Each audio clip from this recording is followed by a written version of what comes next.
Hello, my name is Joan D. Wilson. I'm author and illustrator. I've been working on, I've got 4 picture books for ages, 3-year-olds love the pictures, 5-year-olds can read some of the words, and it goes into 8 years old. So I thought I'd read a little bit of one of them. This was the 3rd book that I did, The Blue Footies. And it got first place in the Purple Dragonfly Award. It also has 2 endorsements from international conservation groups, the Pacific Rim and the Seabird group. So this book is a conservationist kind of book, just to give children a little idea of some of the conservation issues that we will be facing. So there are 2 children there reaching into the water. Seabirds run along the water's edge, hungry for food washed ashore from the ocean beds. But seabirds, with their long, sleek beaks and beautiful webbed feet, plunge through the surface of the deep blue sea for clean sardines, fin delights. These fresh morsels swim beneath the waves of fish to the ocean deep. A feast indeed. So from the sky, seabirds dive. Stormy weather or calm, they race the nets of the fisherman's catch, and the hungry whales gulp for clean sardines, fin delights.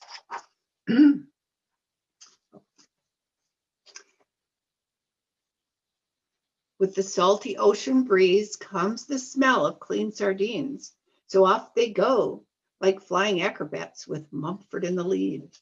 These blue-footed boobies pull their wings back tight to their body, hold a breath, and target their dive for surprise. Underwater, with feet as flippers and feathers so smooth, they race for prey. Their eyes are like headlights to find these fish and try not to collide. Slurp one, maybe more, then back into the sky. They break for a breath of air again and again, day after day. Under and up they go. As they settle in for the night on the shore, 4 from the crowd spy something wrong. What is this debris? Bee shrieks. Where did it come from? Adds Tui. For us, it's kind of new, mumbles Blue. Then together they moan, this shore is our home. From far out in the ocean deep, the mighty waves bring trash to the beach. Mumford grunts as he examines the mess. It's toxic and ugly and stinks up our shore.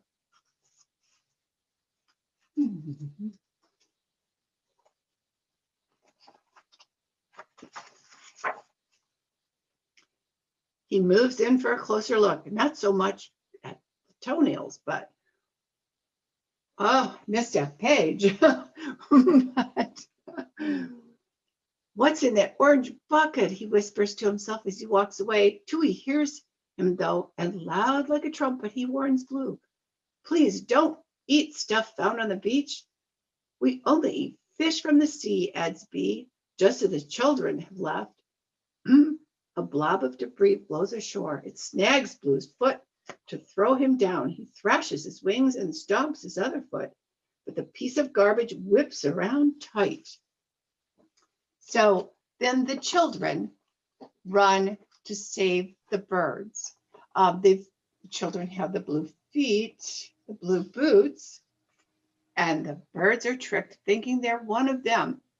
When they take them off and try to help Blue, tangled in the garbage, they get scared. But all turns out well. They've saved the birds, and there's a strong conservation message here without being too strong for the young reader. So that is the Blue Footies. Well, thank you, Joan, for sharing a passage from your book, The Blue Footies.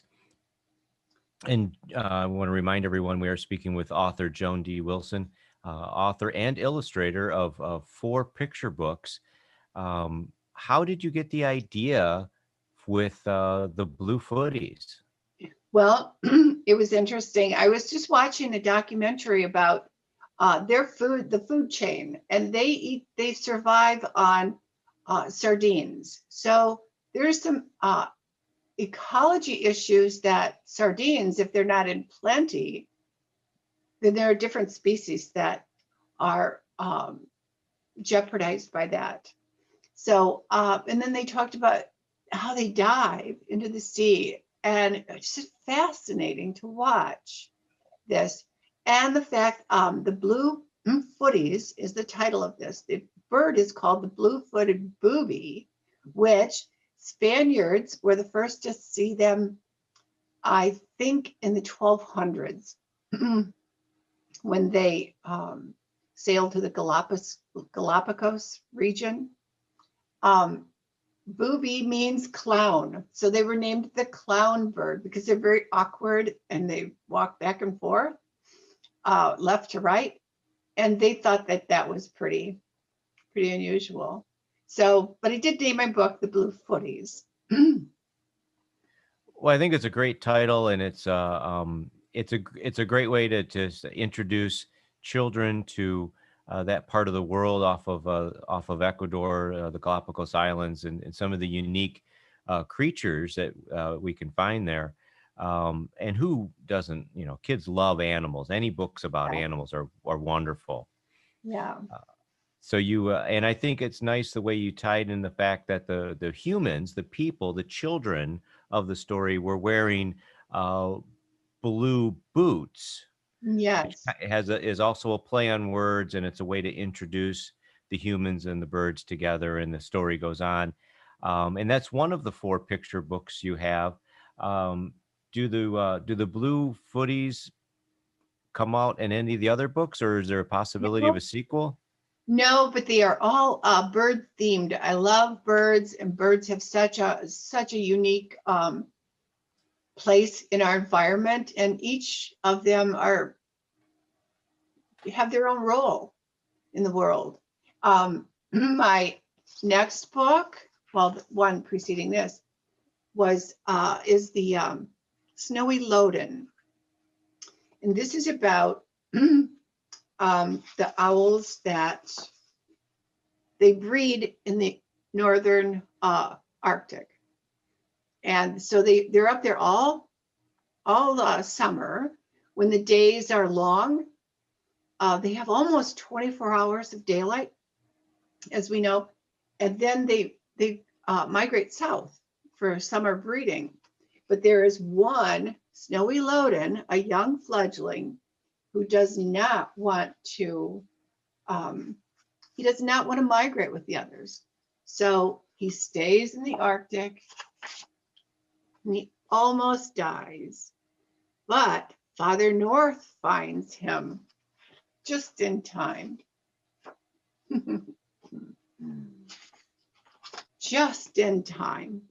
So Father North finds little Snowy Loden and takes him to the Northern Conservatory. And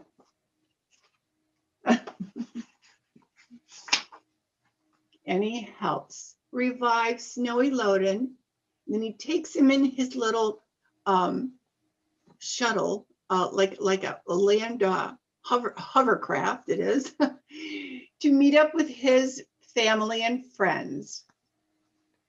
So that was a lot of fun to write and illustrate. So it's a cute story that has the main character being the Snowy Loden, with some fiction in there of Father North saving him. are there instances where some snowy lodens do not migrate? And is there some truth to this? Well, the snowy Loden is his name, snowy owls, the most of them migrate, not all. Some of the adults stay. A lot of the young ones do migrate. So yeah, they do stay, but the ones that migrate go back and they breed in the north. But they follow their food source, and that being lemmings are their top of their favorite list. And Okay. so they're some years there are more lemmings than others. On a more scant years than they do, that affects their migration too. But my goal with my love for birds is just to plant a seed for the young reader to look at things that are outside of their normal familiar environment and think about birds that they've probably never seen before and how they migrate for their food. It's not to be just taken for granted. Every species has their own essential food that they need. Well, sure, sure. And so here's another story that gives us besides the entertainment and lovely illustrations, it gives us an educational component as well with this, so that the child can learn something. And of course, that's a lot of what picture books are, is telling a Yeah. story with learning involved. Briefly go over the other two books that you have for children. Okay, now this is my last one that I did, and it's kind of it's more a little bit less about ecology. This is Stay Warm Tonight. It's about flying squirrels, which we do have in Michigan, and a lot of people don't know. They're very reclusive. Flying squirrels don't really fly; they glide. A thin, furry layer of skin called the patagium is attached from their wrist to their feet. When they spring into the air and stretch out, it forms a kind of parachute for landing. These adorable little creatures with big black eyes move through moonlit forests searching for food and hiding from owls. And they glow pink in the dark at night by ultraviolet light. I hope you enjoyed this story about flying squirrels and who find safety in a loft up high in the winter. Okay, it was just recently that a biologist discovered that under ultraviolet light, these little guys in the night glow pink. Wow. That's pretty fascinating, I thought. So warmth awaits far away through a broken window just inside of a loft up high. They jump and glide in the woods as the winter wind howls like a lonely coyote and the hoot of an owl is near. A perfect hideout under the roof for this group of gliders to stay warm tonight, till one eye opens from a ball of fur, another and two and four and a couple more. So they start chasing this little nut around for the fun, these young little squirrels, but you can see who's peeking in the window. Their main predator, the owl. So he broke through the window. Crack, wild and cold outside smells fill the air in the loft up high. Dive through the hole to the room below. The smallest goes first. Others follow. There's a hole in the attic. So they escape through that hole. One by one, these furry little parachutes jump, stretch, and glide to land. Big round eyes scan to find not a single nugget nor a bit of a crumb below. But this is what they find when they escape. So it's just kind of a fun book. Just a fun little wintry book. Also, Was that Snowy Loden chasing them? well, I think he was inspired. I also wanted to mention my the Blue Footies. If you do find this in paperback, I have several coloring pages in the back. That's one of several. So But kids have a chance to try illustrating themselves. Right. They can just cut that page out in the back and color. Well, that's great, and I enjoy your illustrations. You know, I'm a big fan of your work. I Thank you. think you're welcome, and the illustrations to me have a very classic look to them. And as an artist, how do you choose the colors, the medium that you create the imagery from? Well, I like using, I go strong with the character. A lot of my work doesn't have detailed backgrounds, but they're character driven stories with the backdrop of ecology or conservation or migration or food source. But I like using contrast, like you'll see in this, in the Blue Footies, a lot of blue and white and green. And I think that kids really, that pops out to kids. And Okay. And it's do you pencil them to start with, or how do you what's your process? okay, so I do a lot of sketches for one image. And then I tighten up that sketch with my drawings and then get a nice tight line drawing. And then I put the color in.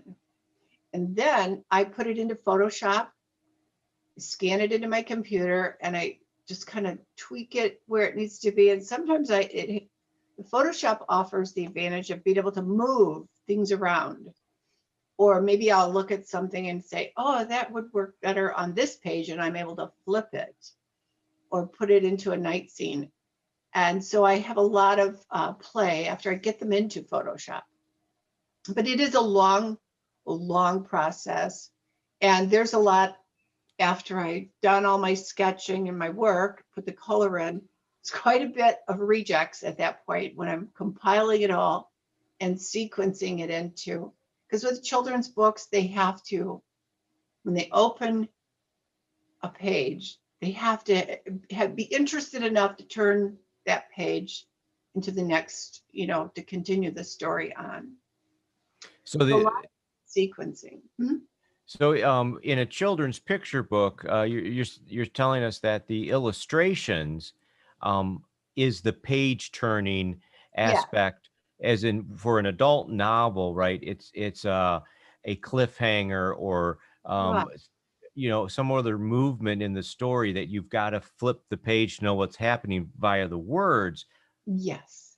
And in a picture book, it's driven by the imagery. The children want to know what happens next, Yeah. imagery wise. Yes. And so that's a real trick too with writing picture books.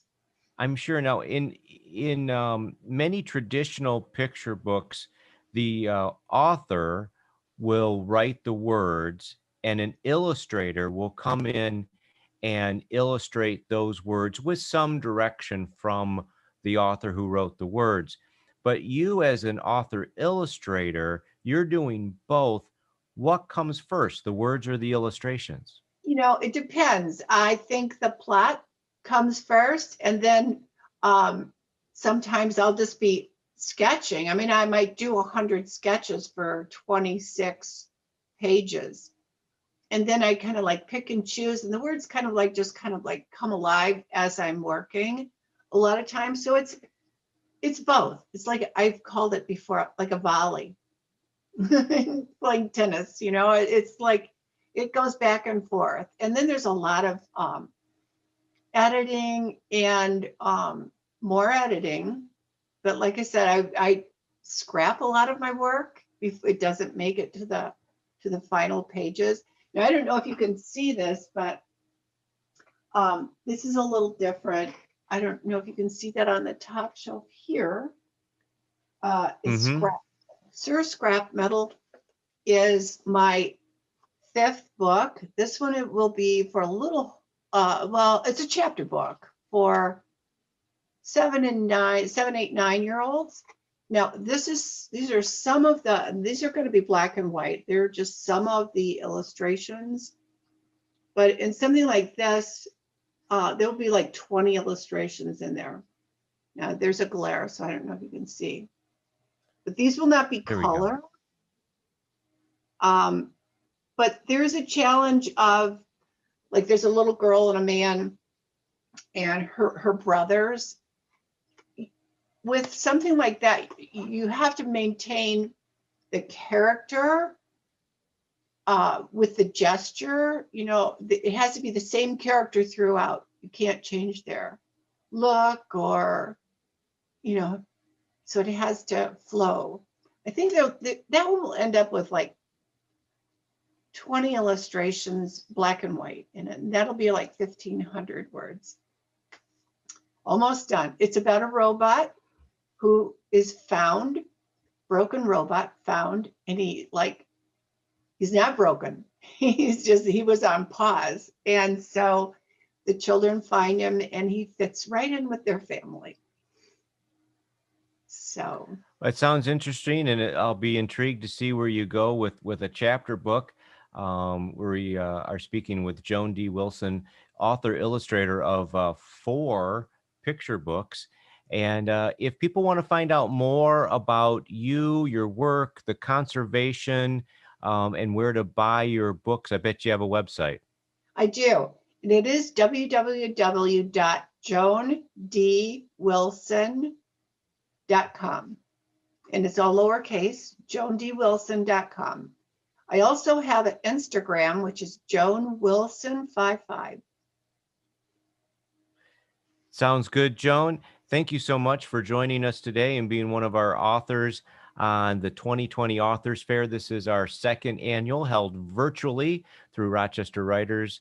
For Rochester Writers, I'm Michael Dwyer in partnership with the Rochester Hills Public Library. We'll have more coming up soon.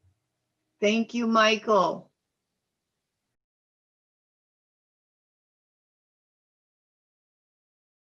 Hey everyone, I'm Samantha Hugh again, and I am the author of the Starless series. Today I'm reading you a little excerpt from the first book in the series, Dawn Among the Stars. So here we go. Driving the fastest I've ever driven, I passed mile after deserted mile. The roads were clear except for the occasional abandoned car on the side of the road. The usually bustling buildings looked like ghost towns. Some had boards bolted to glass windows and doors, while others hadn't fared so well. Shattered glass sparkled, catching the rays of light from the morning sun like diamonds. Forgotten trash swirled in the wind as I passed. Once free of the urban areas, the scene changed to peaceful farms and tree lines in perfectly straight formation, their leaves swaying in the breeze. The drive normally took me 3 hours, with Lansing being the halfway point. At this speed, I made it to Lansing within 45 minutes. The muscles in my neck relaxed as I pictured my grandparents' farmhouse. I loosened my grip on the wheel, watching as the color crept back into my fingertips. I'd made it outside of Portland in just over an hour when a loud bang filled my ears. Shocked, I swerved, barely missing the parked car to my right. I slammed on my brakes, their screeches piercing the air. Trying to regain control of the car, I landed in the ditch. My anxiety made its mighty comeback as the dust and debris settled. Dang it, I thought as a loud pop rang out, even louder overhead. I ducked out of instinct, the sound vibrating through my bones. It felt closer than before. The echo was ringing in my chest. I sat up straight to see where the noise originated. I was surprised and surrounded by wide open farmland for miles. Nothing seemed out of place. The hairs on my arm rose as a sick feeling of dread took hold. Tilting my head slightly to rest on the cold glass of my driver's side window, I lifted my eyes to the sky. Filled with the bright lights and smoke, it was no longer the beautiful blue Michigan sky painted with white fluffy clouds, but a horrible mixture of darkness and explosions. The shielders had said the fighting wouldn't take place on Earth if they could help it, but there was darkness in Earth's atmosphere, making me think they'd obviously failed. Looking closer, I realized it wasn't a black hole at all, but a huge ebony spaceship. Neon beams shot out from the ship, colliding with different targets. The giant black hole in the sky was created to destroy exactly what the Timortians wanted. Dozens of tiny blue ships dotted the horizon. I could barely see the other little ships, the shielders, I supposed, flying around the big ebony ship. Their ships left me with little confidence they would beat the monstrosity in the sky. Little balls of burning smoke made their way up toward the action. I watched enough History Channel specials to realize they were nuclear warheads being sent to help. How much good they would do, I didn't know, but I wasn't going to stay around to find out. I put the car back into drive and took off again like a bat out of hell. Give 'em hell, I thought. Far off over the horizon, bits and pieces of fallen alien ships fell to the ground. I knew that things would get worse before they get better. This was a fight for our planet. This was war, but my heart sank as the alien threat crept closer. I pushed the gas pedal down harder and focused on my driving, ignoring the shock threatening to consume my whole body as it waited at the back of my throat. Another loud whistling noise enveloped my ears. Forced back to reality, I immediately slammed on the brakes. A huge mangled piece of ship, a crushed wing, sped toward me. Trying to gauge where it would fall, I put the car in park and scrambled out. My eyes never left the burned metal as I forced my body into motion, the ship falling closer and closer. The roaring of the ship descended toward me, making me cover my ears. I struggled to move away from my car fast enough to avoid the inevitable impact. Parts of the ship began to litter the ground, one piece heading in my direction. I ran to the other side of the road, rolling into the median as the debris landed on my car with a bang. Fire and scrap metal shot everywhere. I raised my head slightly, still covering the vulnerable parts of my neck as I watched in horror. The rest of the ship landed with a crash in a deserted field about a mile away. It exploded upon impact, turning into a pile of ash and twisted metal. Its final resting place was a giant hole. I stayed low, frozen in place. My body started to go into shock, but I fought against the instinct and pushed myself to stay present, although my body was screaming to run away. I shivered against the dampness of the grass, but I pushed myself onto my hands and knees, barely able to move my legs, forcing them to do what I wanted. Standing, I brushed myself off, looking around to make sure nothing was coming toward me. Burning flames caught my eye. My car was totaled, a smoldering pile of metal now. My heart skipped a beat as I tried not to be sick. My mind quickly turned to the ship. What remained of the ship burned brightly. I could feel the heat coming off of it, the smoke intensifying. The markings on the side were intact, some of it recognizable, definitely a shielder ship. I let out a sigh of relief, erasing the taste of bile from my mouth. Gracias a Dios. Unsure of what I'd find in the wreckage, I went against my better judgment, deciding to walk towards the burning pile of junk.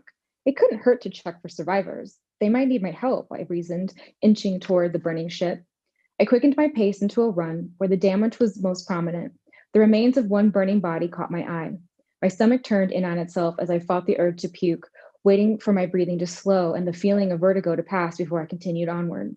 I coughed, trying to release the taste of burning flesh, my lungs already full of the smell. I found another twisted body still breathing, but I was too late to help.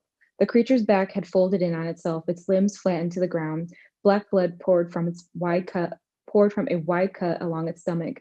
It took its last breath as I knelt down beside it. Silent tears fell down my cheeks, the grotesque scene flooding my vision. I pushed myself to keep looking for more survivors. Further away, I saw another one. The hump of the body appeared to be in better shape than the others. I ran over to see if it was still alive. The lump of limbs and bloody fabric distorted my view. It was dressed differently, yet somehow I could manage to make out the rise and fall of its chest. Its tangled hair was matted into the burn on its cheek. Although it was bleeding heavily from its left shoulder, with more burns on the side of its body, the shielder's injuries didn't appear life-threatening. I looked around for something to stop the bleeding. I needed to find the source of the blood, but it was hard to see without moving the shielder. I was beginning to lose confidence in myself as a makeshift nurse. Reaching out slowly to the nearest limb, I placed my hand on the body. I allowed my other hand to hover over the mess, trying to find a spot where I could move the creature without further harm. Running out of time, I pushed it with all the strength I could to attempt to turn it on its side. The shielder growled, making my heart stop. I jumped backwards, lifting my hand away, raising them high enough to show I meant no harm. "I'm so sorry," I told it, hoping it spoke English. "I know you're hurt, but I need to try to get you somewhere safe. This really isn't a good place to stop. Let me help you. We've got to get out of here." I tried again. It seemed to help me this time. When I finally got it on its back, it relaxed a little more. "My name is Cayanades. I'm a friend. I'm going to try to help you." A low humming sound cut off my train of thought. 2 ships were coming towards us, not too far off the horizon.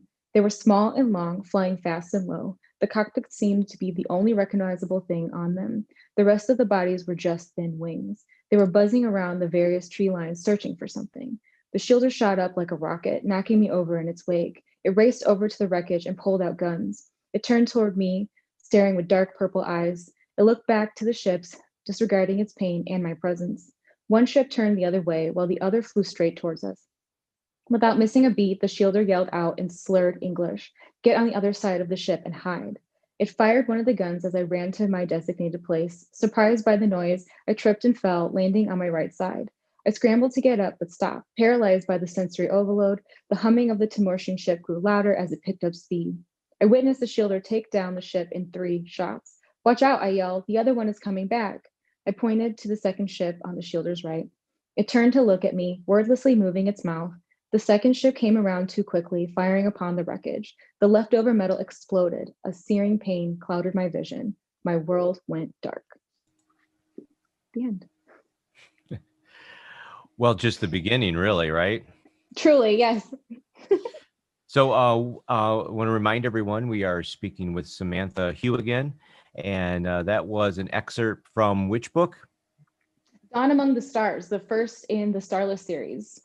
So it's a part of a trilogy, or will there be even more? I just finished the 4th, so there are 4 books, much to everybody's excitement, but the 4th book won't be out until next year sometime. And these are classified as science fiction novels, but I heard the word Lansing and Michigan in there, so I want to tell everyone that you are from Michigan, although you're now currently in Atlanta, Georgia. It takes place here in Michigan. Do all the stories take place in Michigan? 100,000 million trillion %. I love Michigan. I don't live there any longer, but it will always have a place in my heart. And I think when I first wrote the series, I knew Michigan the best because I had traveled a little bit because of grad school and what have you. And so I knew when I was going to write a story that it was definitely going to take place in Michigan. And what I love about the series, and I'm not a planner by any means when I write, but I love the series because it starts in Detroit, then it moves across the state, then it goes up north, and then a little bit of a baby spoiler, but I think you guys will understand. It ends up in Mackinac Island, which I think is really fun. Oh, that is fun. And when does this take place? What year? I mean, around this time, I'm kind of vague. I have a few dates thrown in the series, like the coming of aliens became public knowledge on June 19th. So it just depends. Yeah, I'm gonna say around this time. Excellent, excellent.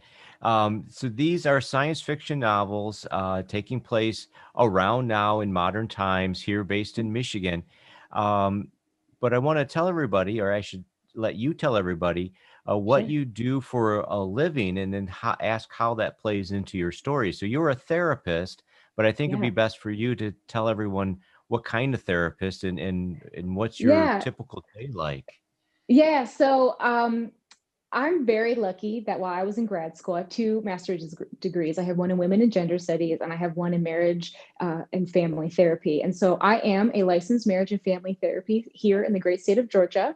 But my background is in women and gender studies, which kind of gave me the idea to write as an outlet. So it is a feminist science fiction series. So I look at multiculturalism, intersectionality, positionality, all of that. And I'm very, very excited because as a therapist, that definitely involves, it's so important to my work. Like, I don't think I could be a therapist without those ideals.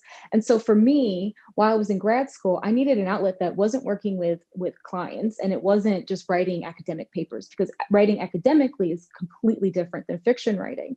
And so my bright idea was like, I'm just going to start writing for fun. And I kept having this reoccurring dream about aliens and the destruction of Earth, and what would that do to people's mental health. 2020 gave us a little baby taste of what it could be like. I truly believe that the series goes even further into what I believe as a therapist, what we would see if some life-altering, earth-shattering event happened that impacted all of us. And so my day-to-day is I do work with clients. I have my own private practice here in Atlanta, Georgia. But when I am not with clients, I do manage my time. So there are a couple of days during the week that I do fully dedicate myself to writing.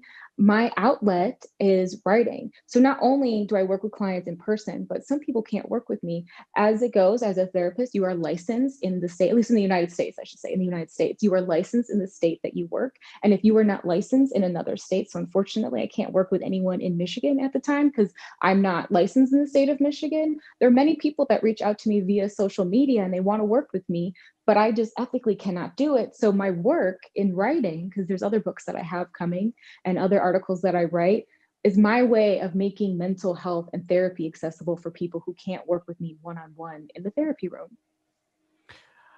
That's great. That's great. So yeah, because you can reach out to the whole world with your stories and your articles and your website, and you can help people by your writings. For Yes. those that can't see you professionally in person in the state of Georgia, um, how does the relationships? And I have to think that um, one of the most interesting things that we can experience as humans is relationships Yes. with other people. And you Yes. explore that in your novels, but of course, help people with that in your professional life. Yeah. Are there situations in your professional life that lend itself into or weave itself into your writing and you try to explore that? It's a really good question. Thank you so much for asking because it is an amazing question. Now, I can't say that everything that happens in the therapy room directly comes into my work publicly because that just wouldn't be ethical either. But I will say the themes of healthy relationships, that is definitely interwoven into my series because I found not only do I do therapy, but I have also taught, I teach at on the university level and I do webinar. Well, now it's webinars because we can't do anything in person, but workshops and what have you. And one of the biggest themes that come out is people not understanding what healthy relationships look like.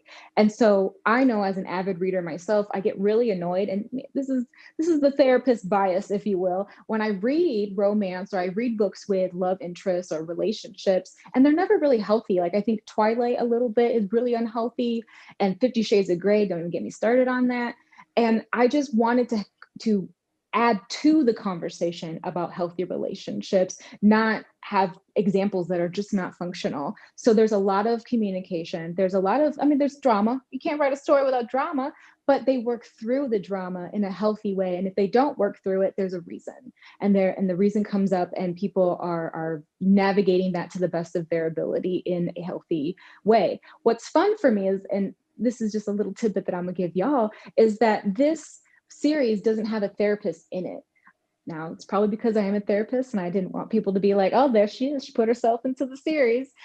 I wanted people to make comments about how it would be nice to have a therapist. It would be nice to have a healthy outlet for mental health because they're still fighting for their lives. There's reconstruction, if you will, of Earth as itself. And so what would that do to mental health? And that's kind of the question that stays throughout the entire series is what is healthy relationships on that intimate level? So are people still finding love? Are people still in their family systems? And then what does that look like societal wise? And I have a really good time kind of navigating that and figuring it out. Well, that's wonderful. So you explore the healthy relationships, and there's some romance and drama, I imagine. Yeah. Are there sex scenes in your stories? Okay, so one of the things that I failed to mention earlier is that I am also a certified sex therapist. So a lot of my work revolves around helping people with their sexuality, couples, people who are questioning what's going on, trauma survivors. I would be the world's worst sex therapist if I did not try my hand at a healthy sex scene. And so another message that I love about this series and that I was really hyper focused on bringing to life in some way. Again, I don't plan these things, but I knew I wanted to incorporate it in some way that made sense, is consent. And so a lot of conversations when there are sex scenes or when people are thinking about coming together in that way, you see it done in a beautiful consent-filled way that I think people can actually use and learn and bring to their own lives, because a lot of people think of consent and they're like, that is just so, not sexy. That is just so like that's a lot of work. And I show through the characters how it can be done where everybody feels safe and welcomed and relaxed. So yes, there's sex, and I'm very proud of that fact because again, taking what I do in the therapy room and bringing it to the masses outside of the therapy room. So I'm very happy about that. Well, that's got to be an interesting way to find some creative juices to bring from your life into that, and you actually know what you're talking about. So Yes.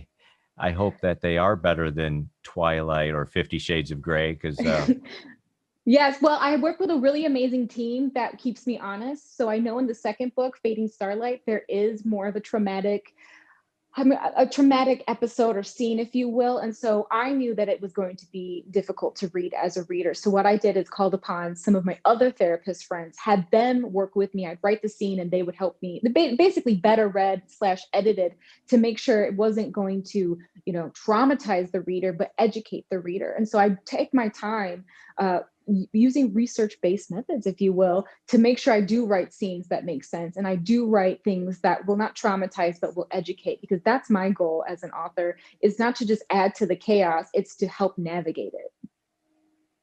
Oh, that sounds great, because so many times I think some writings include a shock value or and let's face it, life can be dark and have uncomfortable Yeah. situations. And there is certainly a time and place to educate people that, there is this part of life.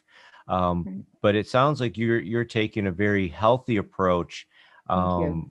in a more positive attitude direction with it, because there's a lot of learning that can be done the positive way. Yeah, thank you. I think a lot of authors try their hands at traumatic, like almost like realistic depictions of trauma. So of sexual assault, for example. And what they get wrong, I still only say this because I'm a therapist and this is my job, right? But I think what authors tend to do incorrectly is focus on just the survivor. They only focus on that one person, saying that the event only impacted the one person. And Fading Starlight does the opposite, because it's not just about the one person. It has happened to one person, but then there are other people close to them that can experience secondary trauma, or their own traumas can be triggered. And so I looked at it as a communal effort. Everyone was impacted in some way, and not just the individual. And I think if we can all as a society switch that mindset, we would all be in a better place.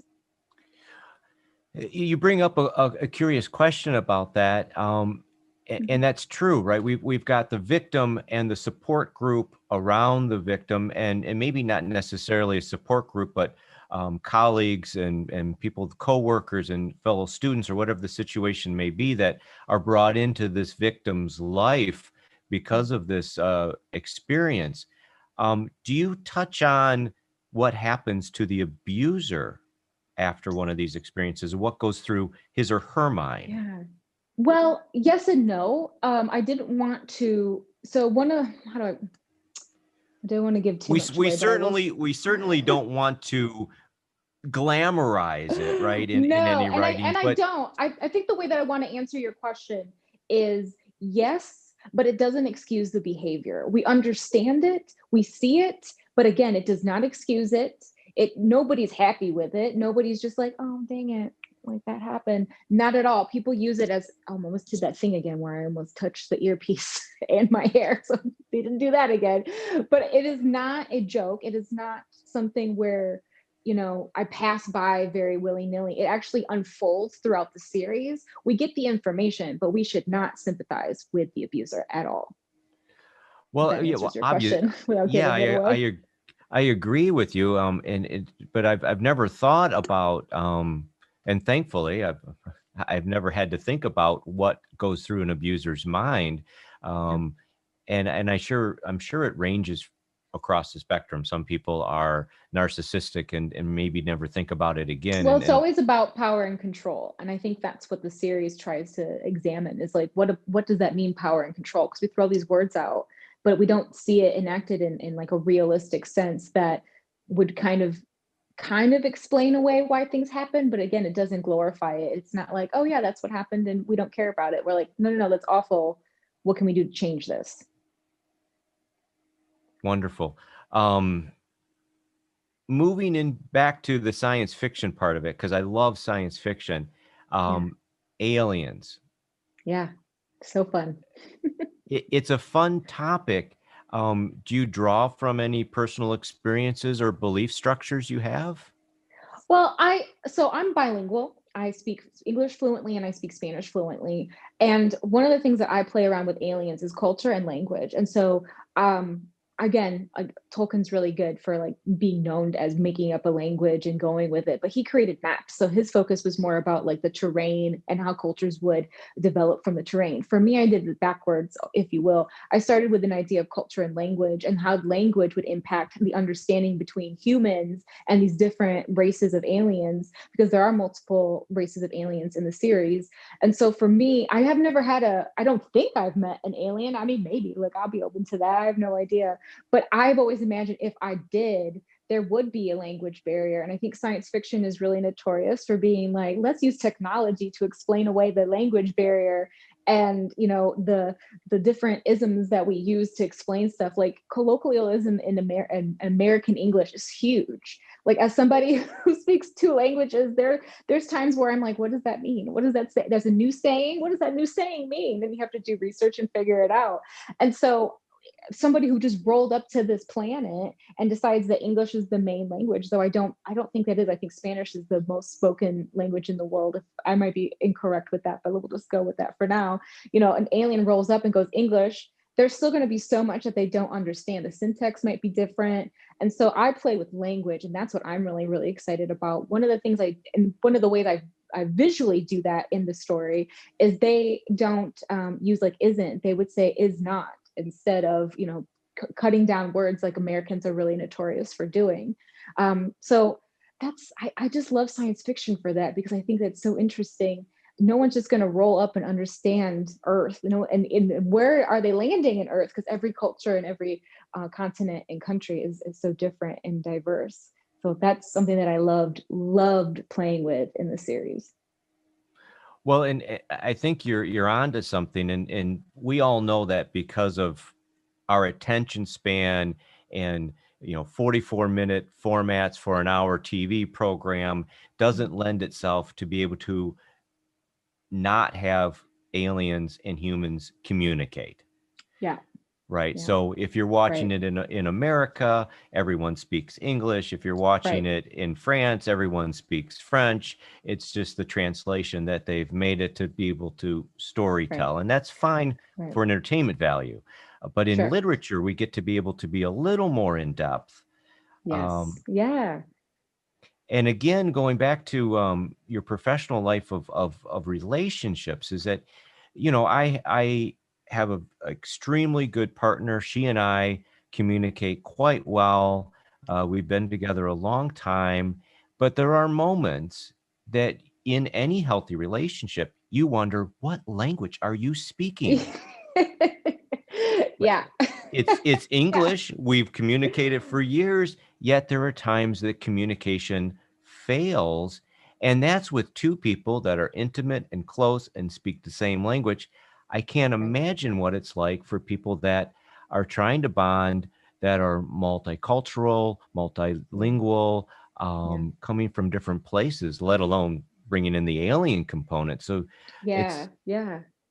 Yeah. So that's where I think some of the drama, at least for me, unravels in the series, is because we've got the Shielders or the Lemursians. They have two different names depending on where you are. And they have a little bit more vulnerable, empathetic culture, but then they have these really strange, rigid rules depending on what's called rank. And so you have to navigate that as a human who's just like, what is that? Like, are you like, who's the king? Is there a queen up in here? There's not. But like, we're trying to use our own sense of the world to understand a whole different culture that has completely different rules that are so different than anything on Earth. And then we do have some aliens that get left behind on Earth with the survivors of Earth, and there's like all kinds of different things that get thrown in their way, language wise, culturally. There's a gift given that is have huge significance on the alien home planet Seleucia, and it just everything kind of falls apart and becomes an issue. But I find that stuff so fascinating because, again, going back to my main mission, which is what is a healthy relationship? How do people work past their differences to get to the other side. And that might be that they end up together. That might be that they don't. And if that's okay or not. So I definitely had a good time bringing that to life on the page. Well, with the time we have left, could you give a couple tips for anyone struggling in any relationship, whether it be a work relationship, a friend relationship, or a romantic relationship, maybe what they can Yeah. do to improve that? Yeah, so it's obviously we're in the middle of a pandemic and there's a lot going on in terms of chaos and stress and uncertainty.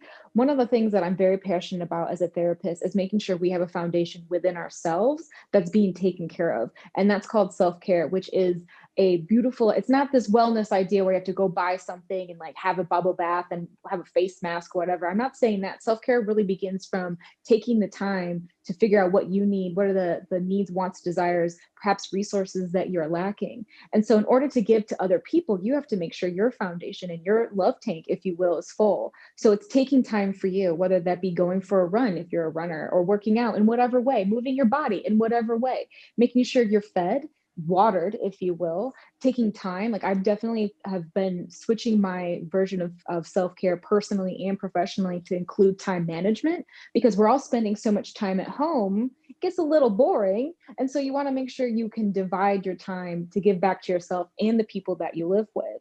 And so if you're feeling stressed or overwhelmed, there are still therapists now that are still taking clients and working with clients, whether that be virtually or in person. In Georgia, we can still see people in person. And so a lot of my caseload is in person still, but I take safety precautions as much as possible. But then there's also telemental health, that I think is a really beautiful option for people who are interested in therapy, bringing their partner along, but being in the safety of their own home. Now, on the flip side, because of the nature of what I do, that's why I still see people in person, because people are like, I cannot talk to you about the things that I want to talk to you about with my partner in the other room. So I'm like, all right, bring your mask, come on into the office, let's go.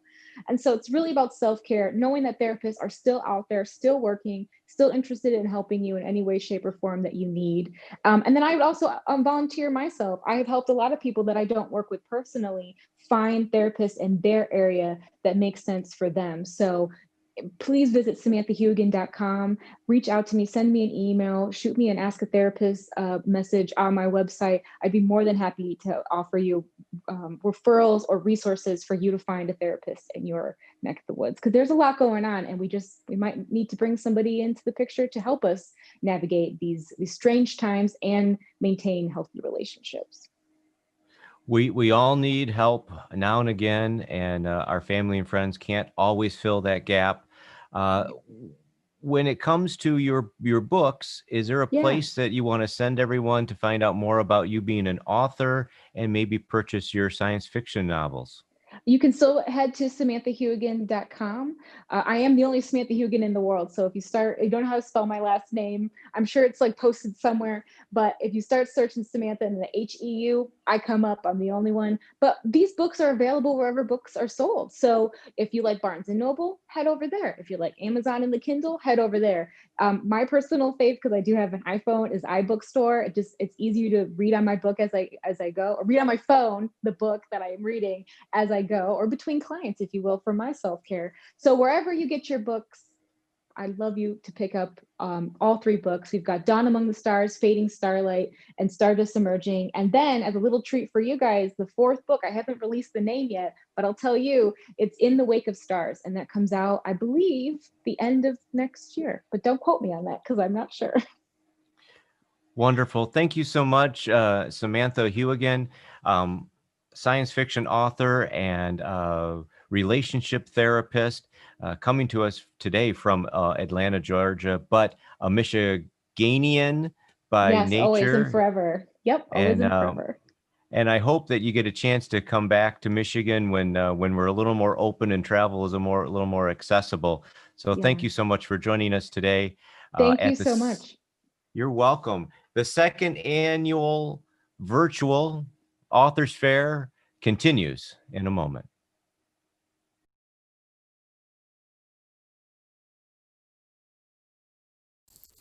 Hello there, Tom Ulisny here.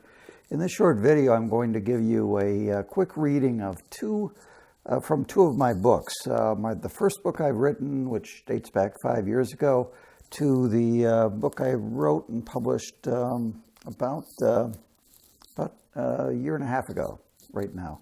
First book is historical fiction. I'll read the first paragraph just to give you a feel for what the book is like and perhaps what your appetite for it.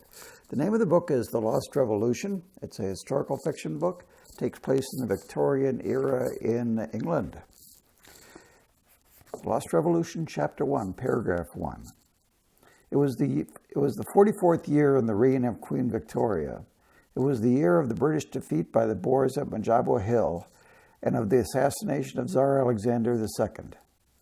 It was 1881, and it was late one morning at roughly the midpoint of that year that Julian North, a file clerk for the London Times, rode a carriage down Bristol Lane in London's North End, beginning a journey that would change his life and leave a small but indelible mark on history. So right away you know that this file clerk is going to get in a bit over his head and have himself a big adventure that's going to change his life as well as change history a little bit. My latest book is Dr. Thornhill's Last Patient, and it's quite different from the Lost Revolution, as you will see. Dr. Thornhill's Last Patient, Chapter 1, Paragraph 1. Abigail stood at her bedroom window, listening to Mother's screams filtering up through the floorboards. Trying to ignore them, she peered outside, fixing her attention on the footpath below that ran out from the porch between the ragged patches of grass and into the dense woods surrounding the house. Of late, she'd spent time walking along it, out among the trees where their nettled branches shielded the forest floor from both sun and rain. A late afternoon breeze caused a rustling in the trees nearest the house. She wished she was out there now.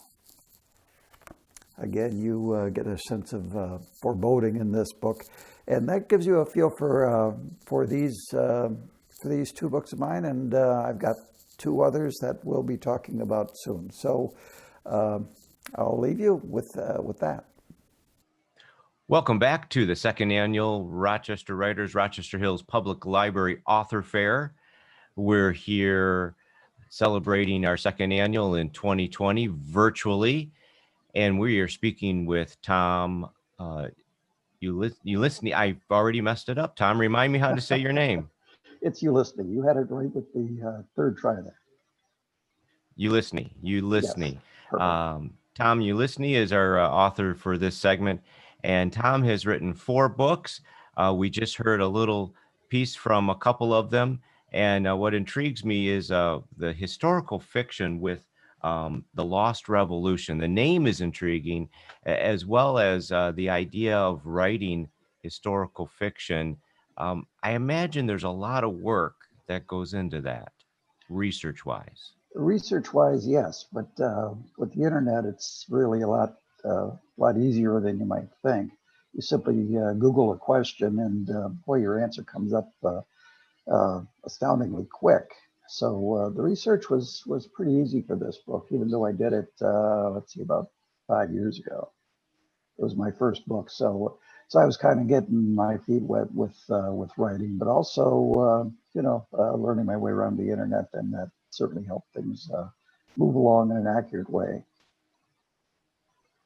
Certainly, research online will get you very used to the internet. So you've set us up with the main character. He is off on an adventure. What adventures might come his way in your book? Well, he starts out in London, a file clerk for the London Times, and he gets involved in with a Russian, an artifact seller or an antiquities seller who has this diary that was written over 100 years ago, and he's assigned to translate that diary. And in doing so, he ends up getting involved in the murder of his employer. And he feels like he's going to be accused of that murder, and he tries to find the actual killer. And in doing that, he ends up it ends up taking him all the way to Istanbul, to the London Times office there, and from there to Alexandria, Egypt, and from there to a small island in the Aegean Sea. He gets involved with the Prince of Wales. There's a number of other British military and political figures that play into this, as well as some of the more factual historical incidents that occurred at the time, including the bombardment of Alexandria, Egypt by the British in 1881. When it comes to historical fiction and all the research that you have to do you find that part of your readership, part of your fan base are intrigued with history as well as hearing a story? Sure, I think so. And in fact, it was my being intrigued by a wonderful book called The Guns of August, which is nonfiction. It was written by Barbara Tuchman quite some time ago, because I first read it in the 8th grade. It's involved. It tells the story of the start of World War I in very interesting style, and that's what got me interested in history, especially, and then as a sidelight to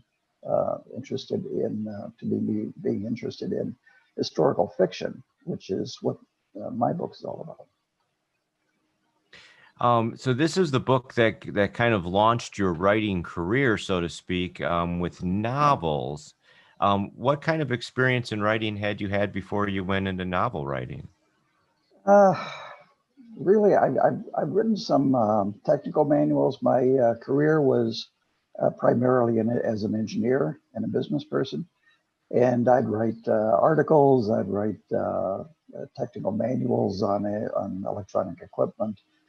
Nothing that you might call creative. It's creative, but you know what I mean. It's not full-fledged imaginative thinking. You know, you have to be factual in writing those kinds of things. But I always really wanted to get into writing. Again, it goes back to the 8th grade when I was really impressed with that book of Barbara Tuchman's, and I saw what a writer could do with words to make history come alive, and that's kind of what I wanted to do. And I imagine that's important to you, is to make history come alive, to let people remember certain things, and many of the things that you talked about with your main character at the beginning here. These might not be typically big history book types of education, where we didn't learn about all of these little things. So this is a chance to dig deeper into history and maybe have some fun with it. Yeah, exactly. And it took me a long time to write it. It took the first novel, it took about 10, 12 years, and there was constant rewrites of it. But over that time, I really had fun with this character, putting him through all kinds of misadventures and heroic outcomes. Well, then I spilled the ending, didn't I? But anyway, yeah, I have fun writing it, and I went on from there to write 3 more books of different genres, but never losing my interest in history. So this is your only historical fiction book, The Lost Revolution. Yeah, it is. Right. So tell us about your next book. The next book I've written, or the book that's in process now? Okay, the next book is a murder. It's a murder mystery about an artist who gets murdered on page 1, and the rest of it is about his artistic rival, who grew up with him as a boy, and discovers in the process of investigating the murder, he gets involved in his friend's background that he never knew about, and gets involved in a kind of a dark secret that went back 30 years. So his rival is the one investigating the murder? Yes, yeah, because they were actual friends, but you know, it's kind of a play on Mozart and Salieri in Amadeus. where they were competitors, and it's kind of like that. But my hero didn't really want to knock off Peter Caruso, which is the name of the artist that gets killed on page 1. And besides that, the name of the book is called the Caruso Collection, and the collection refers to a group of paintings by the artist Peter Caruso, which kind of, if you're aware of the secretive nature of Peter Caruso, the paintings tell the story and give a little insight into the dark nature of the secret he had been hiding all his life. So as with any good mystery, there's many layers of things that will be revealed. Sure. Yeah. Yeah. And like I said, the original secret goes back to Europe in the 1950s, well, maybe 1960s. But the story takes place in present day. So maybe I'm Excellent. confusing the issue. So that's the second book. Yeah. No, I'm just trying to get a feel for each of the novels that you've done, and you've written a third and fourth book. Could you briefly tell us about them? And because it's intriguing to me that you've written in different genres each time. I know, I can't help it. I don't know why that is. But the third book I wrote was called A Scientist's Accomplice. It involves it's kind of a road trip adventure that takes place here in the U.S. and in present day, and it involves a guy who's down on his luck, and he gets involved with a scientist out in the West, in the American West. And in doing so, he gets involved also in the fight for control over a scientific discovery that's been made. And that's really how things evolve. And the first line of the story is it makes reference to what history would one day call the year of the little change. And the little change came about as a result of the scientific discovery. And the story goes on then to tell the story of the scientific discovery that caused the little change in the world. So, and then it sums up at the end of the book with what that change was. And it's a subtle change, but it's a meaningful change. Unlike maybe you might think that when we come out of this pandemic, our lives will be somewhat changed, or society will be a little different than it was going in. That's the kind of change I'm talking about, a subtle change, hopefully for the better, that this book goes into. That's The Scientist's Accomplice. I'm being wordy here, but the last book is Dr. Thornhill's Last Patient.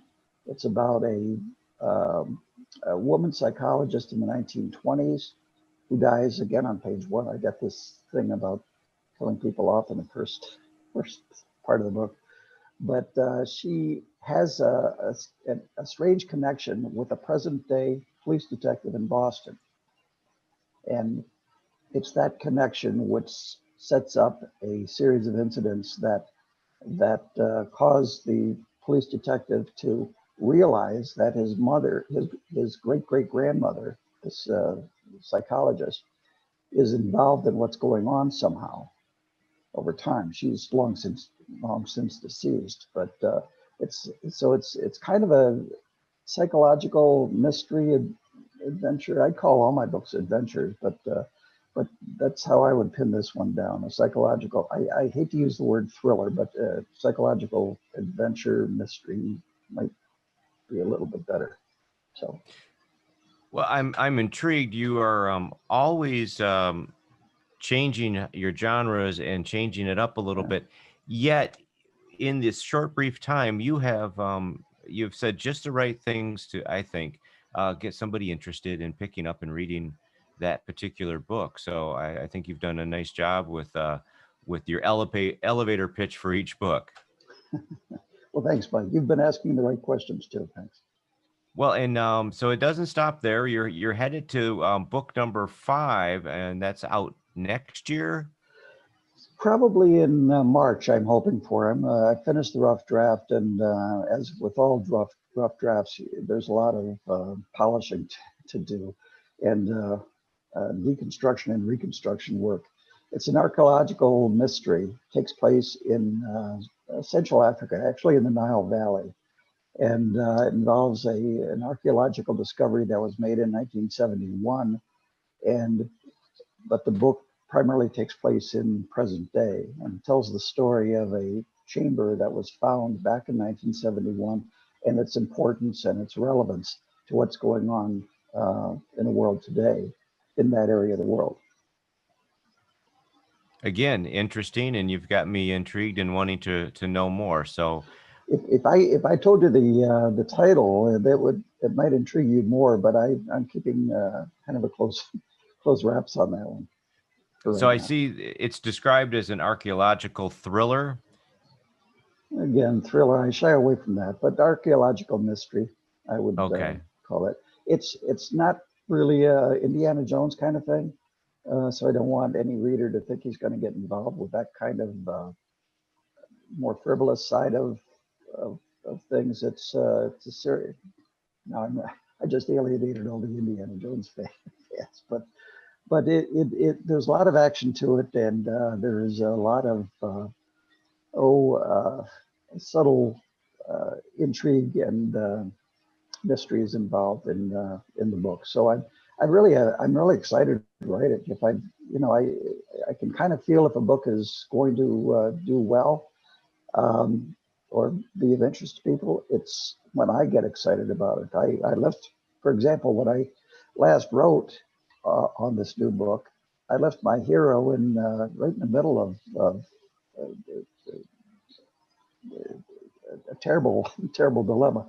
So I've got to somehow extricate him from that, and I've got that worked out. But it's exciting to write a book like that because you don't know, your characters kind of decide on their own what's going to happen next. I mean, you have some control, but man, they kind of take over your book if you don't watch out. Well, that's true, and that's the interesting part of writing characters is letting them come alive and tell you where the story is going to go. But Yeah. you must really, I get the feeling you really enjoy writing because of the enthusiasm that you're sharing. Yeah, I can't do without it. Every morning I start to write, and I write for about 3 hours a day. That's real. I'm drained after that. I'm just physically really worn out because I've been in this case, I've been in Central Africa, working with these archaeologists, and it is draining when you come back to reality and realize, oh, it's mid-afternoon.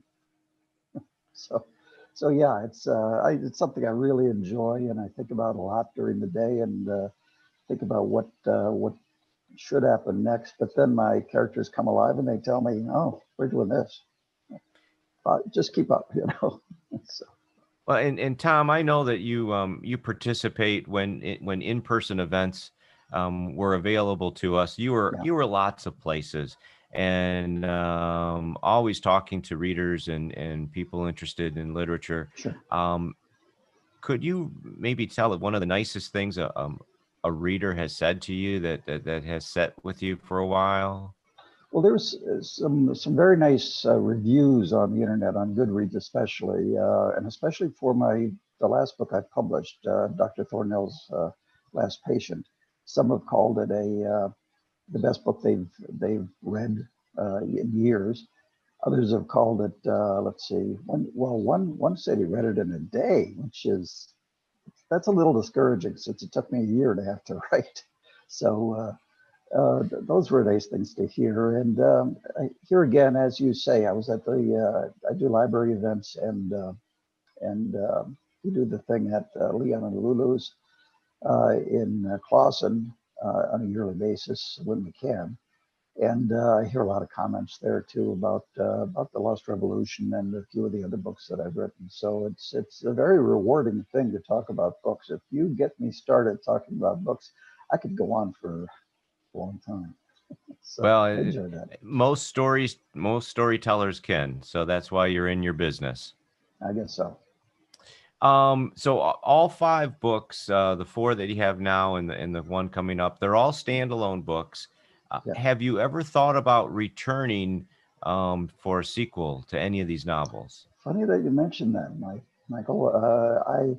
I was thinking about this morning, that I might, as a 6th book, come back and do a sequel to The Lost Revolution. A number of people have asked me about that, whether I would do that.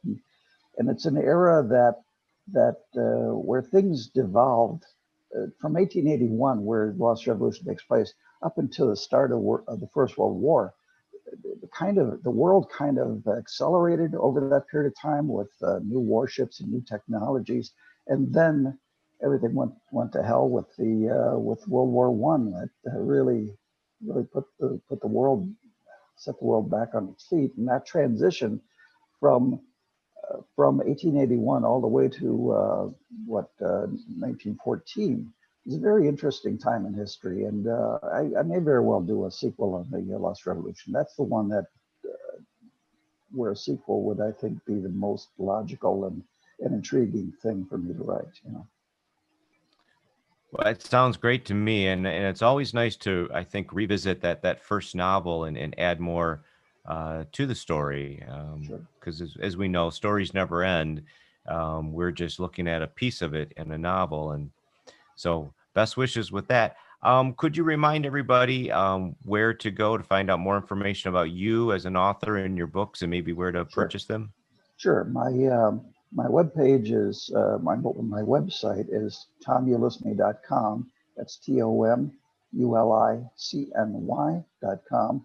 And my books are all on Amazon. You can buy them as an ebook, as a paperback, or as I understand it, they're available on the Kindle Unlimited program. So if you're a subscriber to Kindle Unlimited, you can actually download them free on that program sponsored by Amazon. So if you Google, so simply Google Tom Ulicny, you should come up with a number of sites that will give you more information about where to go and where to look for information on me. But my website's the primary thing. Again, tomulicny.com. Great. Thank you, Tom Ulicny, author of 4 books, coming up with a 5th one, and we already know what the 6th one may be. Thank you for joining us with the 2nd Authors Fair here at the Rochester Hills Public Library. For Rochester Writers, my name is Michael Dwyer, and we'll have more in a moment. Thanks, Michael.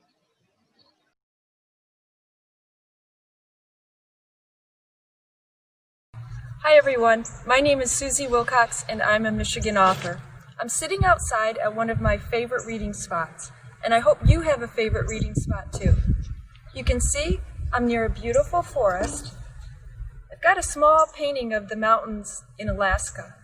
My trip to Alaska was the inspiration for my latest book, The Secrets of Chilkoot Trail. Chilkoot Trail is a historic hiking trail in Alaska.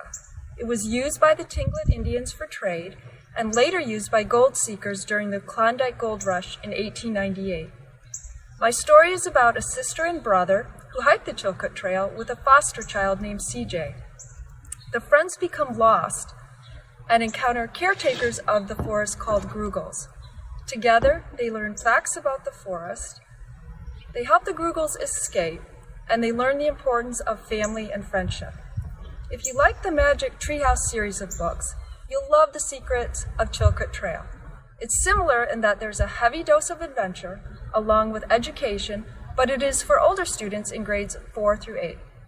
The book includes a list of questions that can be used by educators and parents relating to science, social studies, and reading comprehension. For this book and my other middle grade books, which include Rubik's, Bullies Coasters, Hermits and Heroes, and My Journey to Crazyland, you can visit my website at www.susiewilcox.com. Happy reading, everyone.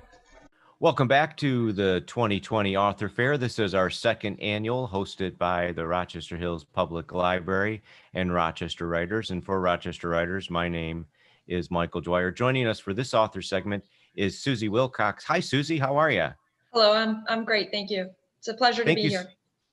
It's a pleasure to have you. Thank you so much for being here. Now, we just saw you do a little reading and talking about your books, and I love the fact that you did it outdoors and sitting on a big rock, and you were talking about finding a favorite reading spot. And that's one of your favorite reading spots. Do you have others?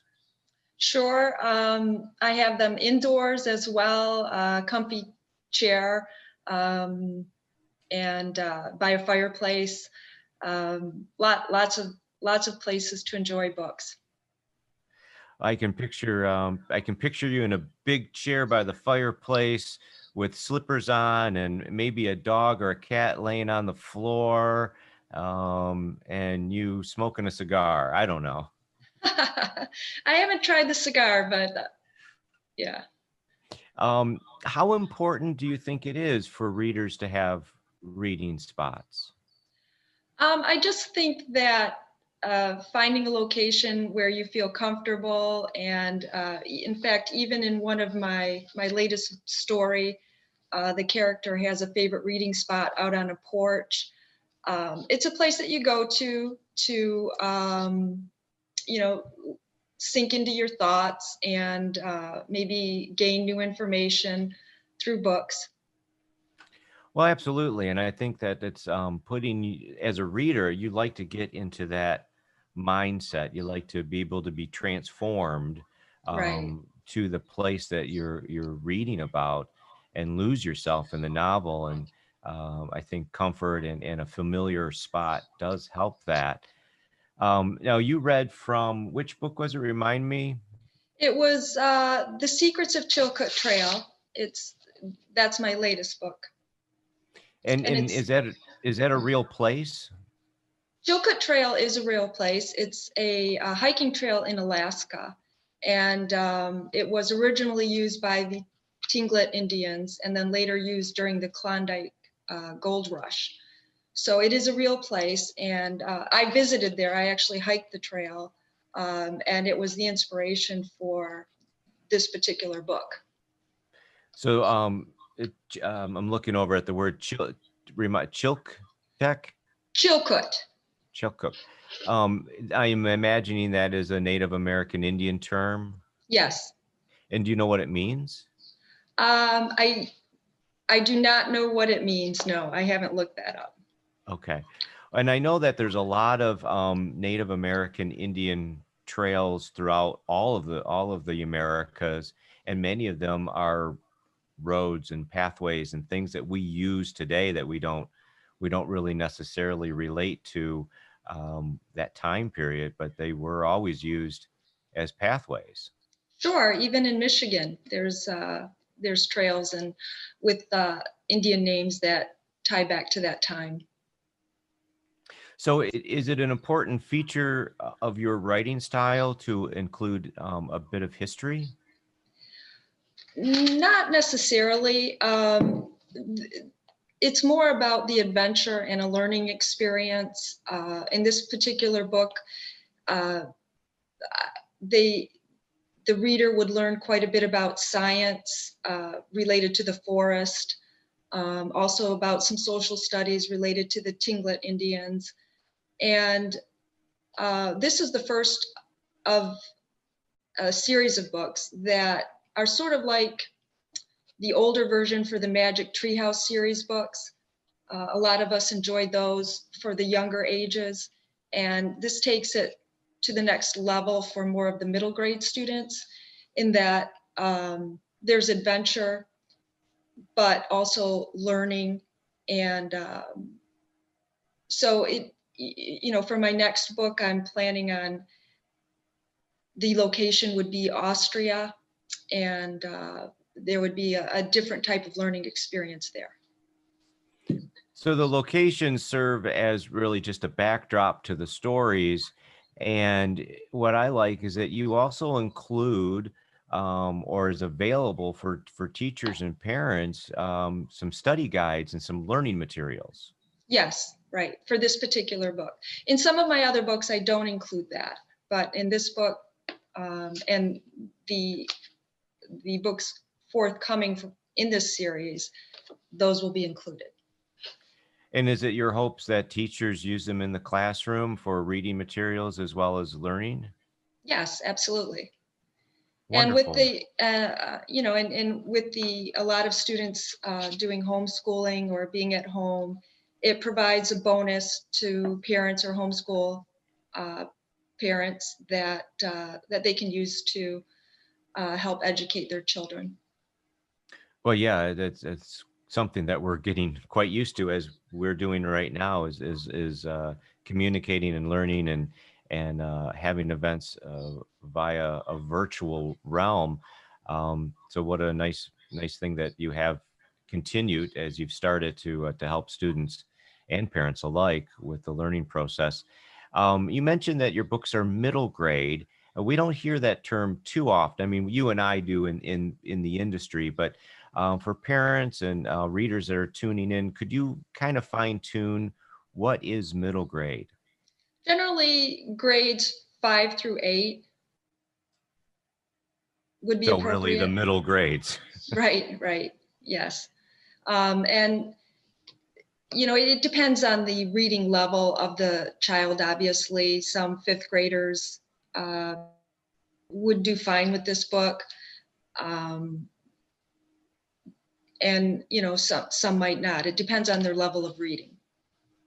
Do you find that's an important age group to have good reading material for? Absolutely. To expand their vocabulary, to challenge them with reading and understanding and comprehension. And that helps them in the older grades, obviously. Now you have teaching experience. You're an educator. You probably understand the minds of children at that age group better than your average person, certainly better than me since I don't even have children. But I would imagine that it's a bit of a challenge to craft the language just so that it's comprehensible to that age group, as well as you suggested, introducing some terms and language to them.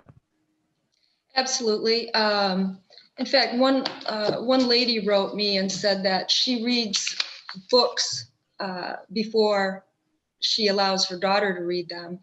And she appreciated the fact that she enjoyed the book, but that her daughter could easily follow it. So I look for that type of feedback, and that's what I'm, gearing my books towards, so that the child can follow in sequence, learn, and that it engages them as well. Well, I'm continuously surprised by young people, and the pre-adult, the middle grade that you write for, as well as young adults, is that they are far wiser and tuned in than I might imagine. They surprise me continuously. Yeah, I would agree with that entirely. So it's a challenge to, I would imagine, to do the writing that you do, but you probably find that it comes easily to you. Is there any other challenges for that age group that you've come across while writing so many novels? Challenges in terms of what? Getting them to read, or? Just trying to put yourself in the mindset of that age group and finding something that they find interesting, educational, as well as something they can relate to. Yeah, I mean, that's obviously something that's in the back of my mind always. I have children myself, and in viewing them, their friends, and also in being at the school, you kind of get a sense for what kids like, and what might attract their interests. And as a teacher and as an educator, I imagine that you've seen the libraries and the books that are available to students, and you can see which ones they pick up more often than others, and that might give you an idea of the trends or the type of reading materials that they want. Sure, there's, certain books become popular, and sometimes that is because the educators, find a book and then and start to utilize it. But it doesn't help to also put out some new ideas as well, or types of Now, reading as well. Middle grade is your primary genre, but you have explored young adult as well. Right. You have a couple titles in the young adult realm. Sure, I have a book that's considered young adult. It's called My Journey to Crazy Land, and it's considered young adult because it covers some topics that maybe the younger students wouldn't grasp as easily. All my books have messages of perseverance or overcoming obstacles, or dealing with their understanding of society. But obviously an older age group is more interested in more adult topics. Okay, and that makes sense. How important, I imagine it's very important to have that element of that you just described, that the learning, the obstacle, the overcoming, the perseverance, that entwined into the story. Is it something that is obvious to the reader, or is it so woven in that at the end of the story they've now learned that? Am I being clear in my question?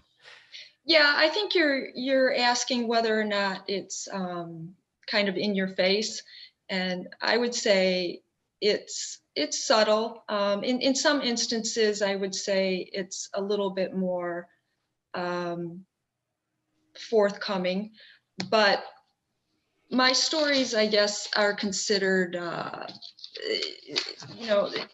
they teach kindness and compassion.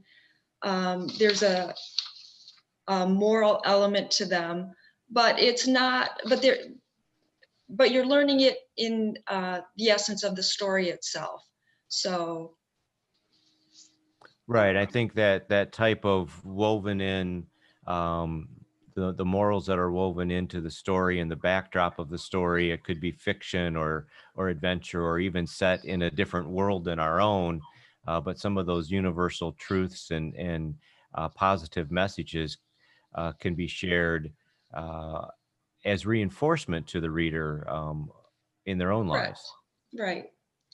And in fact, I got a message, and this is what inspired me to keep writing early on. One of the later ladies that wrote one of my books, she said that it's nice to have middle grade books that focus on storytelling, but also address crucial issues that kids face every day, and that impact them to become their best selves. That's an important message, and that is such a vulnerable age, and I'm glad that you're writing books with those messages, and that you're writing for that age group where they can read them.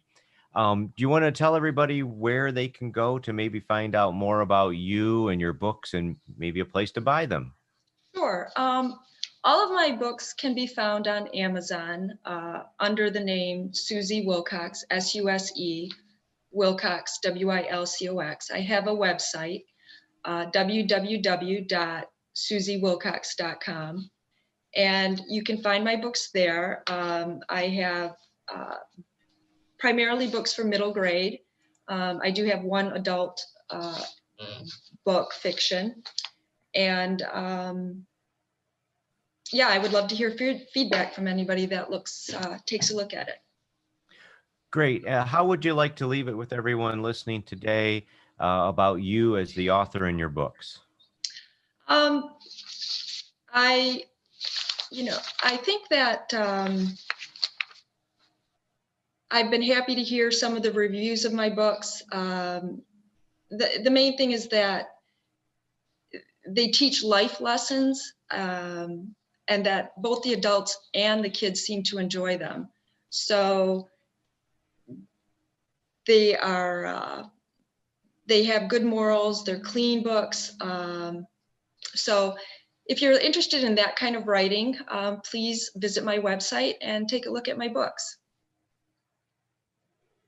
Good advice. And I liked what you had to say about the one parent who said she always reads the book before she lets her child read the book. And I think that's good advice for all parents out there. Susie Wilcox, thank you so much for joining us for the 2020 Author Fair, the second annual, hosted by Rochester Hills Public Library. We'll have more coming up in just a moment. Thank you so much.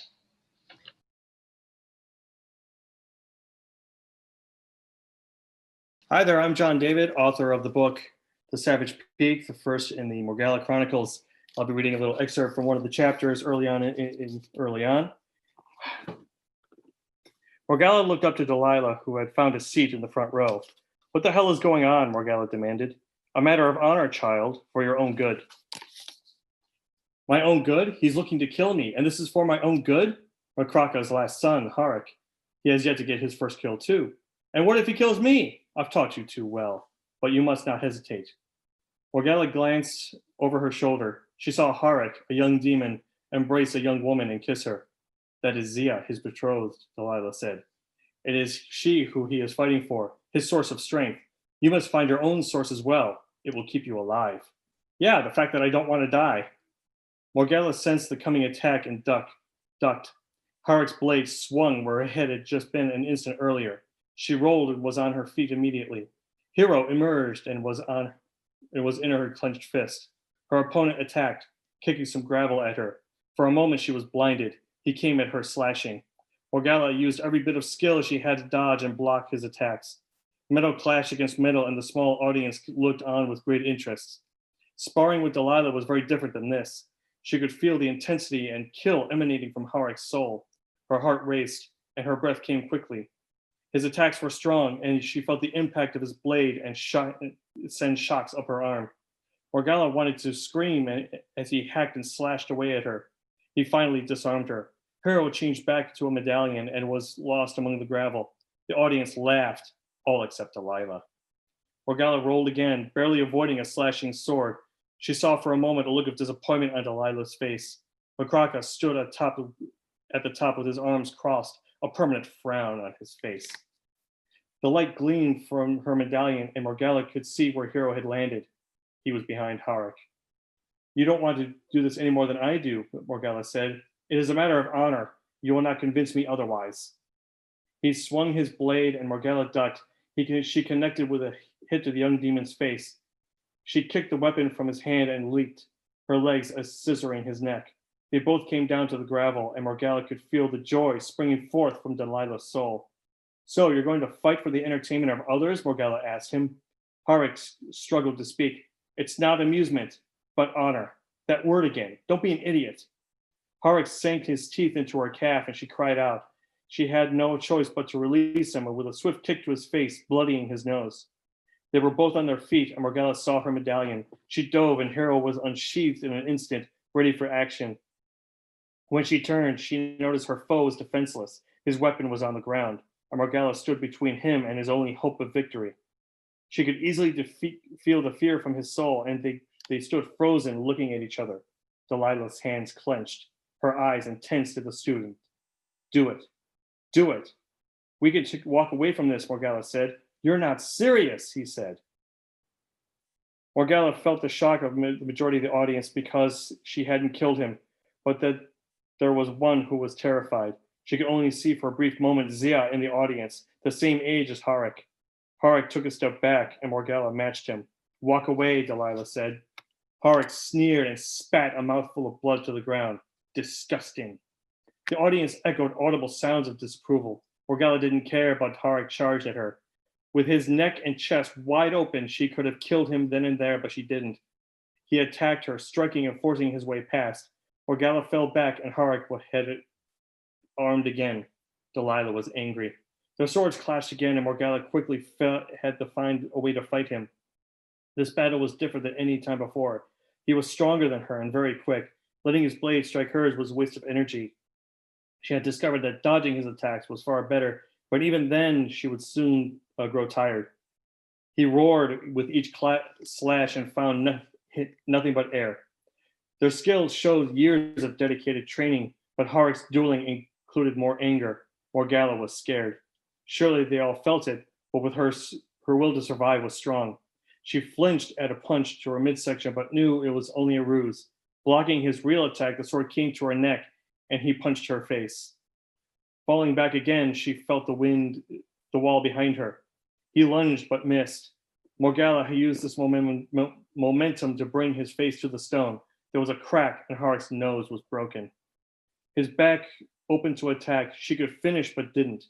She stalked to the middle of the arena, wiping sweat from her brow. Harrick held his nose. Blood flowed down to his mouth and chin. Morgana made eye contact with Zia in the audience. The fear was written on her face, and her eyes locked on Harrick. The girl then looked at Morgana, and her expression changed to anger. "I don't want to kill you," Morgana said to Harrick, her voice almost desperate. The audience, Delilah included, responded with disgust. "But I want to kill you," Harrick roared and charged at her. With his anger as a weapon to Morgana, the fight didn't last much longer, and soon she disarmed him. She held the tip of her sword to his neck. Harrick was terrified. He fell to his knees. Morgana breathed the fire from her lungs, her eyes intense and showing the anger she now had for him. Delilah was overjoyed, and she clapped. Morgana disappointed her teacher and lowered her weapon. She turned her back and walked away. Harrick looked up at his father, who sneered and turned his own back, walking to the exit. Young Demon called out, "Father!" Makraka ignored him. Morgana hung her head, a myriad of emotions running through her. Only one emotion came to Delilah, and that was annoyance, as her expression clearly showed. The solitary emotion from Harrick was rage. He found his sword again and came at Morgana. She could feel his attack coming from a mile away and held her breath. "Please, please don't." He roared and slashed at his foe. Harrick found nothing but air as Morgana ducked, and spun around. It was pure instinct, a will to survive that drove her to impale the tip of her blade into his chest. The expression of shock was frozen on both of their faces. Morgana's jaw hung open. What have I done? The young male lost all power in his body as it went cold. His blade fell from his useless fingers and hit the ground with a clang. He fought for breath, but his lungs froze. Harrick's eyes connected with hers for only a moment. Morgana could only manage a whisper. "I'm sorry." Harrick dropped away from Morgana's blade. His limp form crashed to the gravel, and in an instant changed to dust. Everyone was silent. Delilah was on her feet immediately. She turned to Makraka, who was still making his way to the exit. A scream cut through the silence as Morgana looked to the stands. She saw the young Zia in a state of grief. The other demons held her back. The pain and her rage burned Morgana's soul. She could only stand there, the tip of her blade stained black with Harrick's blood. All the other demons groaned in disappointment. Many of them got up and left in a huff. The young female, however, jumped down into the arena, screaming at Morgana. The other demons joined her, weapons drawn. Morgana held Hero up, ready to defend herself from the oncoming onslaught. Delilah stood in front of her protege, though Morgana was surprised to see she had no weapons unsheathed. All Delilah had to do was point to the symbol of her master. She looked at the demons before her with her eyes intense. Zia had to be held back by her allies, and as she screamed enraged, Delilah looked at Morgana. "Let's go." Morgana didn't argue with her mistress, who took her by the arm and led her to the exit. Morgana sucked back the tears building from her broken heart. Surely Delilah could sense them too, her clawed hand gripping Morgana by the arm and pulling her away. There was also anger, something Delilah was proud to sense. When they were alone, Morgana fought away from her grip. "Don't touch me! What's your problem?" "My problem? You put me in a death match, that's my problem." Delilah huffed. "For your own good." "How was that for my own good? Do you know how many enemies I just made? They know you can and will kill to defend yourself. I just gave you teeth. Whether you know it or not, child, but I just gave you the greatest weapon to defend yourself. What's that? A reputation. You really think anyone will mess with you now that you have killed?" Morgana yelled. That's all shit. You did this for your own ego. You are ashamed of having me with no kill. Delilah grabbed Morgalla's arm and pushed her against the wall. Listen to me, child. Welcome to hell. Here, you kill or you will be killed. Morgalla slapped her away in Delilah's clawed hand. She screamed, I wish you never brought me here. Delilah sneered at her. Why he wanted you away from hell, I'll never know. This only made you weak. It's weak to value life. Horik wanted you dead, and you know it. And now his father and the entire family will want me dead. Delilah smiled. Relax. I've killed others in a similar way, and they never held a grudge. It's the way of things. For years, it's better to die with a weapon in your hand than to live as a coward. Today, you showed fear and compassion. Don't ever do that again.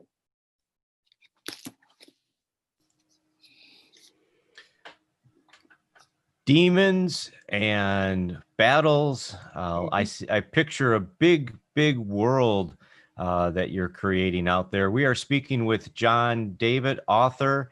You're tuned into the second annual Authors Fair hosted by the Rochester Hills Public Library and Rochester Writers. For Rochester Writers, my name is Michael Dwyer. John, tell us about the reading you just read. It's somewhere in the midst of your book. Whereabouts does it fall? I would say if it was a movie, it would fall in the first act. That was chapter 5. And Morgalla had spent most of her life away from hell with her mentor, Delilah, who's part dragon, by the way. So anyone who's a fan of dragons. So Delilah's part demon, part dragon.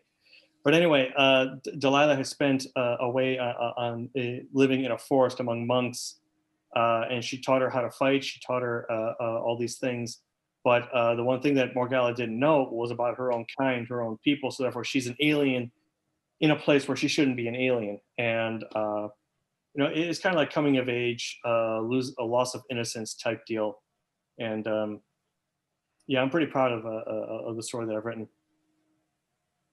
So I imagine that the many of the chapters that fall before this are kind of set up and backstory and giving you some information about the characters. And I'm trying to get the Morgalla, I'm looking over at my other screen, is the main character. And this is, of course, the 4 books that you, 3 more to write, is the main character and the driving force throughout all of them. Yeah, you see it through her eyes. So we can... Yeah, go ahead. I was just gonna, so we know that she lives, I'm guessing into book 2 and 3 and 4, but it sounds like she's going to have quite many challenges along the way. Oh yeah. In hell, it's killer. It's a kill or be killed environment. Certainly Darwin-esque, survival of the fittest type deal. But it's a place where you must know how to fight. And Delilah prepared her. She gave her the skills, but the one thing that she didn't, that only experience would teach her was how to be tough, how to deal with it, how to live in this environment. And Delilah grew up in it, so she's completely aware of it. And one of the concerns that she had was that Morgalla was going to end up being soft, and she kind of is. She's got the skill, but she has absolutely no bloodlust whatsoever. Oh. What am I going to do with this girl? So you mentioned they're in hell. Literally? Literally. Now, my version of hell is a little bit different. I know everybody thinks it's a place where bad people go and they die. No, not really. I consider hell kind of like Mordor. So Lord of the Rings was a huge influence. Imagine Mordor, but made perhaps a little more civilized. When you take a look at Mordor and orcs and goblins and all those creatures that live there, they're basically living in caves and whatnot, to where hell actually does have a bit of a civilization, even though it's pretty chaotic. They really don't have any laws and they really have only one rule: is kill or be killed. Only the strong survive. And you need allies. You need to know how to fight, and you need to know how to protect yourself. So are they isolated from the real world, where the world that we're from? Yes, absolutely. Basically, hell is like a nexus of all these different worlds together. And so they journey to different worlds, and they've conquered some. They're in the process of conquering others. And I only briefly mention Earth. That Earth is just one of many places that they're trying to places that they want to conquer. And I don't Okay. want to spoil as to why. Why aren't we on Earth? Why isn't Earth mentioned at all, or why isn't Earth involved with at all in this book? Well, I really don't want to spoil it. To say so would spoil the other three. Well, in many of our common religions, hell is a place, as you said, that where you die, you go there. But it's also filled with demons, and those demons, in some beliefs, can influence us on Earth and maybe change us to do bad things. Is that similar to some of the things that these demons can do? Yes, the one thing that all demons naturally have is the ability basically they're empathic.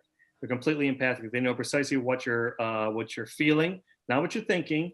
You think Counselor Troy on Star Trek, that sort of deal. She can't read minds, but she can tell emotions, and demons can definitely do that. They can feel people's fear. They can feel, they can feel love or hate or whatever. But one ability that they do have that's very deadly is the ability to influence the souls of others. And basically, the really strong demons can turn a complete saint into a sinner, and vice versa, if they chose to. Someone like Morgalla, who is completely innocent, probably would never be able to. She's definitely not that powerful, but definitely influence someone, someone's conscience, in the sense that she can easily, somebody is doing something bad and they know that it's bad. She can convince them, this is bad, you shouldn't be doing this. Or, demons often use hate as an engine. They use hate, to fuel people's emotions and just say, yeah, go ahead, do that. Yeah, go ahead, kill and whatnot. And they just like doing that and that sort of deal. But demons can also influence other demons too. So there's that. And so, are all demons bad, or are there really good ones? Their civilization, they're xenophobic, and because they see other lesser species, they would consider human beings as a lesser species. We're weak. I mean, demons can heal from any injury. They get stronger as they grow older, and they would see us. They would almost pity us. These weakling humans. They get weak as they get older. They lose a limb. It doesn't grow back. They would not, at best, they would pity us and see human beings as almost pets, but they sure as heck would not see us as equals. They just look down at all creatures. Demons are actually very bigoted in that regards to other alien species. They're like the strongest of all alien species. So of course that's going to increase someone's ego, and the entire culture is based around that, yep, we're the strongest, we should be in charge, and don't you dare mess with us. They sound a lot like politicians. Maybe a little. I mean, how often politicians and hell kind of coincide here. Well, you mentioned Lord of the Rings and some influences there. Mm-hmm. What other research or worlds out there, or even religions, did you tap into to try to create your own version of your world building? I was never really, I've never been very religious. I haven't stepped into a church since I was 15 years old, I think. But I was raised briefly Lutheran. So if I was belonged to any kind of religion, it would be one of the Christian religions. But I actually don't use that as an influence at all. I just decided to treat demons like aliens. This is, if they were to invade another world, it's an alien invasion story, except they don't have spaceships. They don't have death rays. And the primary reason why they're a titanic threat is the fact that they are stronger and faster and more experienced, more deadly and also the whole influencing of the soul. I mean, they can make you, if you show the slightest bit of fear, they can feed on that and just make you absolutely terrified. So It's quite an interesting story that you are starting. How far along in book 2 are you? all books are done. All the books are done. Okay. I personally have written all the books, and they have been. I used to be self-published actually, and it used to be just 3. The other 3, the trilogy of Morgalla, when I was self-published, but BHC Press, located also here in Michigan, said they've agreed to publish all 4 books, and I told them that. I says, well, I have a prequel as well, which, okay, yeah, we'll publish all 4. There we go. So the Savage Peak was actually going to be called the Morgalla prequel to the trilogy of Morgalla, but they just said, no, we'll just consider it all. It's just 4. Just consider it 4. Okay, cool. Hey, there we go.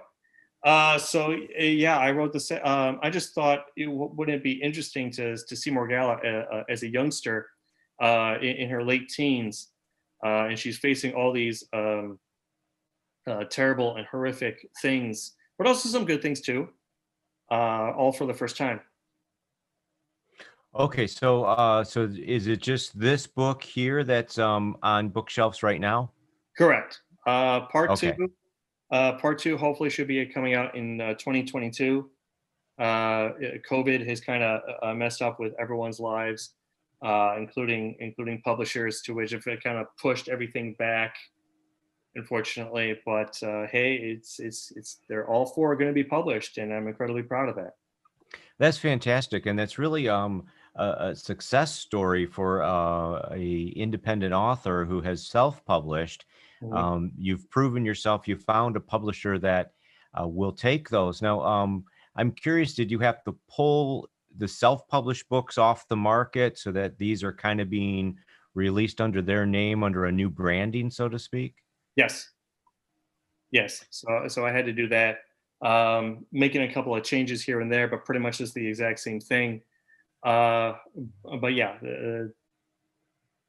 That's wonderful. That's great news. And I think that's very encouraging to self-published authors out there, is that, this is a possibility. You can still be picked up. And we tell people that, it is a possibility. And just because you're self-published does not mean you cannot be traditionally published at a later date. We have both platforms. Or that you're self-published, you can't be successful that way too. I know of a couple of authors that self-published and do well. And it's almost like a double-edged sword, self-publishing, to which, thanks to the internet, any author can put their work out there, literally any author. The downside being possibly oversaturation. How do you get your work to stand out when you have all these other books and writers out there? How do you stand out among all those? Right. Challenge. Right. Well, I'm looking forward to picking up the first book, and I'll be with you there on the bookshelves in when book 2 comes out. I think it's going to be a great story for readers and fans of mythology and fantasy and the world building and the creation, and fans of Lord of the Rings will, I think, definitely find an interest in this. Could you mention a place for everyone to go to find out more about you and Morgalla and the series, and where to buy your books? Yeah, I'm on all the major social media, Facebook, John David the author, all one word, or you just do #Morgalla, and you can find it MORGALLA. Also on Twitter and Instagram, there's that. There's the BHC Press website. They've just started a new sale for the holidays. Not just my title, but also a whole boatload of other titles that I'm sure people will love. So you can check them out too. So they just started a holiday sale. So that's awesome too. Well, great. Thank you so much, author John David, for joining us for the 2nd annual Author Fair. And we'll have another author coming up in just a moment.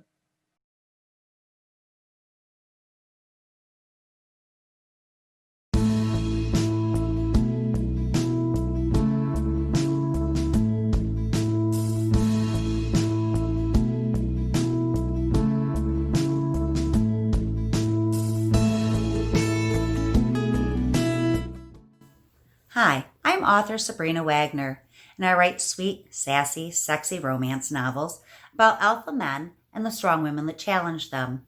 Today I'm going to read you a couple of excerpts. The first is from my book, Shattered Hearts. In this scene, Kyla, who is our heroine, has just been through a very traumatic event, and she has an unexpected visitor.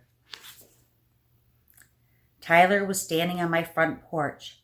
He couldn't see me like this. It wasn't even an option. He could never know what had happened. I backed away from the door when he knocked again. Kyla, I know you're in there. Your car's in the parking lot. Please open the door. His voice wasn't mad or yelling, just pleading. I slid down against the door and sat on the floor. I'm sorry, he said. I'm sorry I walked away from you. You're the best thing that ever happened to me. I'm not the same man without you. I need you. I want back what we had. I miss you so much it hurts. I know we can make this work. I sat there and cried at the words he said.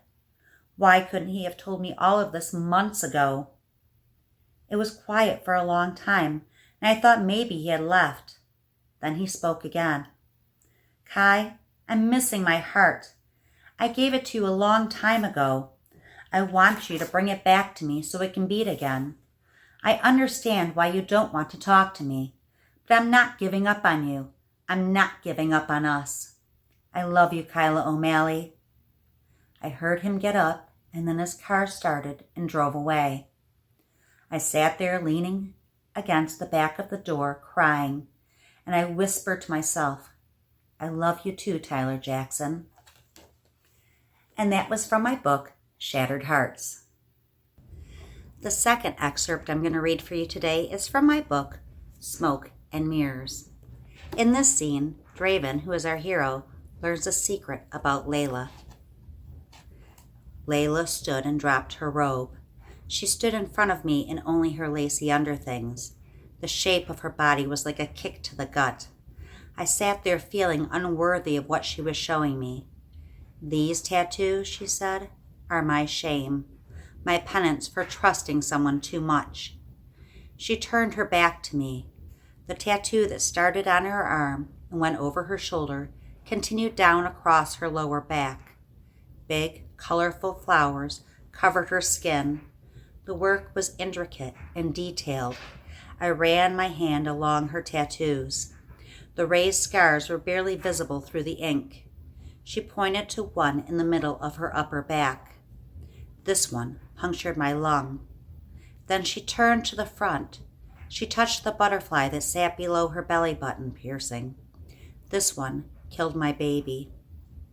The emotion that sat in my chest swelled to epic proportions. Tears so foreign to me swam in my eyes. I gripped her hips gently, leaning my head against her stomach. I'm so sorry, Layla. I didn't know. She ran her hand through my hair. I didn't want you to know. I just wanted to be a normal girl going out on a normal date. I wanted everything we did tonight. So now you know all of this, she motioned to her body, is a facade.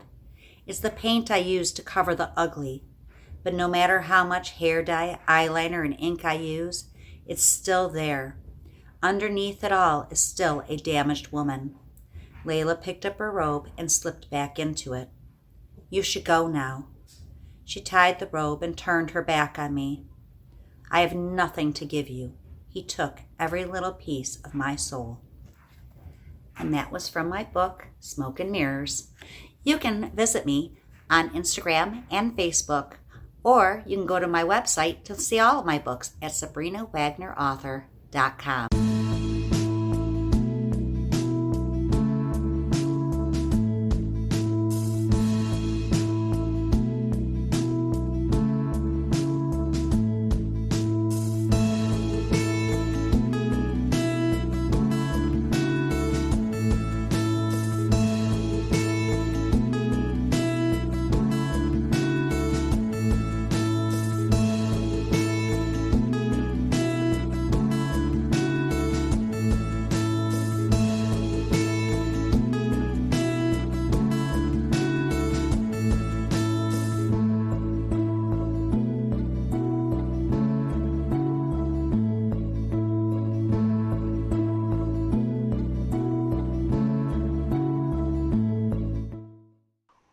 Welcome back to the second annual Authors Fair hosted by Rochester Hills Public Library and Rochester Writers. For Rochester Writers, my name is Michael Dwyer. And joining us for this segment is author Sabrina Wagner. Sabrina, thank you so much for joining us. Well, thank you for having me today. Well, it's our pleasure to have you here. And we just got done with a recording of you reading two books, a little bit from Shattered Hearts and a little bit from Smoke and Mirrors. You describe yourself as how do you put it? The sexy, sweet, sexy, sassy romance writer. and your characters, you like to say you have a all alpha male as a lead, as well as a strong woman, and that strong woman challenges the man. Is that right? Absolutely, because I think every alpha male needs a woman to challenge her to kind of put him in his place too. Well, I think what you're describing is partnerships, romantic partnerships, and I would say that every man needs a woman challenging him, and vice versa. Absolutely. My books are, if you're looking for a Hearts and Flowers book, these are not the books for you. These books, the characters are flawed. They have deep secrets. They have dark pasts, and the way they work through those things, that's what these stories are about.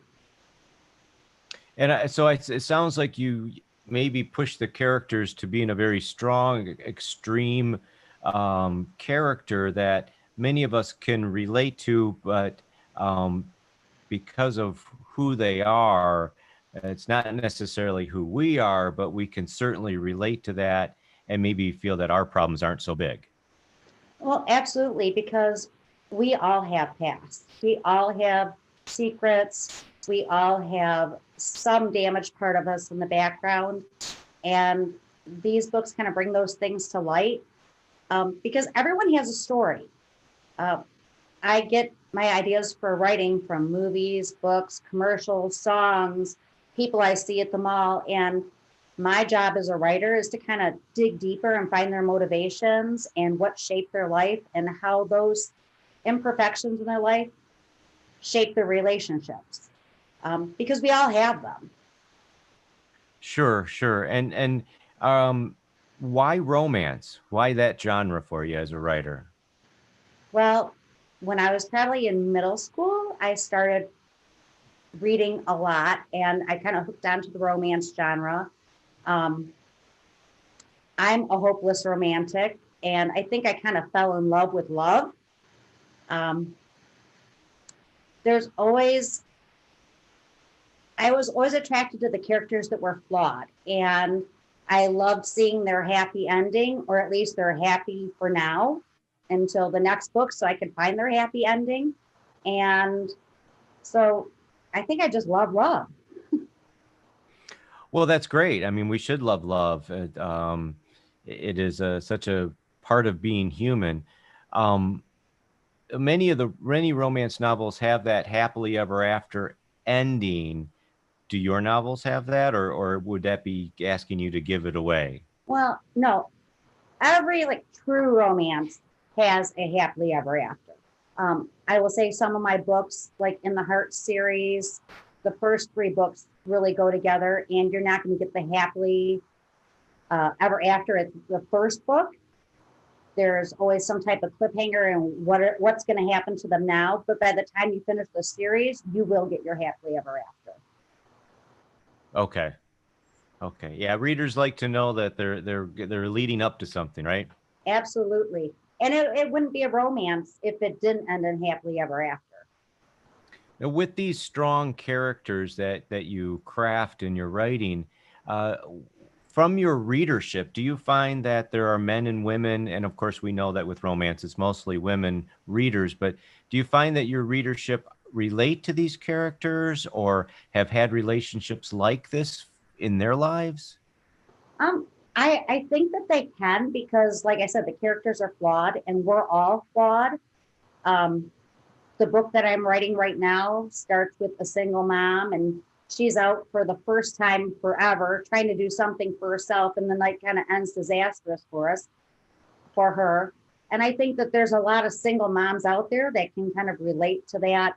You know, they're trying to find something more, but they're still, their family is the most important thing. Their child is the most important thing in their life. So I think that everyone can kind of relate to these characters on a different level. And in the second reading you did, Smoke and Mirrors, you spoke about tattoos and how they play a part in the characters and kind of define some of the challenges they've had in life. Is that anything that's happened to you, whether it be tattoos or something else that has imprinted itself, that is a reminder of past love or issues? Well, I got my first tattoo a couple years ago, at the age of 46. And yeah, it was something I kind of always wanted to do. And I'm a little damaged, just like everyone else is. The second series, the Forever Inked novels, kind of came out of the first series, because when people read the first series, the secondary character, who was the tattoo artist, everyone was like, oh, I love Zach. I really need to know his story. What's going to happen with him?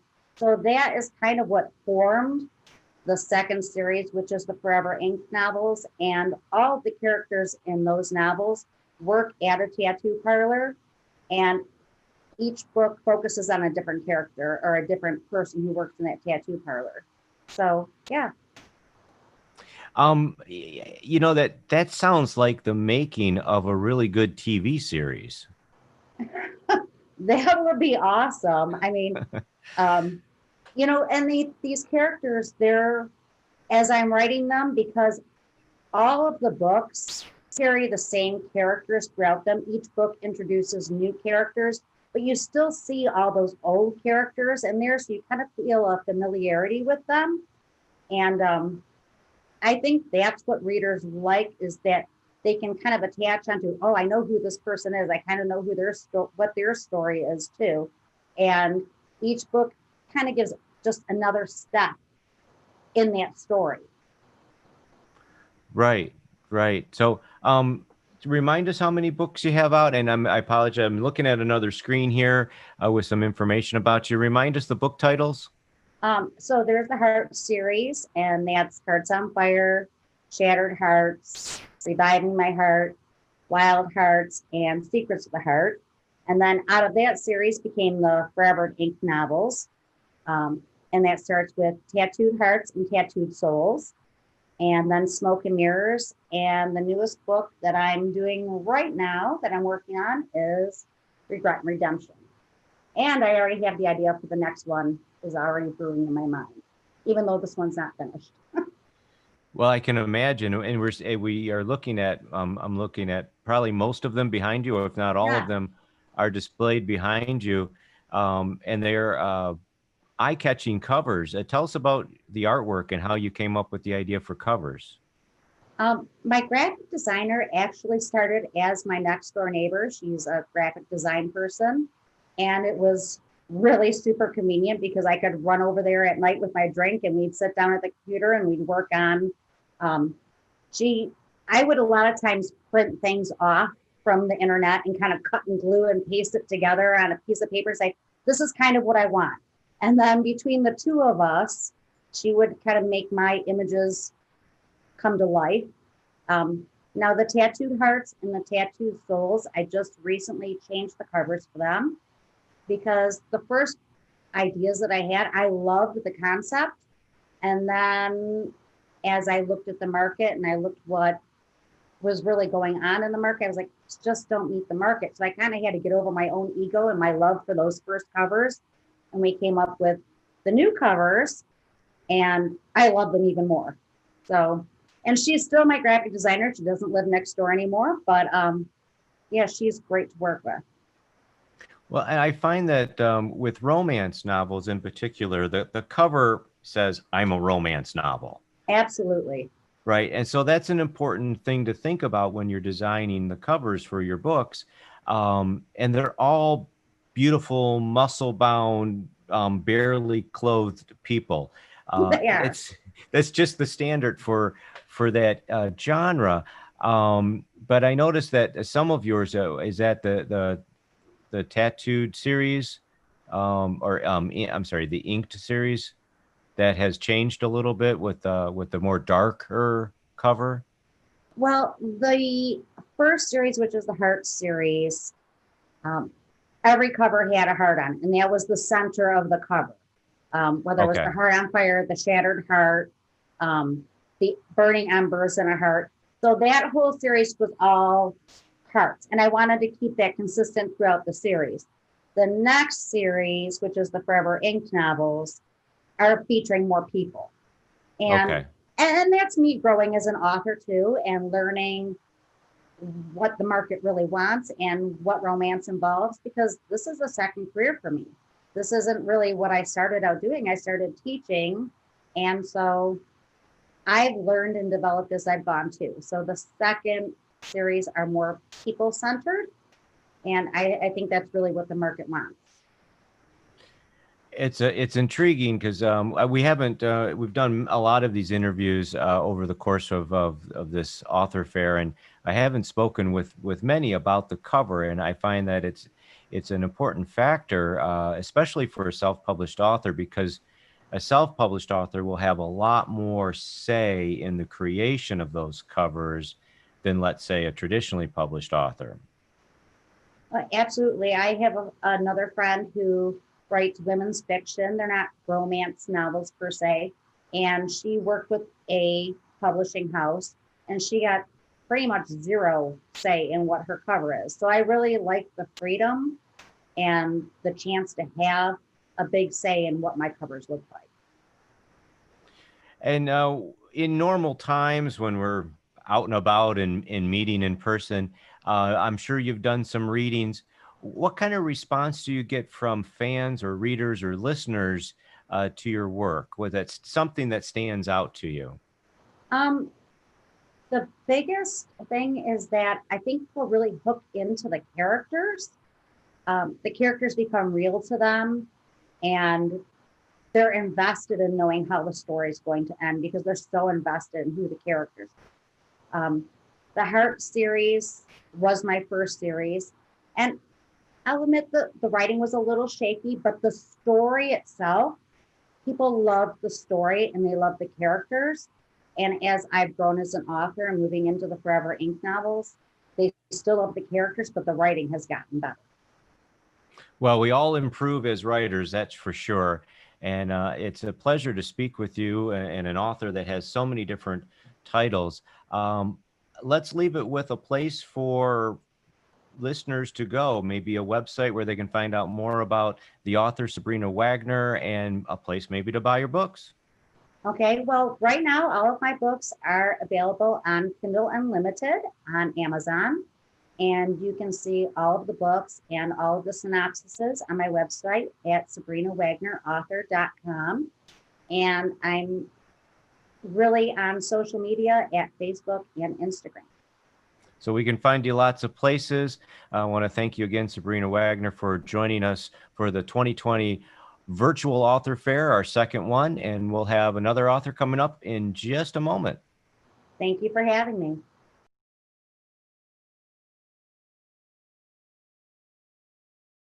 Welcome. Thank you for joining me here today at the Author Fair presented by the Rochester Hills Public Library. I want to share with you today a short reading from my book, The Mystical Ark, A Vessel of Blessings, a high-action spiritual adventure story centered on the mystical experience of 4 members of an archaeological team. An experience that ultimately leads them through a series of life-changing events. The story of the mystical ark had been on my heart for nearly 20 years, and then it finally came to fruition as a novel after a very vivid dream, which became ultimately the opening scene. And the following is a condensed version of that opening scene. There it was. The prize now sat before them in a hidden chamber of the dimly illumined desert cave to which they had escaped. They were hot and dirty, exhausted, and frightened. Most of their research team had perished the night before. Now they encircled the thing in silent wonder. A box, really, made of some unearthly gold-like material, covered with ancient dust, held their undivided attention. Metal loops, nearly worn away by time and use, hung from its sides. The remains of angelic figures that had long since lost their wings and their brilliant, shiny surface still clung to its top. Visibly weary, Paul staggered toward the ancient treasure. He stretched his hand toward it, then drew it back again. He tried again, but it seemed to be emanating a powerful energy that could not be penetrated. He backed away now and leaned against the cave wall, still staring at the box. Josh timidly reached toward the golden receptacle. He too jerked his hand away, dark eyes widening as he stared from his hand to the box and back again in disbelief. Zach adjusted the portable lights to get a better look. His thick brown hair fell unkempt over his eyes, and his usually crisp clothing was rumpled and spattered with blood. He extended his hand confidently toward the box, but then quickly snapped it back again. A strange invisible energy field surrounded the artifact, repelling any attempt to touch it. Then, shirt torn, chestnut hair in hopeless, dampened tangles, Elena pulled herself to her feet and reached out to run her fingers across the strange substance. She felt only a tingling sensation, then a smooth, surprisingly warm veneer. Her fingers searched the top for an opening. There were no hinges, no seams, no space that divided top from bottom. Her hand moved slowly around until she felt a spark, a surge, like a phantom cell phone buzz. She tried to pull her hand away, but to no avail. An electric wave of energy flooded her entire body, knocking her off her feet. Then suddenly, but delicately, like a flower blooming in time-lapse photography, the top of the box began to move. It rippled and undulated. It began to wrinkle and spread apart, reminding Elena of the parting of the sea in the Charlton Heston version of the Ten Commandments. It was open, and from it sprang forth bursts of light in radiating swirls that spiraled toward the top of the cave and gently fell like long-awaited rain upon their weary, sunburned shoulders. As particles of light fell upon them, they felt an energy vibrating through them as if the very cells of their body were coming apart and joining in the spiraling dance of light. Then they felt the particles condensing, creating a forceful pulling sensation. They watched in utter amazement. They had found it, the Ark of the Covenant, the most sought-after artifact of all time. It was open, and it was pulling them inexplicably through its now transparent sides. The rest of the story follows the team into the mystical ark, into the realm of the mystical, and follows their experience, and then follows them back to their everyday lives where they face both grave danger and personal transformation. If you enjoy a thought-provoking, suspenseful mystery with just a little touch of romance, and you're open to a book that Publishers Weekly calls religious speculative fiction, or as I would put it, speculative spiritual fiction, you'll love The Mystical Ark.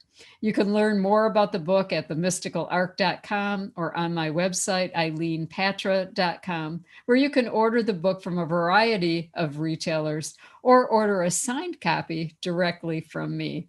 Thanks again for joining me today, and enjoy the author fair. Welcome back to the second annual Authors Fair hosted by the Rochester Hills Public Library and Rochester Writers. For Rochester Writers, my name is Michael Dwyer.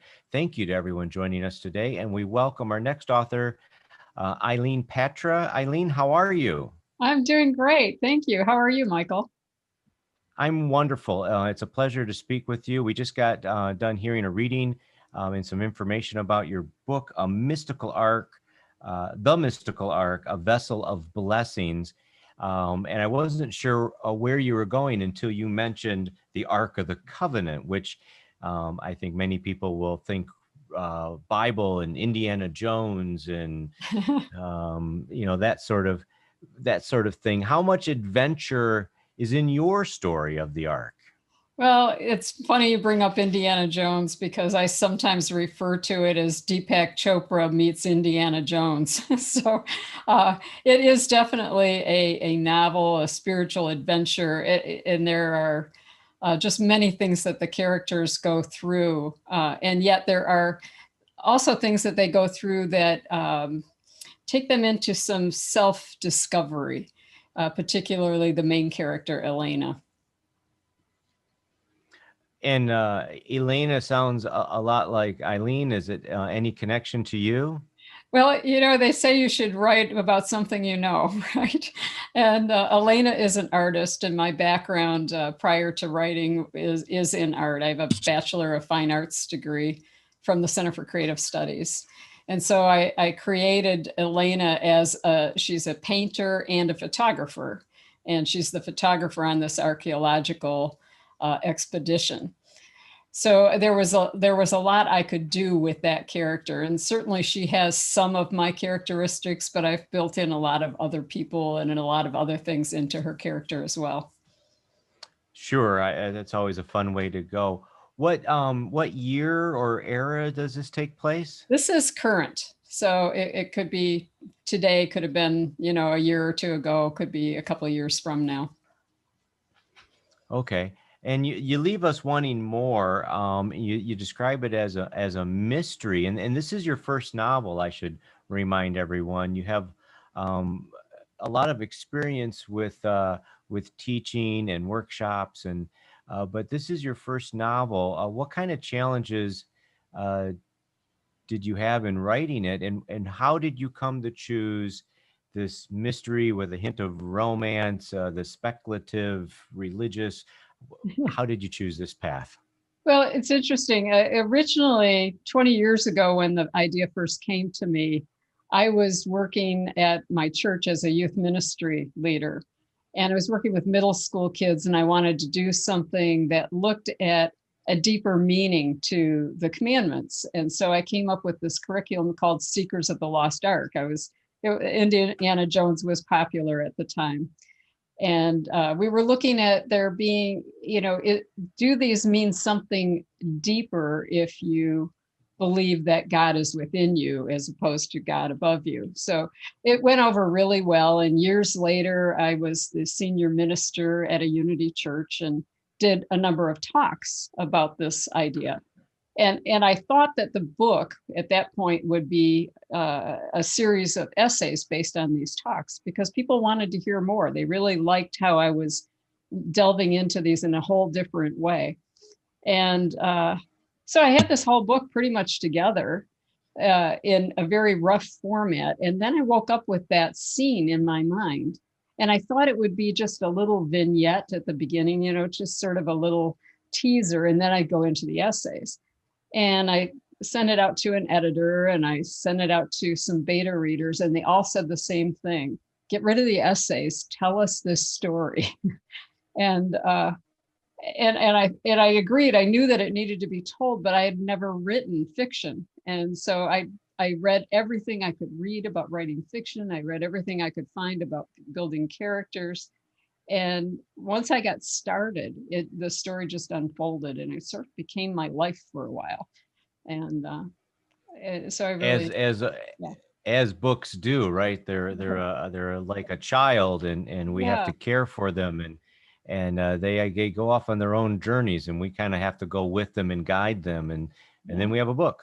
Yeah, and exactly. And so and I just, like I said, I learned a lot as I read about ways to engage people in the story. And so I added a lot of things to the story that gave the characters things that they had to move through. And there were, there was always somebody, there that was after them in some way. And so they learned a lot and they changed a lot by the end of the book. And with the Ark of the Covenant, and you mentioned it being like the most sought after world discovery if it was to happen. Of course, some have argued it probably already is, and it's sitting in a warehouse somewhere. How did you take from the religious teachings and other things that are out there and create your own story? Are you being true to any particular faith? Well, in a sense, because I do mention that, of course, any civilized group of people is going to have a similar set of rules to what we anticipate being the stone tablets. But what I wanted to do was take it a little further. And this is the theology of unity, is that God is within you. Well, if God is within you, what does God need a bunch of rules for? Because God is right there. Why does God need you to do, to obey some arbitrary rule in order to get back to what is already within you? So there had to be something else. So that was the main premise, was that both are important. And, but this other idea was something that would help people to grow more and develop a whole new kind of relationship. But oh my goodness, I've kind of gone off on a tangent here. But I do remain true to some things, and then I take it off into another direction. For instance, I did a lot of study about where the Ark is supposed to be, where people think it's supposed to be.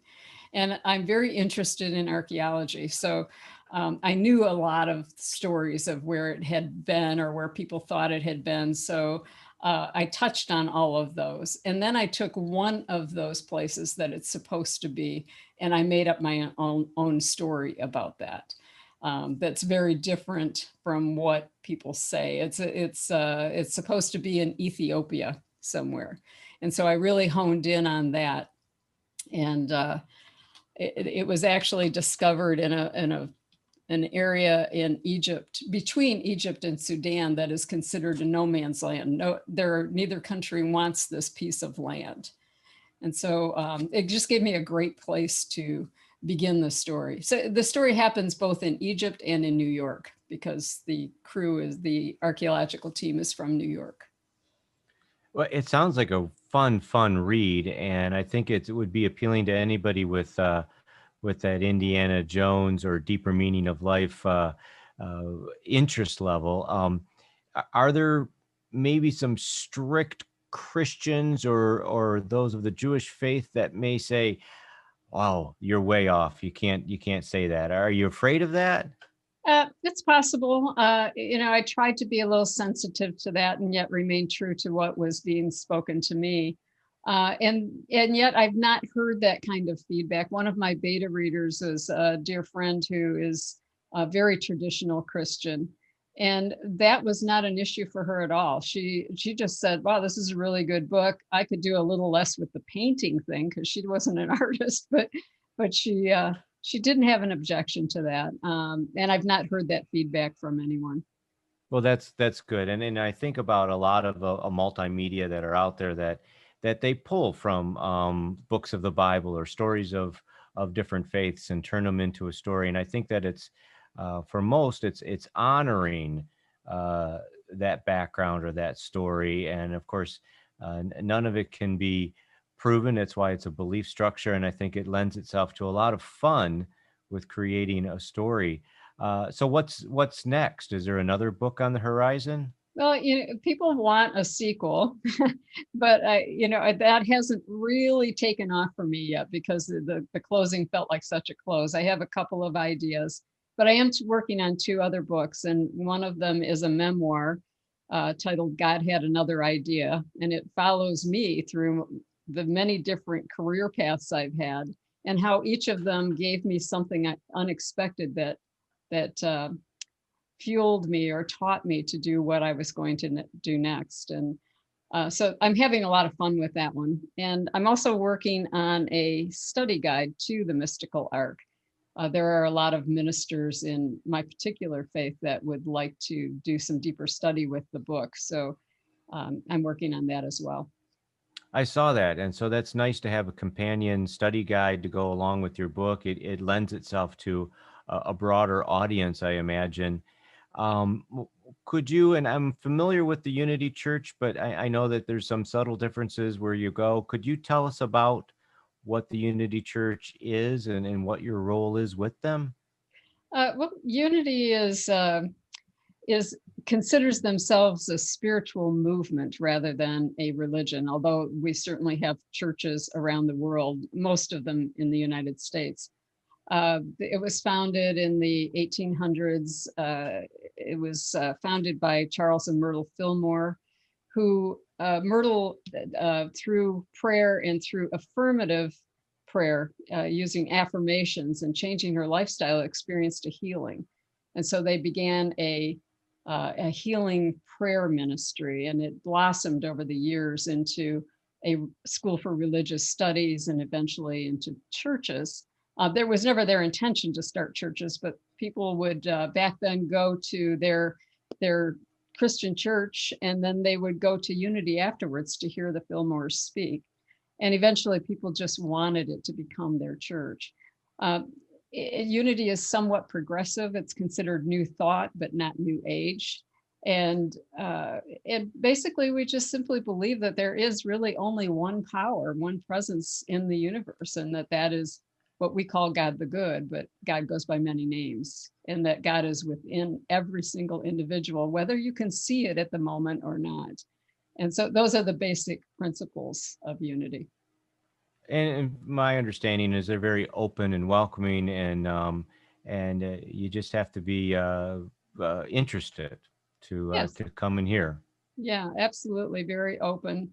I started out as a youth minister and got very interested in the studies from the school in Missouri at Unity Village. It's been, in my memoir, kind of outlines how Unity came up throughout my life, but I got very interested while I was working with the kids, and I became what they call a licensed Unity teacher, and founded a small Unity church in northern Michigan, and then eventually was hired as was ordained and hired as the senior minister at Unity of Livonia.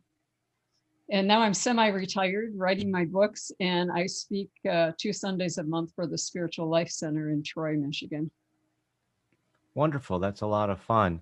And when it comes to your book, what kind of feedback have you received so far, either from members of your church or people outside of your circles? The feedback I get is awesome. People say they can't put the book down. Even my editor, when I sent it off to him, he told me it was going to be, weeks and weeks before he could get it done. He had 2 books in front of mine, and I got the book back 2 weeks early from him. He said that it was so compelling he couldn't put it down. I went, "Oh, that's really good feedback for an editor to say that." Granted, I know a lot of the people that are reading it, and a lot of them are from my circle in Unity, but very positive. They love the suspense, the mystery, and the romance. They want to see what's going to happen next with Elena and Zach, who are the key characters in the book. In fact, I have one congregant from Unity of Livonia who got the book quite some time ago, but only started reading it recently. And her power went out, and she emailed me this morning and told me she finished the book by flashlight at 5:30 in the morning. She couldn't put it down. So it's very gratifying to have that kind of feedback. And that's always fun to do, unless it's a horror book. You don't want to finish it by flashlight at 5:30 in the morning. Yeah, no, there is suspense and mystery, but it's not a horror book. Well, it sounds like a fun read. Why don't we finish up by you telling us where people can go to find out more about you and maybe to find a place to buy your book? Oh, great. Sure. My website and my blog is at eileenpatra.com. That's EILEENPATRA.com. And the book has its own website, themysticalarc.com. And in either way, you can get to the book. It's available through a plethora of retailers, including ways that you can buy it through the internet, but from your local retail bookstores. And you can also order it on my website directly from me, because I have a stack of copies here from book talks I was supposed to give before the shutdowns. So if you order it directly from me, I'll be sending you a signed copy. And I hope. Well, great. I want to remind everyone, it is The Mystical Arc, A Vessel of Blessings. And I thank you so much for joining us today for the second annual Authors Fair. We'll have more coming up soon on the 2020 Virtual Author Fair. Thank you, Michael.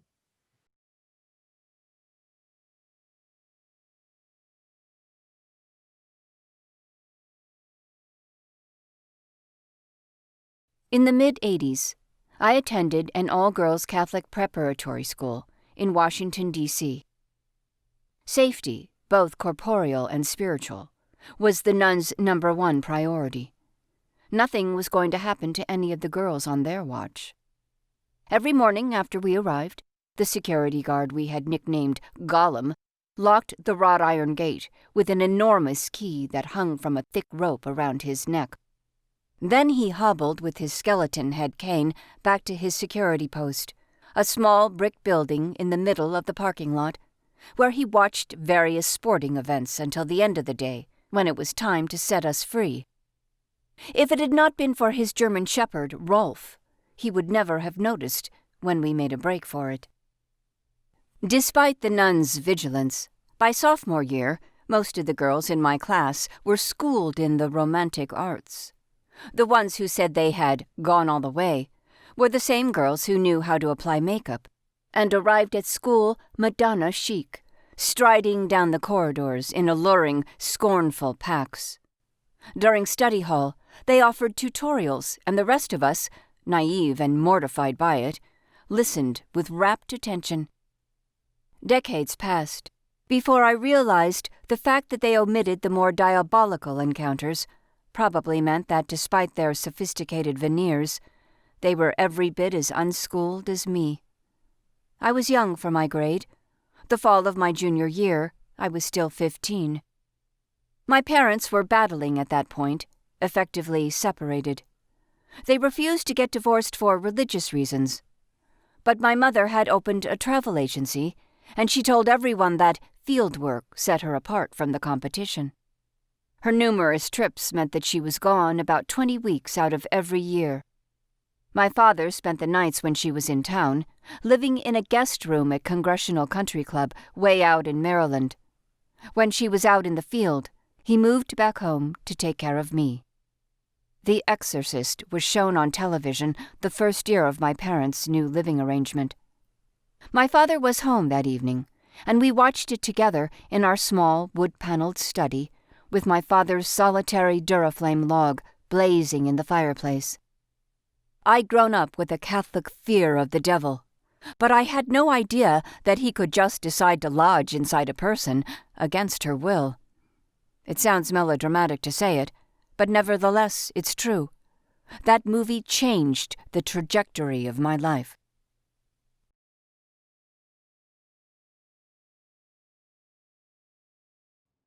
I called my wife, Terry, to tell her the car had conked out on the road to Hogback Ridge. "Serves you right," she said. Then she hung up on me. It sounds harsh, but she had a point. I should have given up on this clunker long ago. My Volvo 240 is nearly 15 years old, and I'd been trying to hold on until I hit the 300-mile mark. I'd replaced the fuel pump the week before, but clearly that wasn't the problem. Suddenly on Route 307, the car was refusing to go faster than 10 miles per hour. Not good to coast to a stop on a rural road out by Hogback Ridge State Park, but better than zeroing out in the middle of the highway, I figured. Terry just bought a new car for herself, and I admit I was holding it against her, refusing to replace mine because she'd acted so imprudently. The Lexus was way beyond our means, especially if we planned to retire in 7 years, as we had discussed ad infinitum. My son, David, 15, was beside me in the passenger seat, earbuds in 24/7. Let's just say he was there, but not there. This fishing trip was a means of luring him back, no pun intended. When he was younger, Hogback Ridge had always been one of our favorite destinations. 414 acres bordered on the north by the Grand River and the south by Mill Creek. The Grand is home to more than 70 species of fish. Plus, the river is bounded on one side by a high, narrow ridge, which in the winter clearly resembles the bony spine of a hog, and in the early spring, when the steelhead are running, is overlaid with delicate white bloodroot and spring beauty flowers. I decided to try to coast downhill into the parking lot. Because of the slight decline, we were cruising at a cool 10 miles per hour when I looked in the rear view mirror and saw a black pickup truck barreling down the road at 80 to 90 miles an hour. I turned my wheel toward the side of the road and the entrance to the long-abandoned Thunder Bay Golf Course, though there was no way I could make it out of his way in time. My only hope was that he would see me and slam on the brakes, which he did. He came to a stop about 2 feet before impact. Before I could even release my grip on the wheel, he screeched out into the other lane and pulled up alongside me. I rolled down the window. The driver was a teenager with light blue, red-rimmed eyes, a shaved head, a nose ring, and earrings that ran like ladder rungs up and down his earlobes. He scowled at me, and I noticed his right front incisor was missing and the rest of his teeth were dung brown. Welcome back to the second annual author fair hosted by the Rochester Hills Public Library. And for Rochester Writers, my name is Michael Dwyer.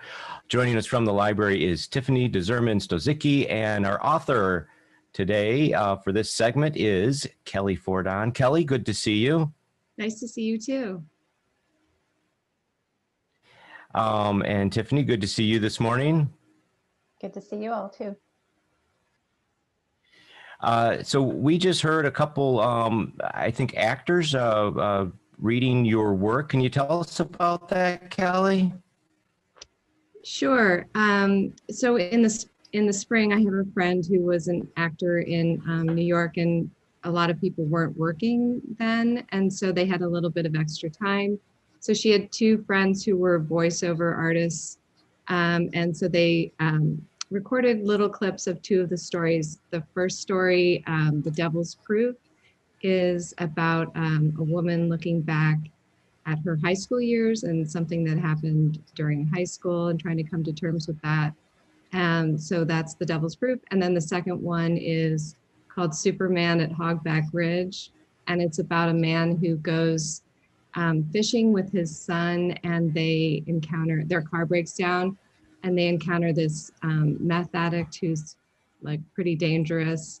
And the father has always had these doubts about his son. He doesn't know, his son plays a ton of video games like any high school kid.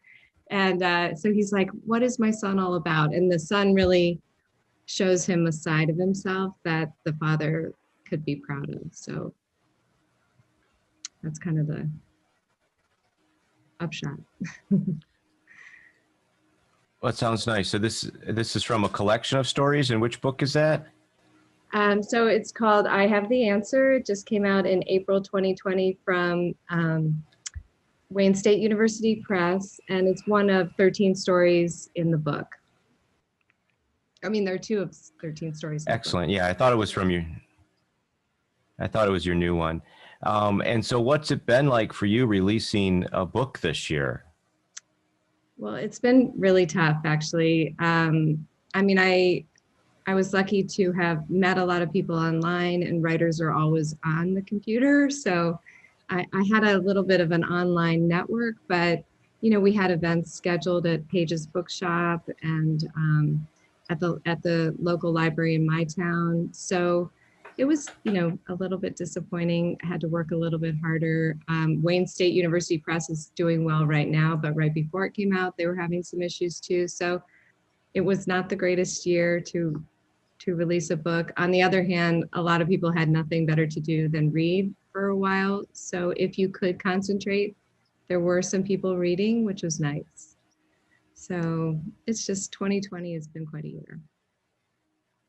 And I want to tell everyone that's listening today that Kelly and I go back quite a ways with working together on several projects and contests. And thank you for being a judge in many of those. And you're quite active with Spring-Fed Arts, but I'm assuming not very much as well this year. Well, we moved the classes online. So I've been teaching a couple of poetry classes online. And at first we started out, we were in Royal Oak for a while, and nobody really wanted to move online. But then when it became clear this was not going to end anytime soon, they made a really great transition to Zoom, and it's worked well. I mean, makes everybody feel like they can still be somewhat productive. Absolutely. Yeah, and it's good to see people and to be able to connect one way or the other. And as authors, as writers, we're a bit reclusive many times of the year. And so social gatherings were a big deal. So it's important to still be able to do that. Yeah, I know the conferences were a great way to, I mean, I loved going to the Rochester Writers Conference and seeing people there. But hopefully this time next year, we'll be able to do it in person again. So how is the book doing right now, virtually and online? I think it's doing, fairly well. I think it's important to keep pushing a little bit and keep trying to sell it. And libraries have been a big help. My library has been awesome, supporting it and putting on programs. But, I don't think anybody's sales are quite what they would have been. It's hard to figure out what that model is. I mean, people are super supportive, but to actually get people to buy books is a little bit more difficult. But we keep trying. Well, I'm sure it's opened up a different way to look at things. And have you discovered anything new with trying to market a book or release a book virtually or online or in a pandemic?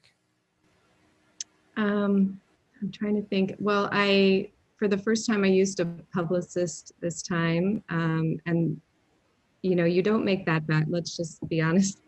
As a writer, you never make that investment back in dollars. But what I was really trying to do was just sort of give the book a chance. I spent so many years on it. So I spent, a little bit on that. I tried not to spend much. I only paid for a couple months. But he did get me some interviews online. He helped me place a couple of the stories in, different journals. He was a great advocate for the book. And I think that it made it to some places it wouldn't have otherwise. Whether I think that was good for recognition, but whether that translates into actual sales is something I'm still not clear on. I had lofty goals, I want to sell more than I sold on my first book. That is, not going to happen. I don't think that will happen at this point, but I gave it the old college try. And I think you just have to keep advocating for yourself and trying to figure out different avenues and reach out to people, which is not, as you know, like being introverts. That's not in my wheelhouse at all. I don't like that. But, I figured I spent 5 years writing a book. I have to treat it like I would a baby and take care of it and nurture it and show it off to people. So it's tough. So you're I responsible for it for that. at least 18 years. Yeah. What have you heard about publicizing? I'm curious during this time. Well, I mean, pretty much what you've said is we've looked at alternative methods of getting out there with Zoom calls and doing workshops, and many people held off thinking that this is going to pass, and certainly this event here, Tiffany and I have been bantering about it all year, and the library made the call early on, and there was the correct call to do this virtually. And so we got it all set up. But, I did not think that this would have to be an online event back in March. No. Yeah, no one did. I don't think anyone thought it would go on this long. No, and I think that we're going to be doing a lot of this throughout all of next year. Mm-hmm. You do? You think it'll go So, on all year? You think it will? Well, I guess it really depends. I mean, where I was optimistic before, I'm kind of pessimistic now. So if my pessimism, if I can say that word, proves not to be true and I'm surprised, then that's great. Right. Yeah, I mean, I So guess I would say one benefit has been going to all the Zoom readings of writers, outside of our Michigan area as well, who I've admired, who I, would never have made a reading before, just to find out about those online. I mean, you could fill up every day of the week, almost all day, going to readings, workshops, a lot of them offered for free. So I think that'll be a great way to get through the winter for sure. Absolutely. Tiffany, do you have a question?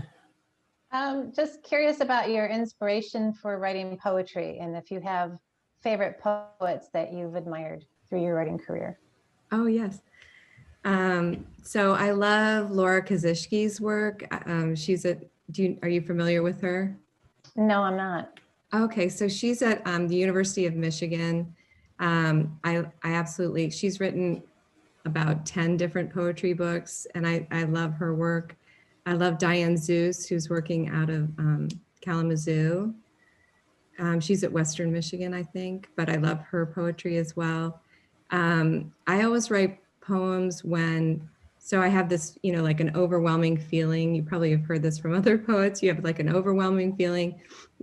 I am like, oh, I don't want to be really sentimental. I've got to find some images that will convey what I'm feeling here.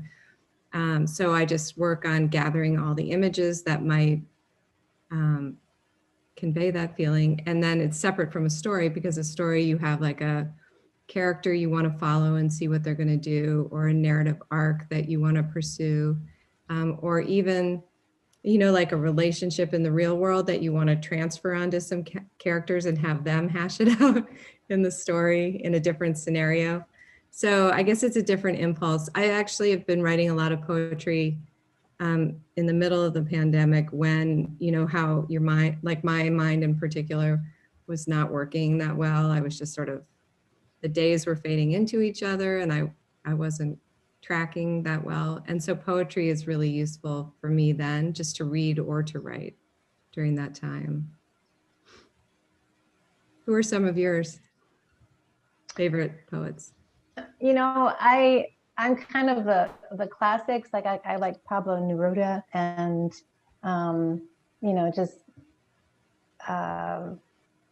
those types of imageries and the pictures and the things that come across just really, really mean something. They really kind of, when poetry really touches you, then you know that it's made an impact on you, right? It's exactly, yeah. Moment. I was just talking to my high school book club. My high school friends had a book club, and then we were all Zooming last night, and then there were a couple English teachers on the call, and I was like, oh my God, I was so awful at poetry, grammar, everything in high school, because I just, I didn't get that, let's scan the line, or, meter and whatever. And I think a lot of people are thrown off about thinking that it's sort of a drudgery or a job to read a poem, when it's just purely for enjoyment, connection, catharsis. So yeah. They were laughing. I am terrible at grammar. I'm never going to get a job at a university now saying that. Terrible. Well, that's interesting, Kelly, because I think a lot of people think that writers have this mastery of certain parts of English and writing, and sometimes it's just actually just sort of knowing how words go together, you know, and it may not be that you have all of the grammatical rules down, nor do you need to have them necessarily. Right. If you have a skill and a talent to hear what Mhm. sounds, you know, correct together and how it works. So I think that's inspirational in and of itself, because I think writing can be very intimidating to people. You know, if they think that there's a sort of science behind it that they have to acknowledge and learn. But if you just Right. start writing, it sometimes will just come naturally to you. Yeah. And, you know, if you enjoy it, you'll pursue it, you'll get better at it, you'll read more, you'll learn through osmosis. And even if you can't really describe what you're doing, I did hear one writer say, you know, like, I'm a writer, not a scholar. You know, I cannot deconstruct this sentence for you, but I wrote it, so I don't know what to tell you. Oh, it's true. Well, Kelly, that kind of segues into a question I have about poetry, reading poetry and listening to poetry, both from the listener standpoint and from the author standpoint. Is it constructed differently when it's meant to be read out loud to an audience versus just read? Well, I think that for poetry, you know, people, if you're reading it, then you're working with line breaks. So you want people to follow the line breaks, and you're hoping to surprise them when the line break ends at a certain point.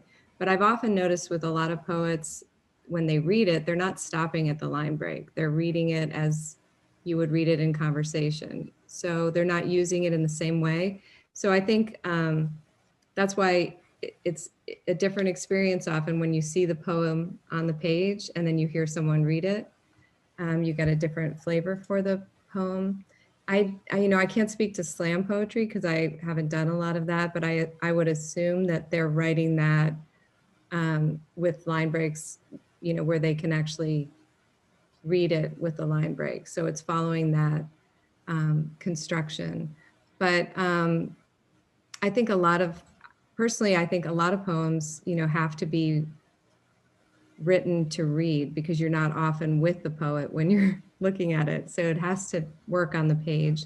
And a lot of people now are using, you know, space to a great advantage, you know, like making a big wide open space between two words to convey either that there's something unsayable in that space or unknowable, or, you know, they're just using the page in really interesting ways, I guess, is the bottom line. And I bet you that's something that we might be able to learn in one of your classes. Yes. Yes. Yeah, we do. We work on that. I want to remind everybody that we are speaking with author Kelly Fordon, and her book is I Have the Answer. I'm looking at my other screen. I Have the Answer, and hopefully sales will be great for this holiday season. If there's a place for people to go to find out more about you or your classes, or maybe to buy your book, I bet you can tell us where that is. Sure. My website is www.kellyfordon.com, and that's KELLYFORDON. And you can find out, I have a blog as well. I don't deconstruct sentences, but we deconstruct stories on the blog. I talk to poets, and now this year I've been talking to short story writers, and it's called Let's Deconstruct a Story, where we really dive into the stories and try and figure out how they work. So I've just started doing that. So that's on the blog too. Wonderful. Thank you so much for joining us today, Kelly and Tiffany from the library. We'll have another author coming up soon, right here on the 2020 Author Fair.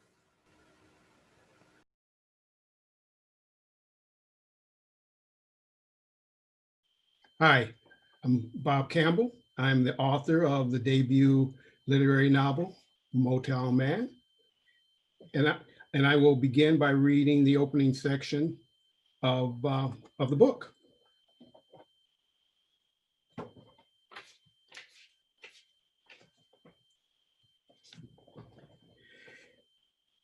Keep in mind, I hold no hard feelings toward happiness. I trust that it feels the same toward me, not that that really matters. It just doesn't work as a union. We're too different. at least at this stage in our existence. The strange and perhaps beautiful thing about happiness is it doesn't require some kind of ceremony or legal action to join with it. It's as easy as declaring, I'm happy. Never mind if it's usually accompanied by or attached to some contrived reasons. It's still as easy an identity. It's still an identity that's as easy to don as slipping on a coat. You know how these folks you meet talk about finding God in religion and then reinterpret the word as often as necessary to conform to their worldview, no matter how twisted? That's happiness for you. The lack of a relationship with happiness leaves me open to experience life differently. Oh, sure, I have needs and desires that I wish to fulfill, and having done so would give me some satisfaction, temporary or longer. But what it wouldn't do is make me beholden to happiness. Why am I here? He asked. It's a question he had heard in some variation time and again, something he'd even asked himself more than once. He furrowed his brow and his eyes went searching for some version of truth. Rays of bright light stabbing through parted vertical blinds warmed the noiseless room. The sun's warmth belied the temperature outside. A fierce cold wind had swept down out of Canada and laid bare his true feelings about this so-called winter wonderland. It sucks. He turned inward, sighed, and tried to re-engage. Bradley had another stop to make before home. With the gas needle pressed to E, he was running on fumes, as they say. There were at least a few gallons in the tank, more than enough to complete his run of errands. Still, he could already hear Abby's subtle objection. Why do you always drive around on E so much? He pulled into the station just up the road a ways from his subdivision in Grand Heights, parked at a pump station near the road, and got out. Snow fell heavily, and he squinted amid the swirl of large flakes. A trail of footprints in the fresh layer of snow followed him across the pavement as he strode toward the building. The stop had only within the last few years morphed into a self-serve fuel plaza from the more intimate full-service station it had been to better serve an influx of more people like him. A young man exited the building as Bradley approached the entrance. A quick chin-up, head nod, that sly way brothers silently communicate fellowship was offered before the strangers looked past one another. The young man made haste through the snowfall to a nearby idling car, a tricked-out maroon Toyota Supra, and vanished behind its smoky windows. Bradley noticed in an instant the curb appeal of such an automobile, even though it was by then several model years old. Nimble, sleek, stealthy, and un-American, cars like that weren't simply a threat, they were the enemy. The people who dared drive one in this town were traitors, fucking traitors, especially those who collected a weekly check from the major employer here. How could one dare bite the hand that nourished it? It was beyond comprehension. Bradley scrapped those ideas, though. He had worked in the shop long enough now to know the occasional auto worker who had opted for a Japanese or possibly a German car embodied something else other than simply being a, quote, fucking traitor. What exactly? He settled finally on freedom. They were driven by different ideas and inclinations, individuals, some of whom felt misplaced in this life. To Bradley, they were Yobs, named for that Martian baby mistakenly delivered to the Earthling couple after a cosmic collision sent the two newborns to the wrong planets in that old Merry Melodies cartoon.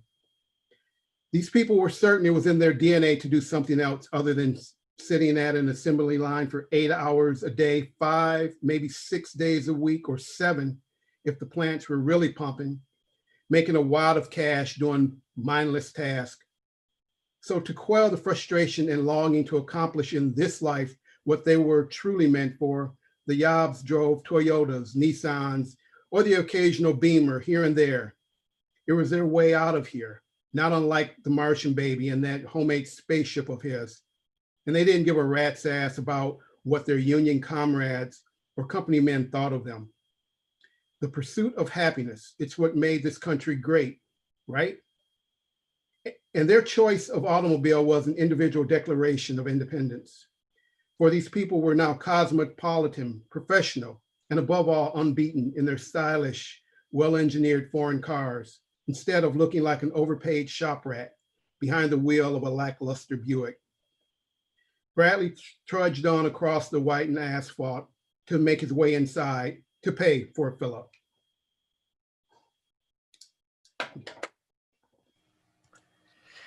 And that was a reading from Motown Man. We are speaking with author Bob Campbell on the second annual Author Fair hosted by the Rochester Hills Public Library in conjunction with Rochester Writers. And for Rochester Writers, my name is Michael Dwyer. Bob, thank you so much for being here and reading that for us. Thank you.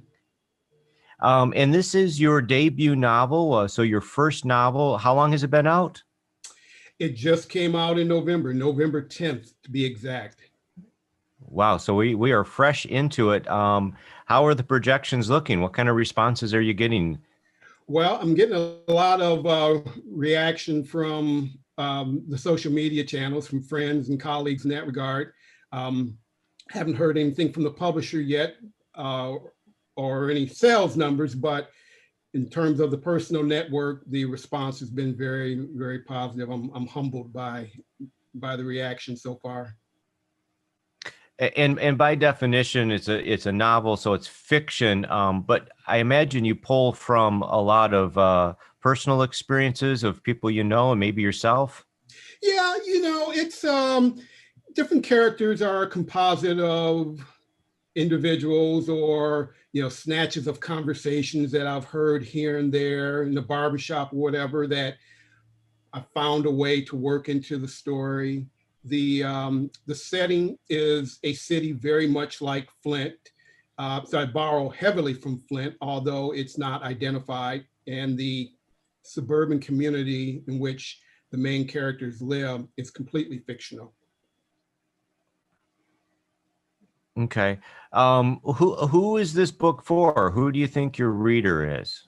Well, it's a literary novel. And so I think that in many ways, even though I've worked on a project for a number of years, I think it has a lot of contemporary themes, particularly around the issue of race and communities and transition. And so I would think that readers of literary fiction certainly would find would be an audience for it.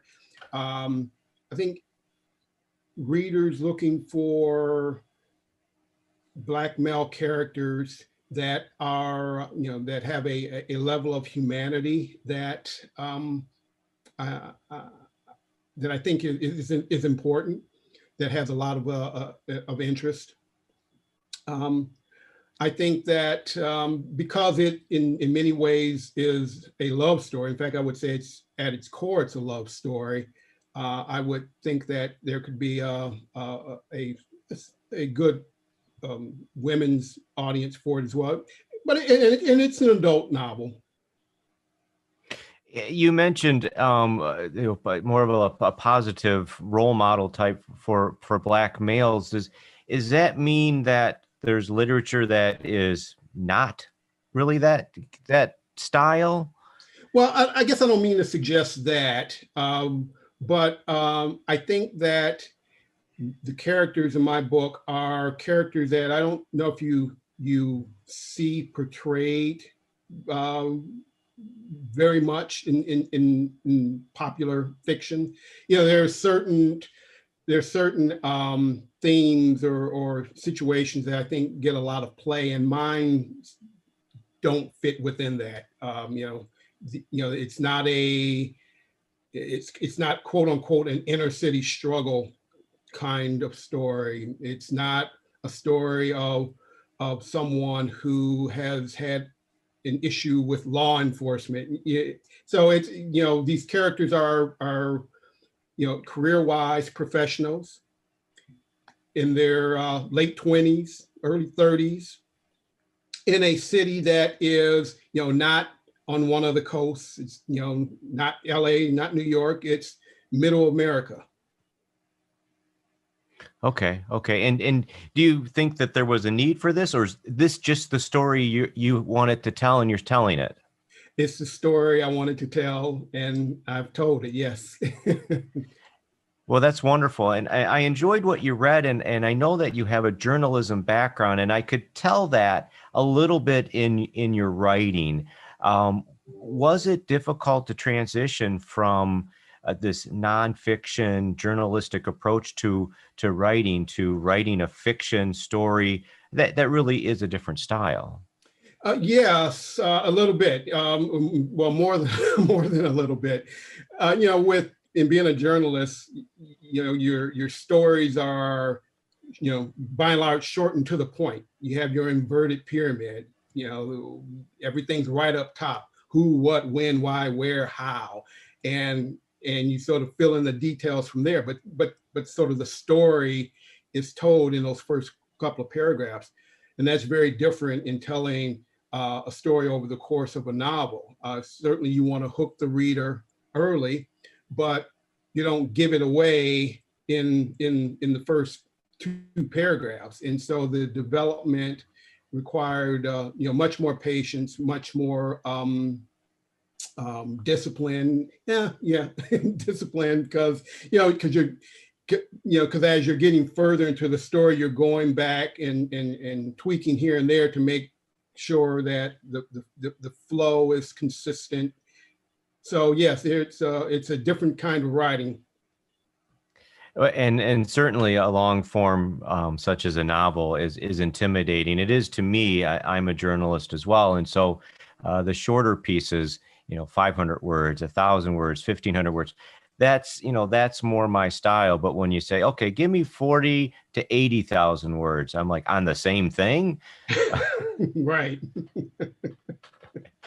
And so, it's a whole different style. So I applaud you on making that transition. But if we could touch a little bit on your nonfiction journalism background, how did you get involved in writing? Well, I've always liked to write, but it was not the kind of thing where I was one of these kids who was constantly writing stories. Although I will say this, my mother says, and you got to believe what your mother tells you. She said that I told her years ago that I wanted to be a writer when I grew up. I don't remember that, but I'm going to trust that what she said is true. But in school, it was always just something that is sort of part of being a good student, being able to write. But I enjoyed it, and so something as simple as preferring an essay test versus a multiple choice type test. I love doing research papers in school, but again, never really connected it in that way. And later, as I was older, really trying to understand, well, what is it that I want to do? I was working. I did work in the shop for 7 years before I became a reporter. And so it was something that just kind of evolved over time, that it was a skill, a craft that I really enjoyed. And increasingly, as you're kind of observing the world around you, you start asking questions, and even questions of like, well, what if this? What if that? And wouldn't that make for kind of an interesting story? And so that's kind of how I kind of moved into it after doing a couple of other things. Yeah, and you've worked for several different newspapers around the country. You want to just recap those quickly and maybe mention which was your favorite? Sure. So I started out at the Flint Journal, my hometown. I started out actually as a stringer. I don't know if they use that term anymore, or freelancer. Yeah, old schoolers do.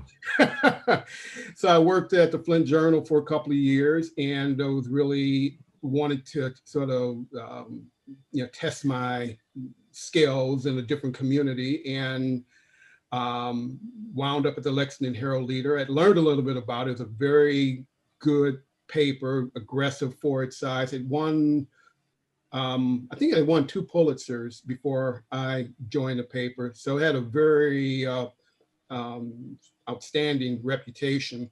And it was in a different part of the country that was, very different from the industrial Midwest, going to the upper South, which was much more agrarian, if you will, in kind of its orientation. And then was there for just under 5 years, and then came back to Michigan, worked for the Detroit Free Press for a couple of years, about a year and a half. And then I moved into, went to work for a trade publication. By far, I think my favorite stop was the Lexington paper. I learned so much there. I covered state and federal courts initially, and had an opportunity to cover some really fascinating trials. It was actually still a beat reporter when there was a police shooting that, unfortunately, you've heard a lot more about in recent years of a young black male was shot by a police officer unarmed, and but that was quite a story to cover. And then from there, I moved into writing editorials for the newspaper and did occasional columns too, and did a few book reviews. So it really had a chance to sort of stretch myself there in a couple of different ways. And then was, wanted to get back to Michigan and went back, joined the Detroit Free Press, which was at the time, the Herald Leader and the Free Press was all part of the Knight Ridder chain. And did that for, like I say, just over a year, and kind of got burned out, I guess, and kind of moved on. Yeah, well, as we all do when it comes to writing and beats, and it's funny that you've covered the Motor Cities version of Horsepower as well as the Kentucky version of Horsepower. I've never thought of it like that. Yes. So different, but both very entertaining, and I bet you don't miss covering federal trials right now. Yeah, that would be something. That's gotta be tough, no matter what the situation is, because you're dealing with loss and victims and very serious outcomes. So it must be nice to move to something like a book where you can just write your own words and drive the story your own way. Do you have plans for a follow-up? Or is it too soon to tell since you just released this one? Well, I have a couple of different ideas that I've been kind of gathering string on. I've been thinking about something centered around the Flint water emergency. Hasn't fully formed yet. Got a couple of ideas for some short stories that I've actually been working on, but you kind of, one thing is we sort of talked about at the outset, with fiction versus nonfiction journalism in particular, that it's not bang bang bang. It's you kind of. It's more of a it's not a sprint, it's a marathon, and it takes time, patience, and so, but in terms of from the idea and stage, I've got several different ideas I really want to dig into. Well, I'm sure you're going to get to them all, because writers do that. They have lots of ideas and lots of directions, and that's their courses, is writing the next novel. We've been speaking with Bob Campbell, author of Motown Man. Is there a place where people can go, Bob, to find out more about you, your book, and maybe a place to buy it? Yes. So Motown Man is available on Amazon Books. It's also available through my publisher, which is Urban Farmhouse Press. It's a Windsor, Ontario based publisher, and it's Urban Farmhouse, all one word, .ca. You can find it there. And I also have a personal website where I have some of my nonfiction essays housed at bobcampbellwrites, all one word, .com. Wonderful. Bob Campbell, author of Motown Man, thank you so much for joining us for the second annual author fair hosted by the Rochester Hills Public Library. We'll have another author in just a moment. Thank you. Thank you very much.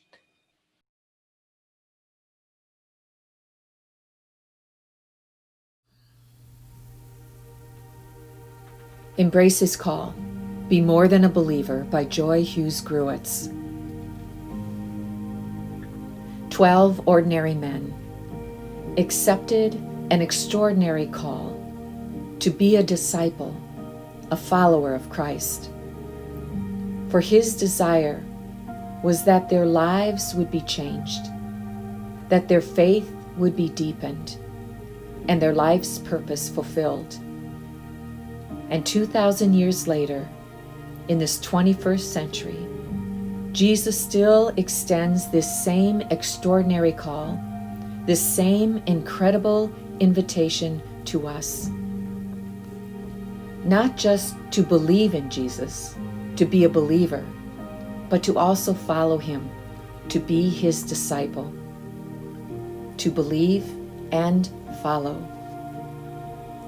But how do we follow him today? And what does it mean to be a disciple? How do we embrace this extraordinary call? After all, unlike those first century disciples, we can't follow him through the streets of Jerusalem or through the countryside of Judea, Samaria, or Galilee. We can't sit on the mountainside to hear him teach. We can't enter a synagogue to hear him preach. We can't watch in amazement as he performs miracles of healing and deliverance. But there is a way we can follow Jesus today. We can follow him through the scriptures. In the Bible, we can read his words, we can study his lessons, and apply his truth to our lives. Which brings us to the purpose of Embrace His Call, Be More Than a Believer. In the pages of this book, biblical lessons and inspiring personal stories are shared to help move you from that place of believing in Jesus to taking that action step of following him, to believe and to follow. So I invite you to journey through the pages of Embrace His Call, experience the adventure of being more than a believer, of being a disciple of Christ.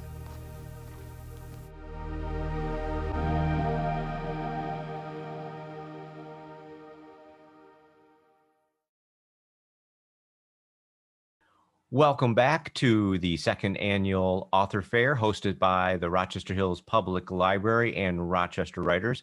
For Rochester Writers, my name is Michael Dwyer, and joining us for this segment is Joy Gruitz, author of Embrace His Call. We just saw the book trailer for that. Welcome, Joy. How are you? I'm doing fine. Thank you, Michael. So that is what's called a book trailer. It's kind of to excite people about the book. And I want to tell everyone it's a nonfiction, spiritual book. What is Embrace His Call all about? It's really about helping people move from that place of believing. You know, there's a lot of people who have embraced that Jesus is their savior, that they're a Christian. But how do I live my faith? How do I put it into practical living? And I think that's where a lot of people struggle. They believe, but I want to be more than a believer. I really want to follow the teachings of Christ in a way that I can apply to my daily life, and that my life begins to shine and reflect the life that Christ lived. So it's kind of a guide for people that maybe have accepted and chose this as their faith, but maybe not know what really to do with it. And does this come from personal experience? Did you go through something similar and that's why you wrote the book? Well, it's interesting. My background, I grew up in a church and was very blessed to have parents that modeled the Christian faith, and I saw faith lived out. So I was blessed that way. what I saw is as I began to teach in the church a Bible foundation class called Understanding God, I began to see where people needed a foundation of truth that helped them begin to live their lives, as I've explained, reflecting Christ. And some of the experiences that I've had with people along the way began to show me this need to really clarify how to bridge that gap. I can remember one instance in particular. I was invited to be part of a group that would go into a prison to pray with inmates in a maximum security prison here in Michigan. There was an evangelist who was going to share her testimony, and then following, we would go in and inmates could come up and ask for prayer. Now, I have to tell you, I was never one who felt I was called to prison ministry. I was kind of asked and I couldn't refuse. You know, I was in one of those situations where I couldn't say no. And so it was some trepidation that I entered those prison walls. But as those inmates came forward for prayer, I saw this need of, here were men who said, I'm a believer. I've accepted Christ as my Savior, but how do I live my faith? And I can remember one inmate came up, and I just saw such sincerity in his face and his expression and his desire. He says, I believe, but I just don't know how to live it.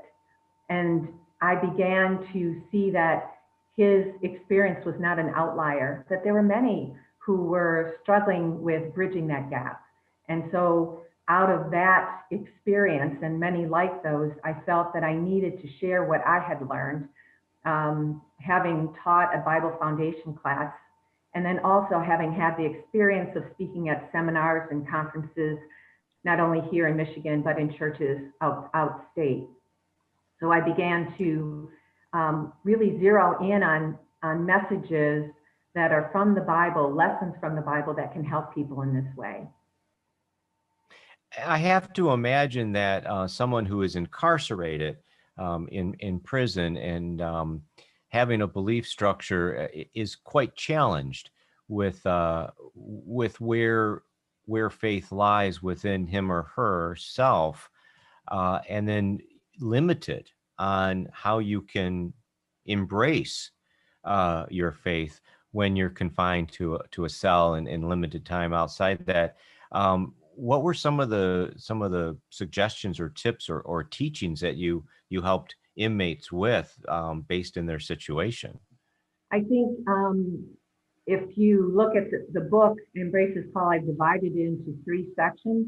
And I think the first important section is understanding who we are in Christ, understanding our identity, understanding what it means to be, you know, we say you're a child of God. What does that mean? And what are the blessings that go along with that, in not just for an eternal future, but in our present?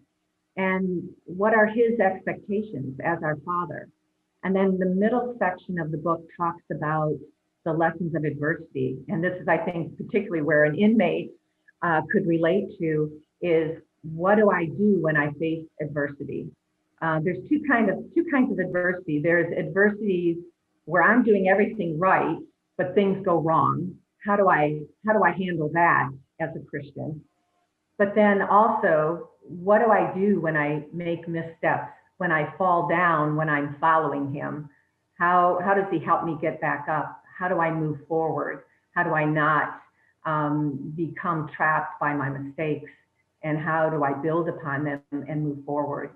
And then the third section of the book is really looking at some of the important lessons that can help us with spiritual maturity.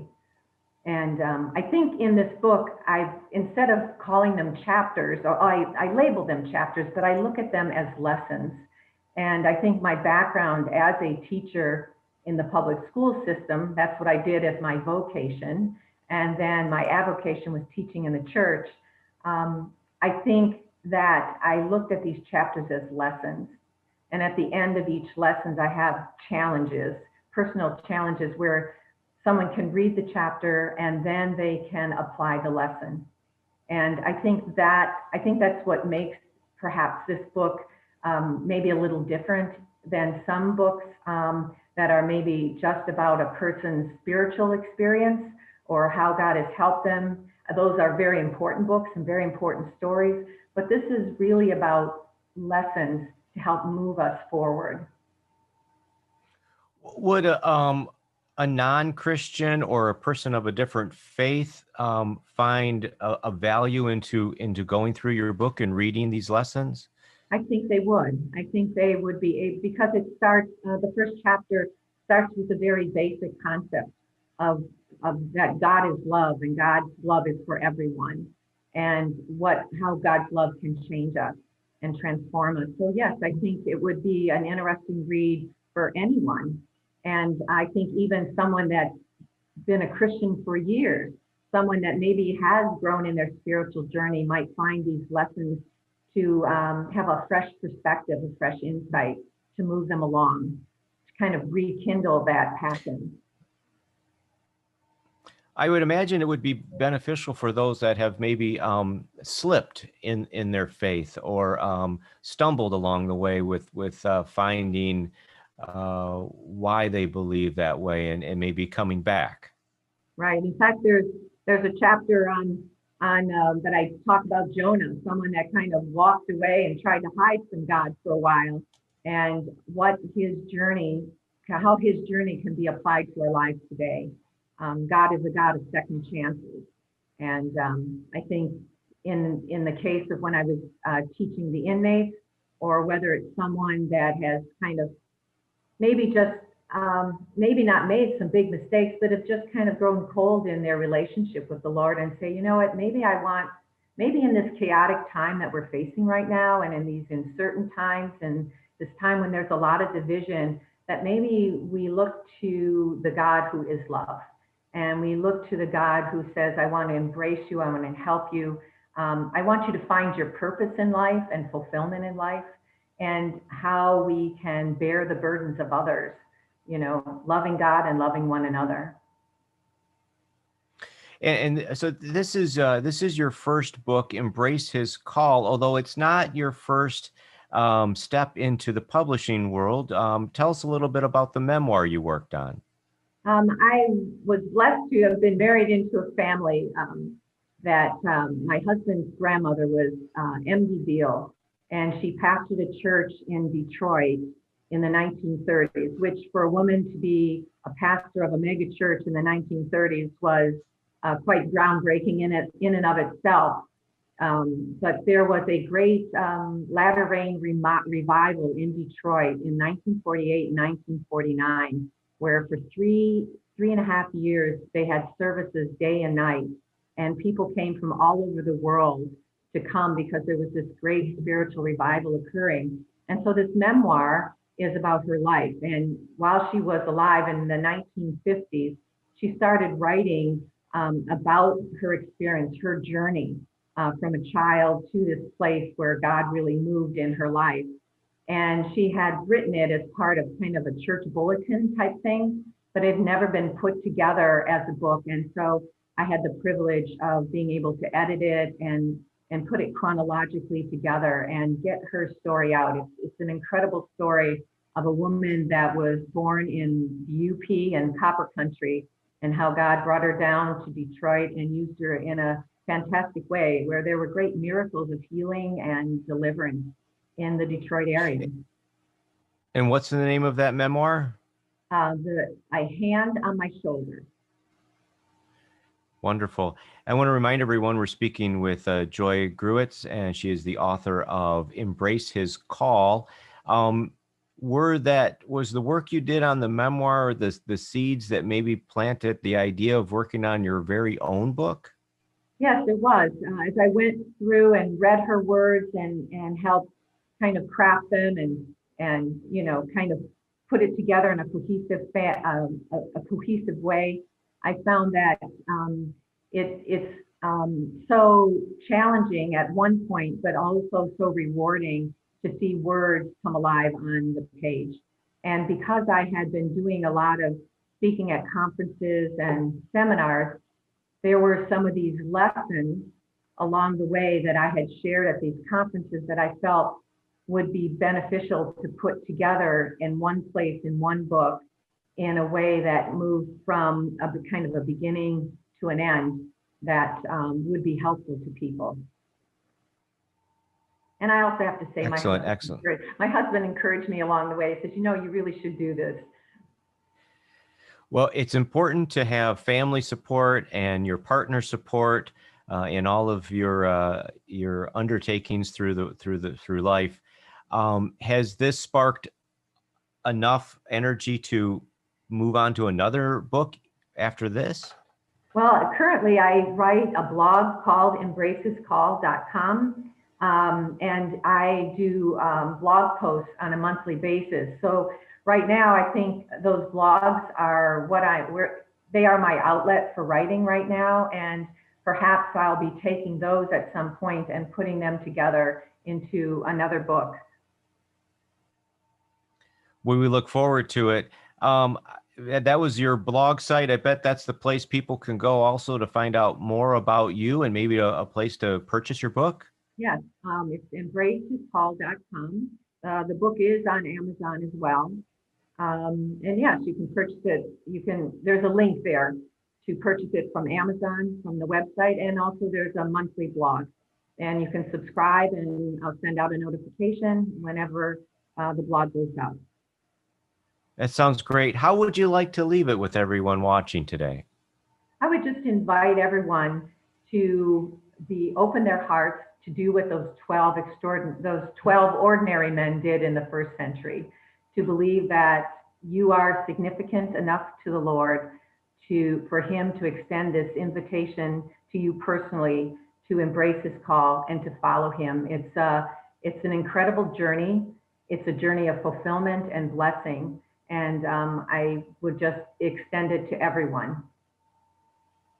Excellent. We'll leave it with that. Joy, thank you so much for joining us today for the second annual Authors Fair held through the Rochester Hills Public Library. We'll have another author in just a moment. Thank you so much.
Welcome back to the second annual Rochester Hills Public Library Author Fair, hosted in conjunction with Rochester Writers. For Rochester Writers, my name is Michael Dwyer, and joining us for this author segment is Doreen O'Brien. Doreen, it's so good to see you. Thank you, Michael. I am thrilled to be here, and thank you for having me. Now, we just got done seeing a slideshow of images, which is kind of a teaser about the stories that are in your new book. Tell us about your new book. Well, the book is a story collection called What It Might Feel Like to Hope. And I had a very difficult time titling the book because I couldn't find that thread in the stories. And when I wasn't thinking too hard about it, I realized there's hope woven throughout all of these stories. And sometimes the hope is very small and very minimal, but they are generally hopeful stories, which, if anyone's familiar with my earlier work, this is a departure. My earlier work is much darker. And some of these are actually humorous. The first story in the book is called 8 Blind Dates Later, and it features a protagonist whose mother fixes him up with 8 different women after his girlfriend dumps him. And you can't write that very seriously. So I'm playing a little bit with the idea of the romance genre, and I include some of that. But then there are serious stories. There is quite a serious story called The Turn of the Wind about a scientist. He's a crystallographer who is diagnosed with Alzheimer's. And of course, he then has difficulty continuing his work. And so he starts conflating the crystals with his life. I'm someone who loves to conduct research, and I include it in my stories in very subtle ways, because I love stories that teach me something as I read them, something I didn't know. And so you'll see, you're going to learn a little bit about mortuary science, and you'll learn something about herb farming and growing and how herbs are used. You'll learn about the history of Corktown. You'll learn about ancient classic violins. So the book may seem like there's a lot of disparate topics, but hope is what weaves them all together. And that's how I explain the collage that you saw prior to the interview. All of these images, these characters, these props do occur somewhere in the book. And now, are these all 100% true stories, or all made up, or a blending? These, the only truth in the book are the historical details, such as when casinos came to Detroit. This is a book of fiction. So as I say, the research is true. Oddly, I did a lot of research on mythology for The Turn of the Wind, and the mythology, the mythological stories and characters are true, such as stories can be true. But these definitely are works of fiction. I'll admit, drive around Corktown and look at the architecture, because oddly, the irony is that we want fiction to feel so real that we utterly buy this could be the truth. So there's, truth in the architecture, there's truth in the research that I do on crystals or on herbs. But really, at the end of the day, these are not my experiences. These are not experiences of people I know. These are fiction stories. But with one message about hope, and different than your previous books. Could you touch a little bit on your previous books and what their titles were? Yeah, my first book was also a short story collection called Voices of the Lost and Found. And this book really is 11 stories, first-person narrators, and these narrators were all in serious trouble. One story was narrated by a young girl who had been kidnapped, taken to a cabin in the Catskills, and raped by a lunatic. Another story was narrated by a young man who got in with a very disturbed high school friend and ended up on an interstate crime spree, robbing stores. And there was a poet turned prostitute story. There's a story about 3 men who work at a fishery and kill their cruel boss and dismember him and feed him to the fish.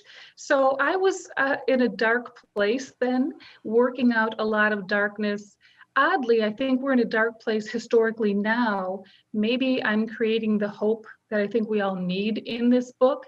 My second book was called Oven Birds and Other Stories. And I have to say that was a bridge perhaps to this current book, What It Might Feel Like to Hope. it was more hopeful, not quite as dark. So I see a kind of an arc in my work from less dark to more hopeful, which I have to say I find ironic because, as I said, I think we're living in pretty dark times now. Maybe this is a way to combat or temper that darkness, writing more hopeful stories. Well, I'm pleased that you are embracing the light of hope and making a transition from some of those darker stories. And there's a lot of people, especially in the spiritual world, that do think we're in a transitional time, and that things around the corner will be better. We are looking at a bright future as a species, as a humanity, all living together on this planet. And I have to believe that, because what's the alternative? So I concur. I agree. I think maybe writers are generally tapping into this kind of collective unconscious belief that things can only get better, or that we're trying to collectively generate the hope we need so that things will get better. I, like you, am hoping that as a species we've learned, rock bottom is only a good place to be when you realize that you can only go up and you have to do something to make yourselves transcend. So I hope this is that moment. I hope this is where we are. Well, I agree with you. I hope we are headed in a positive direction. And I know we are. I know we're headed in a positive direction. There are stumbling blocks along the way, and there's opinions and beliefs and arguments along the way. And those people may not agree, and they may be right. They may be wrong. It may not matter what their opinions or beliefs are. I just think we're headed in a positive direction. Well, then my trajectory, my writing and book trajectory is mirroring or paralleling that trajectory. So that pleases me. So, a couple other things, I'd like to say about the book is that I tend to be a literary writer, and what people have said is that most literary writers write about the upper crust, wealthier people. When you think of John Updike, you think about his concerns and what he wrote about. But I do write about people who, in this book, they're working people. They are middle-class people, even people in the lower stratums of the social caste. That has always been my concern. People ask me all the time, this seems so real, did this happen to you? And I say, no, my life is boring. I need fiction. I want to learn about the lives of other people, which is why I write about morticians, or I write about herbalists, or I write about people who are writing zombie stories for Tom Hanks. This is interesting to me because it's not my life.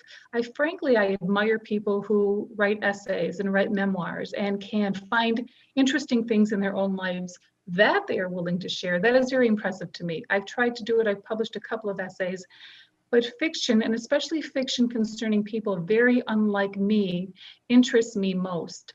When my first book came out, there were stories narrated by lower educated, uneducated, middle-aged men, prostitutes, a Detroit tagger, a graffiti artist. And I read from my book at a little store up north on the Leelanau Peninsula. And I had only been in communication with the owner of the store via email, so we'd never met. And she lived a couple hours away from her store, so she was not involved in the day-to-day operations. And I remember right before my reading at her store, she came running in. She said, "Where's the author?" And I said, "Here I am." And she looked me up and down and she said, "Oh, well, after reading your book, I didn't know if you were going to be Black or white or Asian or Indian, but you're just a boring white woman."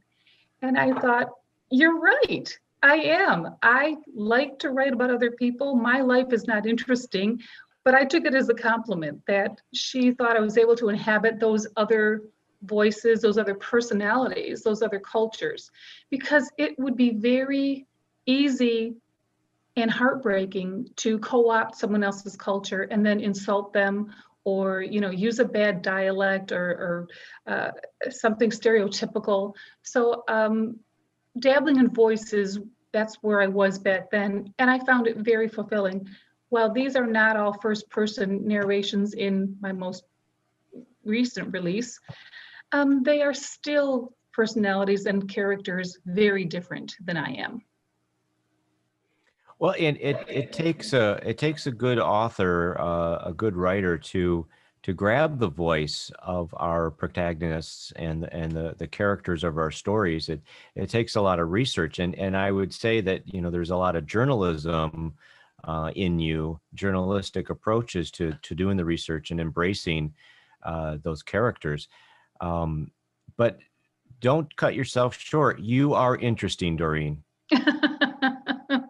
Well, insofar as you can see me in my characters, perhaps. And it's funny you should say that about the journalism bent. I do have a bachelor's degree in journalism as well as in English. And so I think that research aspect in my work, it comes by me naturally. It's fun to do. And as I say, my favorite stories are ones that are quietly instructional, not didactic. So I'm learning about other characters, and I'm learning about interesting. I actually, for the story with the crystallographer, I bought a crystal growing kit. You can get them at Michael's or at the science store, and I grew crystals so that I could see the process. Well, the first version of that story was a horrific story because it was Doreen O'Brien showing off how much she knew about crystallography. So it was too cerebral, it was really boring. And so I then put it aside for a while, like most writers do. And then I started getting to know my character. And then crystallography took the back seat to the character's story of how he's struggling with Alzheimer's and how he's trying to create a new life, making weather vanes with mythological figures. So that explains one of the slides on the slideshow that we saw earlier. So I have to learn, like everyone else, to balance the stories between the research and between the characters. And the characters in the story are always more important. And in terms of these first person stories, I always joke about this, but I do say this to my students. On the first day of class, I ask them how many hear voices in their heads. And half of them raise their hands and the other half drop. But if you hear voices in your head as a writer, you are going to be a very good dialogue writer and probably really good at the first person narrative. So once I think I tackled that to the ground and felt good about it, I moved on to other perspectives, and I feel comfortable now with all perspectives. But even though I've been writing for a long time, I feel like I'm still always learning and growing. It's a very long apprenticeship. Any writer who says, I've learned everything I can, I've arrived, I'm finished, is an arrogant writer to me. I think it's a lifelong pursuit. Writing is always changing. There's so many hybrid genres we never had before. So we can always learn to write in a new form, a new genre, a new style. So I don't think as writers we ever arrive. I mean, money is one thing. If you've made a bunch of money, you might feel you've arrived. But as far as your craft and pursuing your training, I think that never ends. And I like that. Well, absolutely. I mean, we never get to the end of everything we want to do. Life takes a different path, and eventually that ceases to give us any more days to do those things. But you're never done, and we're writing more material, you're researching more material. There's projects that you won't get to, there's ideas that float by and float out, and but that's just the life of being a human and being an author and being a writer and a storyteller. Oh, absolutely. I recently read Viktor Frankl's Man's Search for Meaning, and he claims, unlike Freud, who said life was about pleasure, he said life was about pursuing things that are meaningful to you personally. And your life has purpose outside of yourself, not internal pleasure. And I think that's exactly what you just said in different words, that writers or sculptors or painters or they will constantly pursue creation outside of themselves, and as a result, their lives have purpose. And you're right, we will die before we've finished everything we've wanted to complete, but that is the nature, I think, of artistry and of living a life of purpose and creation. Well, the story that you haven't been able to tell, someone else will down the road. And so your thoughts are not in vain. It's just part of the experience. I want to remind everyone we are speaking with Doreen O'Brien, and she is an author here on the Authors Fair. Remind everyone the name of the book and where to go to find out more about you and maybe to buy that book. The name of the book is What It Might Feel Like to Hope. It's for sale, obviously, on Amazon, though I prefer people, if they want to buy the book, buy it through IndieBound or through Sundance or through a local bookseller. If you go to indiebound.com and put in your zip code, they will actually give you a list of local bookstores that sell the book if you want to support your local proprietor. And that would be the preference for me. But as I say, I know we're all in lockdown. Amazon is simpler for people. So it's available in multiple locations. Again, I know it's kind of a long title, What It Might Feel Like to Hope. It's a title I fought for. My editor did not want the title, thought it was too long, but the publisher luckily took my side and said, nope, that's the title we want. That's what we're going with. So that's where you can buy the book.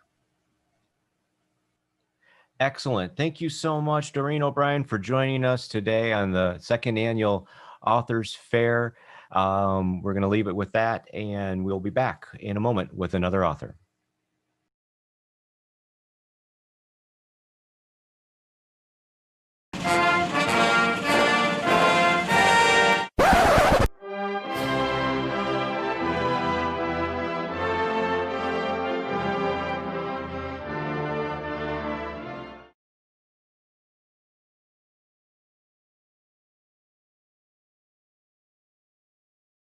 There is a lot of misinformation out there, and it didn't really occur to me until I began researching this book. There are times when I literally, even though I had the stats, I could not find things from the opposite side of a supposed non-biased argument that helped support the claim. And that really bothered me because it's things that were pretty well understood. And even now, you have a hard time finding some of the information that I put in the book unless you look into academic journals or something like that. And it should be readily available to anyone that wants to find the truth, yet it's not. So there's a lot of that misinformation out there. And having lived all across the world and studied multiple cultures and economics and history, I know how good we in the United States have it. And that's not being shared with everybody. A lot of people are being told that we're actually falling behind, that things are terrible here. So I want to share how free markets have provided better outcomes. They're morally superior to the outcomes that you would achieve in socialism, because socialism requires that you take from someone else through force, and I explain that in the book why I say this. You take through force and you redistribute it to someone else. It doesn't offer any way to actually grow the economy. So it's not offering a positive in any way. It's just another way of redistributing. At its core, the book is really about capitalism versus socialism and why we need to stick with free markets if we want to remain prosperous.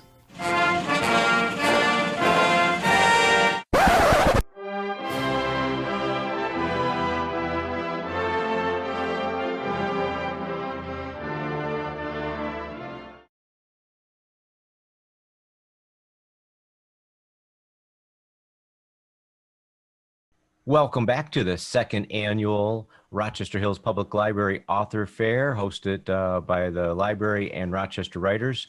For Rochester Writers, my name is Michael Dwyer, and joining us for this author segment is John Herbstreth. Did I get that right, John? Yes, sir. And we just saw your video about you and your book, which is called Socialism, A Lie Full of Hope. And forgive me, I'm looking over at the screen, so I got the title correct. It seems to be quite a timely subject, and you may be on one side or the other of that socialism fence. but you felt the need to come out with this book now, or had it been something you were working on?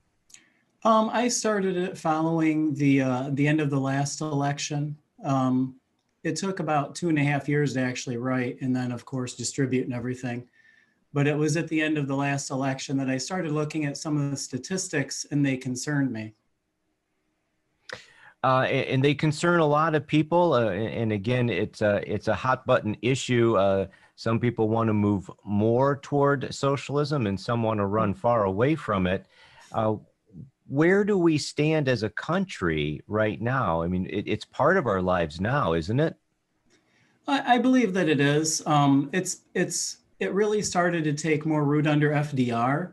And, you know, there's some people that would say that was not a malevolent thing, but a benevolent thing. And that may be true.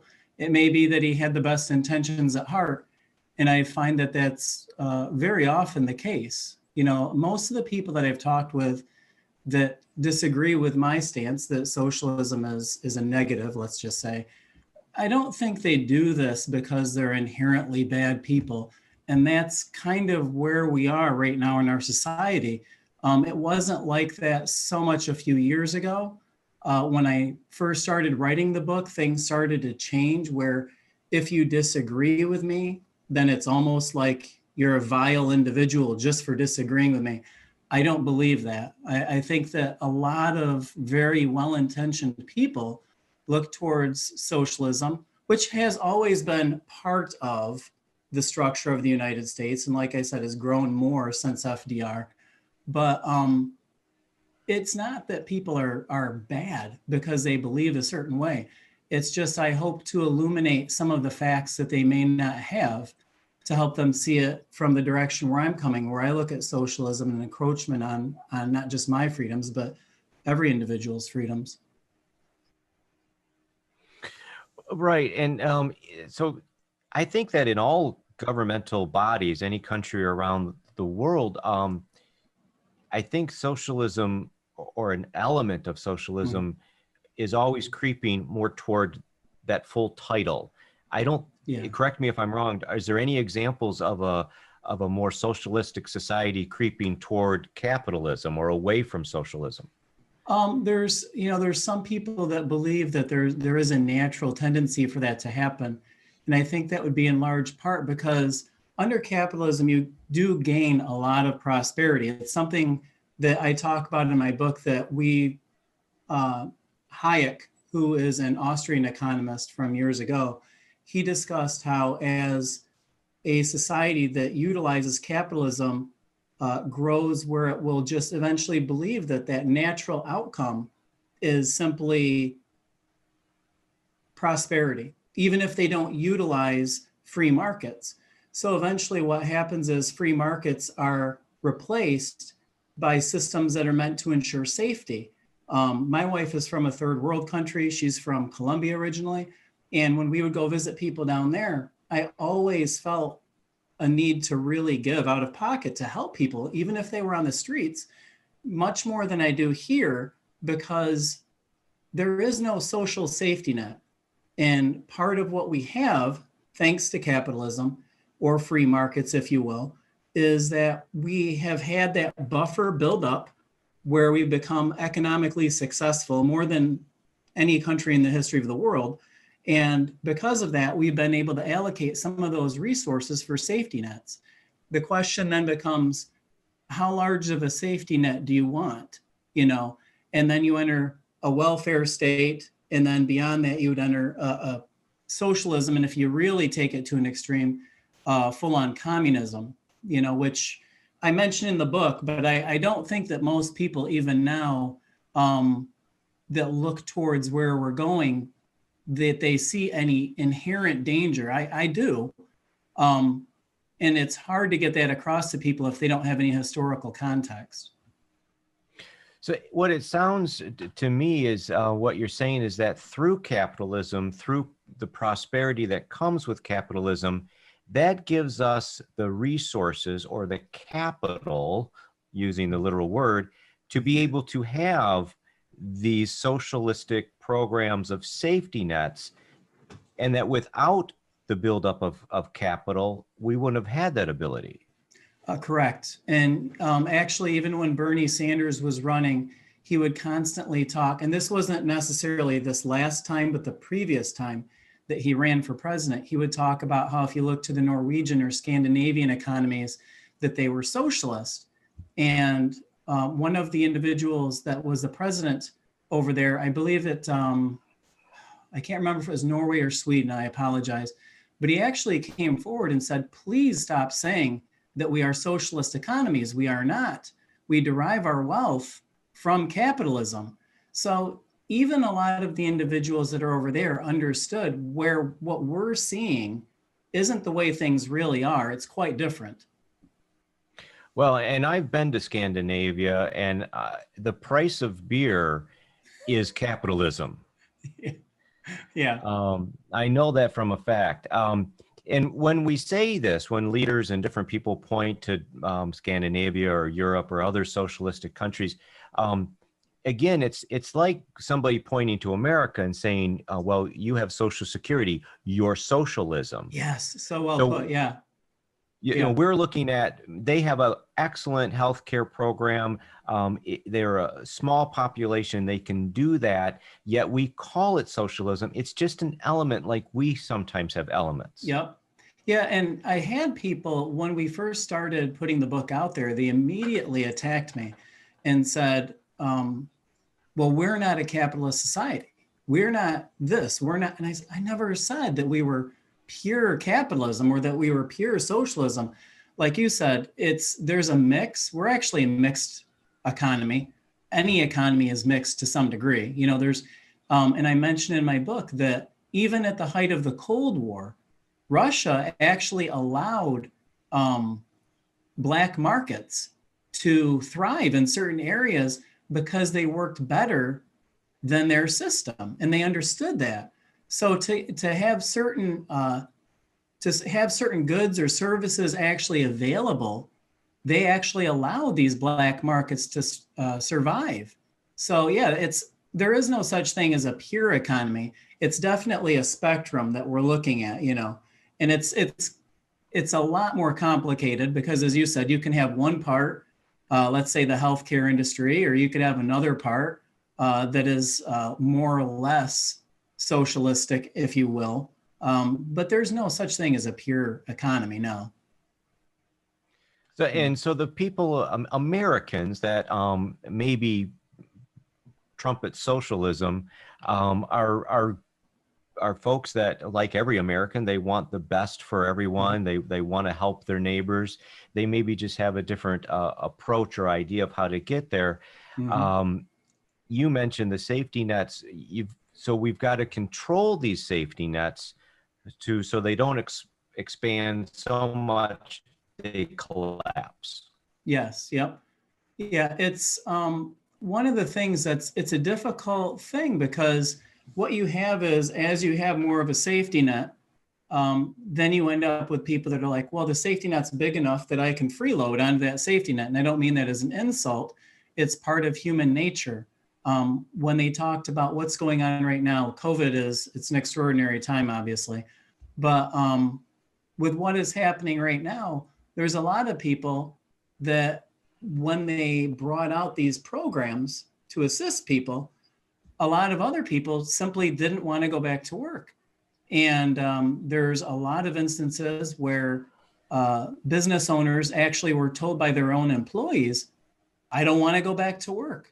And it shouldn't really come as a surprise to anyone. I thought it was comical that any politician would actually be surprised that that happened, because if I can make 90% of what I'm making and not have to do anything essentially for a given amount of time, hopefully, then why would I work when I could do something else that I actually enjoy doing? And, you know, when you start to travel down that road, it becomes more and more difficult. And as people are able to learn that they're able to get the proper politicians in there that will give them these benefits, it becomes harder and harder to get out of that. And that's one of the fears that I have. And that's not an original thought for me. I'm sure you've read many people that have said something very similar. But as you begin to have it where these benefits are just like low-hanging fruit, where anybody can get to them, it negates the purpose for actually working.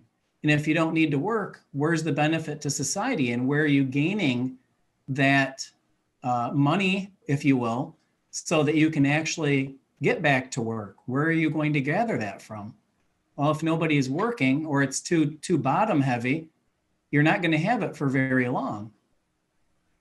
Now, wouldn't you have a lot of people say that, you're going to have people that abuse the system, no matter what kind of safety net you have? And these are just a few bad apples. It's not the majority at whole that the program's actually overall a benefit. I'm sure that some of them are helpful for people, but the problem is that you want it so, and this is going to sound almost mean, but there is an inherent struggle with life. And I've had to struggle all of my life, and I'm sure you have as well. Everyone has different struggles they have to overcome. And part of that is that you have to be able to face that head on yourself. And if you do have that net, if you do have that where there's nothing pushing you back, or even if you have it so it's graduated, so that there's not a sudden, where all of a sudden you just cut off all benefits, where you can slowly lose benefits as yours increase. And economists have known this for years. So instead of having it so it's just a hard cut, having a ratio or something where you follow along those lines, it makes more sense. And then have those benefits degrade over time so people are aware that they actually can move in a way that's going to benefit themselves in the long run. I want to remind everyone we're speaking with author John Herbstreth on his book, Socialism, A Lie Full of Hope. And that's a controversial title, I would say, and it might be on purpose. Yeah. Could you mention who your reader is, or who you think your reader is, and what is the message you want them to ultimately walk away with? The person that I'd really like to reach is the person that disagrees with me. And unfortunately, it's been really difficult to achieve. You're able to get people that agree with you relatively easily to go, yes, I agree with you, I'll buy your book. But it's hard to get people that disagree with you to look at it. I've even had problems on Facebook. They talk about how biased Facebook was before the election. I could not run ads. They just would not let me. The same information that I had sent to you, we sent similar commercials to Facebook, and they wouldn't let me run them. And we spent almost a month proving who we were. The book it's all cited and sourced. It's all valid information. There's no crazy, outlandish conspiracy theories or anything like that. So it was really disheartening because the people that I really wanted to reach, you're stuck in this echo chamber. And I wrote about that in the book, but it's really unbelievable because it's only getting worse. I could reach people that agreed with me, but I can't reach people that disagree with me. And these are the people I want to reach. I want to talk to them. And it's not a slap in the face. I want to say, hey, let's sit down at the table, just like you and I are, and discuss this. And I understand that you, the person that believes in socialism and that it's a better thing, or I understand that you have different ideas than me. And you explain why you believe they work, and I'll explain why they don't. And let's come to an understanding. And probably the one that I hear the most often is the medical. It's funny that you brought that up because the medical industry is simply so out of whack with the prices in this country. It terrifies a lot of people, and that's understandable. And that's one of the areas where I do not believe a pure market approach would work. But I also, don't believe a pure government approach will work, where you just socialize the entire industry. So I think you've got to sit down and meet in the middle. And that's the people that I really wanted to reach. And it's been, it's been very disheartening because you can't find an avenue to do that. And our entire system is set up in that way where everyone is now, and it's worse than it's ever been, in an echo chamber where all they can hear is themselves. Yeah, and they have a lot of bullet points, whichever side of the aisle they're from or agree with, they tend to have the bullet points, have the talking points, and have very little room for debate. And I think that whatever your personal beliefs are, a slow approach is always advisable. I think from lots of professionals, economists, and even including myself, not that I'm an expert professional, but I think that if we're going to move toward capitalism or socialism or any change, it should be done slowly, so that it has the best chance for working. Yeah.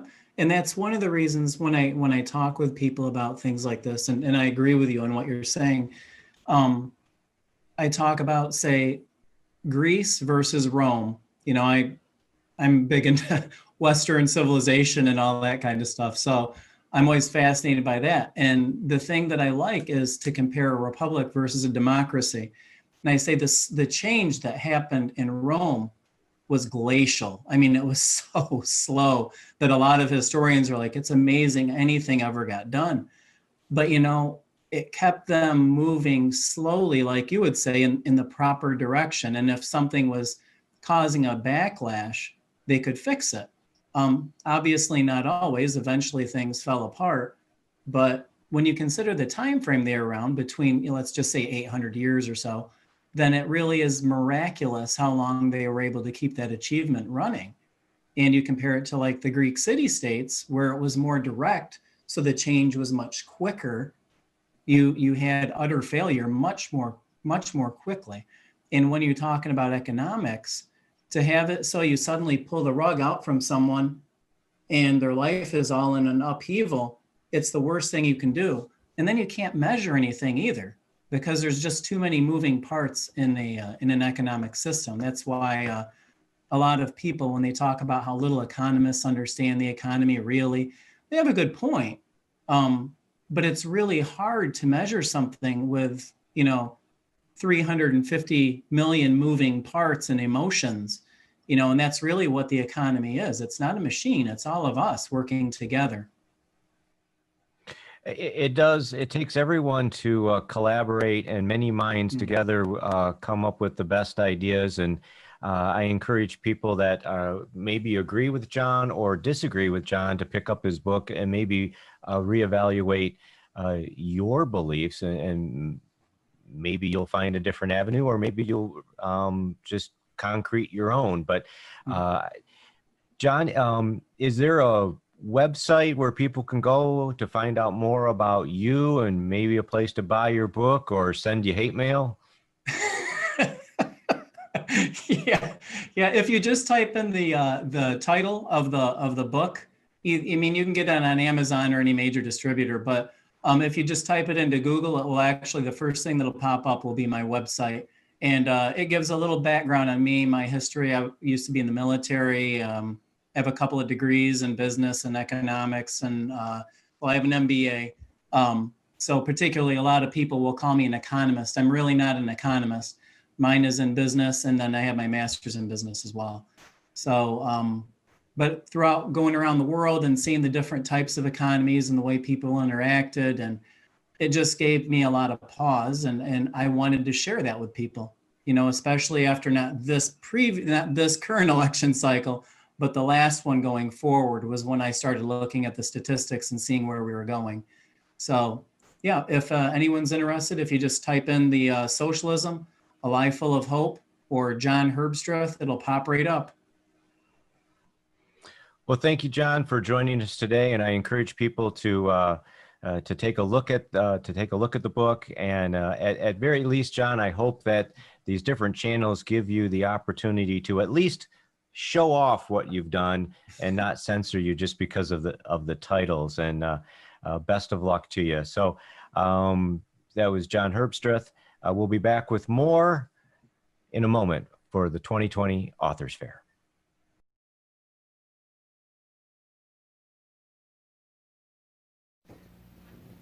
Hi, my name is Carolyn Strio, and I'll be reading today from my book, Detroit, Maiden Energy, Street Princess Poems and Lyrics. It's kind of a volume 1. I have a lot more poetry and lyrics I wanted to include, and hopefully in the next book, and songs, because I'm a songwriter as well. Back in the garden. Back in the garden, rhubarbs and berries. This is the city, Detroit beauty nobody knows. All of the trees, all of the forest is my magic believed. The kids, they came over. They played in the attic. We had found 4-leaf clovers, folded the hope, and put in the Bible of autumn leaves like a revival. I fell down the stairs and rolled my head to the hardwood floor until I saw red. Back in those days, life was a haze of sun-ripened tomatoes and skinned knees. I always hit the hardest. I always cried the hardest. 6 years old in my aunt's funeral in an old Plymouth car. How do you get here? How do you start when your world is so thick and your mind is so smart? Where did you go and how did you get there when your northern spirit keeps pushing along? Sand dune summers, ice-cold winters, music we heard and voices yelling loud, languages and spoke to understand when your heart is going faster than your body ever can. How did you get there? How did you start when northern spirit keeps pushing along, behind the garages, run over fences, ivy on the brick, the beautiful city, running so hard, exciting streets with my bike hitting concrete summer hit and heat. Back in the garden, rhubarb and berries. This is the city of Detroit beauty. Nobody knows all of the trees. All of the forest is my magic believed. Thank you. Welcome back to the 2020 Virtual Authors Fair. It's our second annual, held through the Rochester Hills Public Library in conjunction with Rochester Writers and for Rochester Writers. My name is Michael Dwyer. I'm pleased to be here and introducing our next author. Her name is Carolyn Strio. Did I get that right, Carolyn? You did, yep. Thank you. Well, thank you, Carolyn, for joining us. And you're a poet, a songwriter, a musician, and now an author. You came out with this book just about a year ago. It's called, as I look at my other screen here, Detroit Maiden Energy, Street Princess Poems and Lyrics. Are you the street princess? Well, maybe. But when I wrote that poem, and it's actually in the book, I had thoughts about what I saw, in the city, and some things came up with that. And so I put it into a poem. It's kind of, could be the story itself. And it was almost the title. It was in the running for the title, just Street Princess. And Maiden Energy is one of my songs I had. That's a poem in here too. So I like the idea of the energy too. So and the maiden, like a maiden girl. So it became Maiden Energy, but. So this is a collection of poems and lyrics, and what kind of time frame do they cover? When was the? That's a good question. Well, I think the first one's, oh my gosh, I'll be dating myself, but way long ago, probably the 80s, even maybe a little before. There are a couple things that relate when I was really young, so I was writing already. Some music things here that probably about 79 or 80. So did you start writing poems that became songs, or were you writing songs and they were very poetic?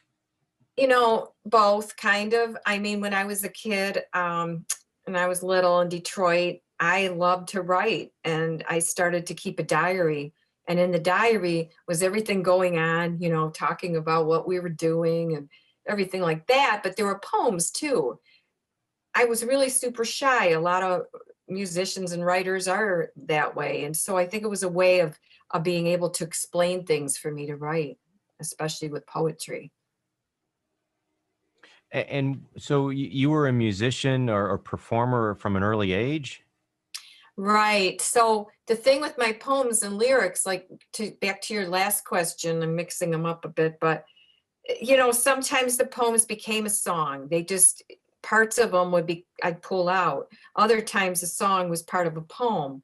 And when I was young, again, discovering that I could perform and do these things, that kind of was my way to communicate, I think. It was easier for me as a performer. I love to be on stage. So first I was shy, but it didn't last long. So I really loved being out there on stage. And tell us about your music. How would you describe it? It's a blend of a lot of things. I would say that is not a genre in a way, but yet there's a lot of rock and roll. There's some jazz, there's some folk, there's some punk rock, there's some classical, because I had played classical piano so long, and kind of a flamenco, kind of gypsy blues. And when you perform, is it typically solo, or do you have a whole band? What will people see if they come see you? Well, I traditionally had a whole band, and with everything going on now, my guitarist, my husband, plays with me too. So I have a full band when things are going well, and sometimes it's narrowed down to maybe a 3-piece, and right now it's a 2-piece. So if you came to a gig, like we did the tree lighting last year in downtown Detroit, there were 4 of us. All right, usually it's 4 to 5 on a bigger show, but now it's 2. So yeah, it's online. Well, I have a lot of friends that are musicians, and I certainly understand that the age of big rock and roll bars with full bands are not really there anymore. But you have that capability, enough musicians, you have a complete ensemble, so to speak. But based on budget and venue and location, it sounds like you can do anything that needs to be done musically. Yeah, and thank you for saying that. We went to England again a couple years ago as a duo, and I played Italy several times as a trio. It just depends on, you said that was well said, because over here a lot of times a lot of shows are bigger, where you can bring in more people, but when you're traveling and leaving on a jet plane, sometimes it's easier to have less people. Absolutely. So you've been writing and performing and writing poetry and songs, and this is collected over the years. And I imagine that's how you got the idea that it was time for a book. Yeah, and thank you, Michael. People have been talking about, you should have this book out. And there was some talk about like a rock and roll or Detroit kind of memoir of a musician, a girl in Detroit who had done music so long, and stuff I saw, and so many well-known people and different people we had played with, and adventures. There's a lot of adventures. But a memoir is a lot of work. It's so much stuff. I've been writing and writing. So I thought, as I was writing it, I started thinking, well, why don't I do my poems? I talked to some people. And then it kind of came together. I had met Heather Buchanan from Aquarius Press, and she said, let's do it. So I got on it. I got it organized. So the rest is history. So I'm assuming you've been doing this for a long year. You have a fan base, you have followers. Are they going to find a treat going through this book of songs that maybe you don't perform anymore, or they remember it from 20 years ago? There are some in there like that. You're right. There's stuff in there that if a true fan would find and say, wow, and some people have found some songs. Interesting that you said that. That's right. They would. So there's a following, I think when you play a lot of shows or you release music at CDs and albums after so many years, people do tend to say, what are you going to do next? So they're looking for it. And it sounds like you've got so much material that you may need to do another book. I do. And it's weird because I wanted to have photos and I wanted to do this whole, it's going to look like this. And well, that's a lot more. So I decided, well, it might be better to wait. Although I didn't know I had so much more till I started really looking. And I thought, wow, I didn't get that one in there. And then I had like a couple stacks. There's like, Michael, I'm telling you, there's a lot. So I'd be writing. Yeah. And besides your fans reminiscing with an older lyrics set of lyrics that they may remember, have you come across something and said, oh my gosh, why don't I perform this anymore? Yeah, it's funny you said that. There's some in here that I want to do again. So, and even maybe go back in the studio and do them over, you gave me a lot of ideas because they were already in my head. When you just said that, I thought, yep, you're right, because I'm working on new material, of course. I've got new songs I'm working on in the studio, but it's like some of these, they never saw the light of the day, or I really liked doing a couple. I could name some of them in here, Out in the Streets. That was a band favorite, that was like everybody just, it just took on its own little movie, that song. And I haven't done that in years, so. One of them. Well, if you pick up an instrument and play, what's your go-to? It's simple to pick up a guitar. I have one in the background here somewhere, but it's pretty easy. But I feel to myself, I'm better on piano. So with piano, if I sit down at piano, it's just simple. I can make things up as I go, kind of. I could do that with guitar, but I'm not like one of those lead guitarists. It's rhythm. Heavy rhythm is my favorite to play on guitar. Well, I think that's common for most musicians to go to the keyboards when they're writing. And that's where I first wrote. Perfect. Yep. I first wrote on keyboards, and I had these great guitar players that played with me that taught me a lot of guitar. And I thought, it was weird because I started to write on guitar then, and the songs were totally different, which was really fun because it made it a new adventure. It's same thing sometimes if you change a beat to a song, or, just change a beat when you're writing, you come up with new stuff. Same with an instrument, pick up something else and it changes everything again. It's inspiring, kind of. Yeah, it's like giving a new life to a piece that's already been out there, or taking it to its next level. Exactly. Yeah. Walk us through your creative process when you come up with a new song. Is it lyrics floating around in your head, or is it a melody, a little bit of both? How does it start and how does it finish?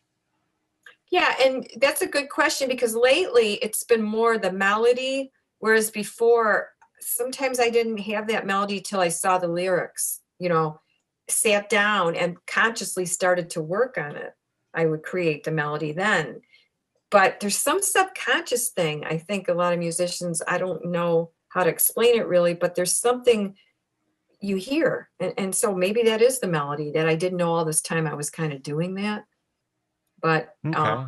Yeah, it's kind of odd, and it's hard to explain at times because sometimes it just happens where you hear something and you have to get it recorded. But years ago, you just wrote it down and tried to remember it, or you better do something quickly or you'll forget it. And so that's interesting because we didn't have our phones. And, I'm just going to sing it into here. Or I'm going to run and play piano and figure it out later. So you had to be. I'd fall in love with that part or something like that. I'd be so excited, then I would complete it. And so I'd write down every little thing to remember, like the notes even. It's kind of weird. So it's a little different now. It is, and it's the blessing and the curse of technology as we're experiencing right here. It's been a big help and a blessing, but sometimes you get tired of it, and it's frustrating. And so I can imagine for musicians, it's the same way. where is the place that you want to send people to find out more about your music, or maybe to pick up a copy of your book? I bet there's one great place to send them all. All right. Well, I mean, I have my website, but a lot of people will actually, they will email me, or like they'll PayPal me or something like that. So I'm trying to think of the best way for people to, if they want to get music and books both, really, we can't go to bookstores really right now because the book is in bookstores. And I don't like to promote the big people like Amazon, but it is on Amazon. It's also on Google Play. Spotify, the music's on Spotify. That's a popular, where you can hear it on there. But to buy it, I would suggest you write to me and I will send you a copy if I have any left. So that's the thing. I mean, then you get the writer or the musician, it's better for them, but I would say whatever's easy for the buyer. If it's easier for them to go on Amazon and look up my name, they'll find the book and music. They'll find the Kindle, the hard copy, and now the audio version, which is going to be on Audible pretty soon, which is kind of sweet. And I narrated it, so I did so many poems. I mean, I couldn't do all of them, a couple are sang, okay? But yeah, and definitely my website, because then you can go right into places where you can buy the book. And my name, if you put in PayPal me, Carolyn Strio 1. Okay, so PayPal, I think it's .me, Carolyn Strio 1. I can mail you out a copy. I just got a new shipment because I had sold out of the books, so that's good news. And But it sounds like listeners will have lots of places and ways to get a hold of you and to get a copy of the book. Again, I'm looking at my screen. It says Detroit Maiden Energy Street Princess Poems and Lyrics. It's a new book. Well, it's been out about a year, but it's a book out by musician and songwriter Carolyn Strio. Carolyn, thank you so much for joining us for the Author Fair. It's fun to have a musician, poet, and a author on today for the Authors Fair. Thank you so much, and we'll be back in a moment with another author. thank you, Michael, so much. I appreciate it. Thank you.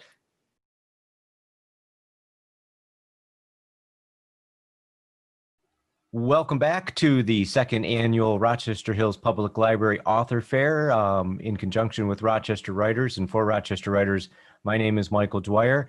I'm pleased to be joined with Tiffany Zerman-Stozicki from the library. Hi, Tiffany. Oh, hello, everyone.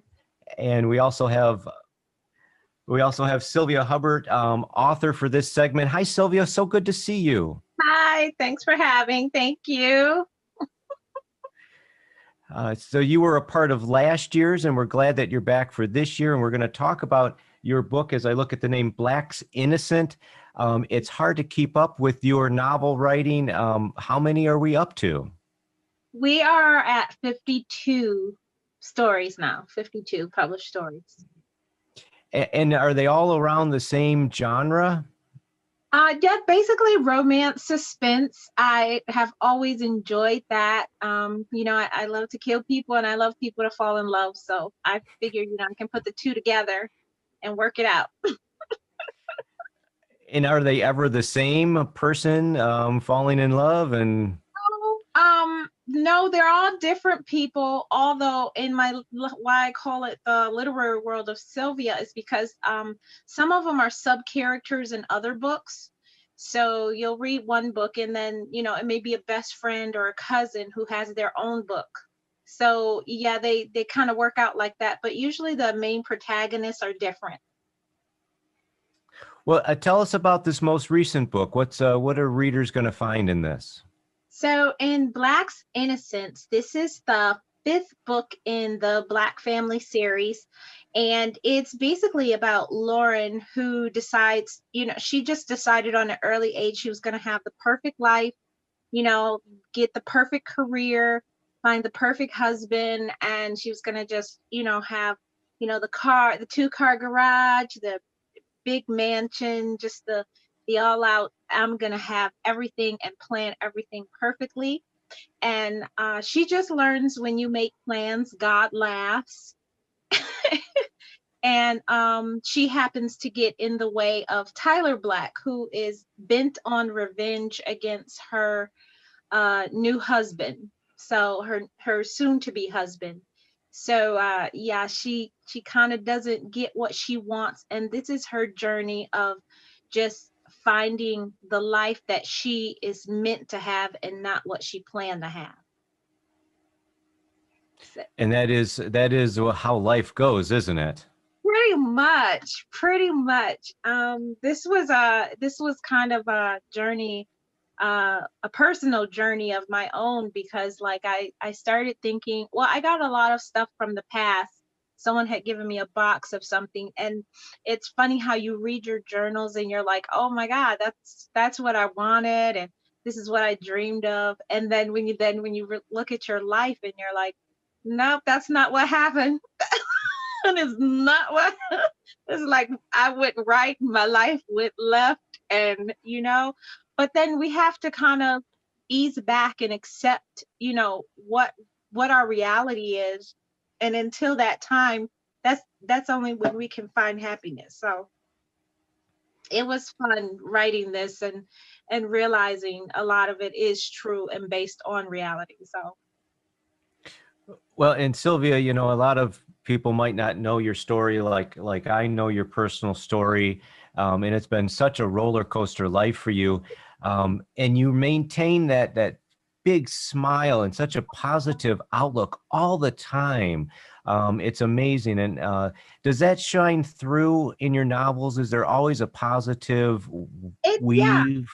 Of course. And that's why I do base a lot of things when you write the word romance, that you are writing a happily ever after or a happily ever for now.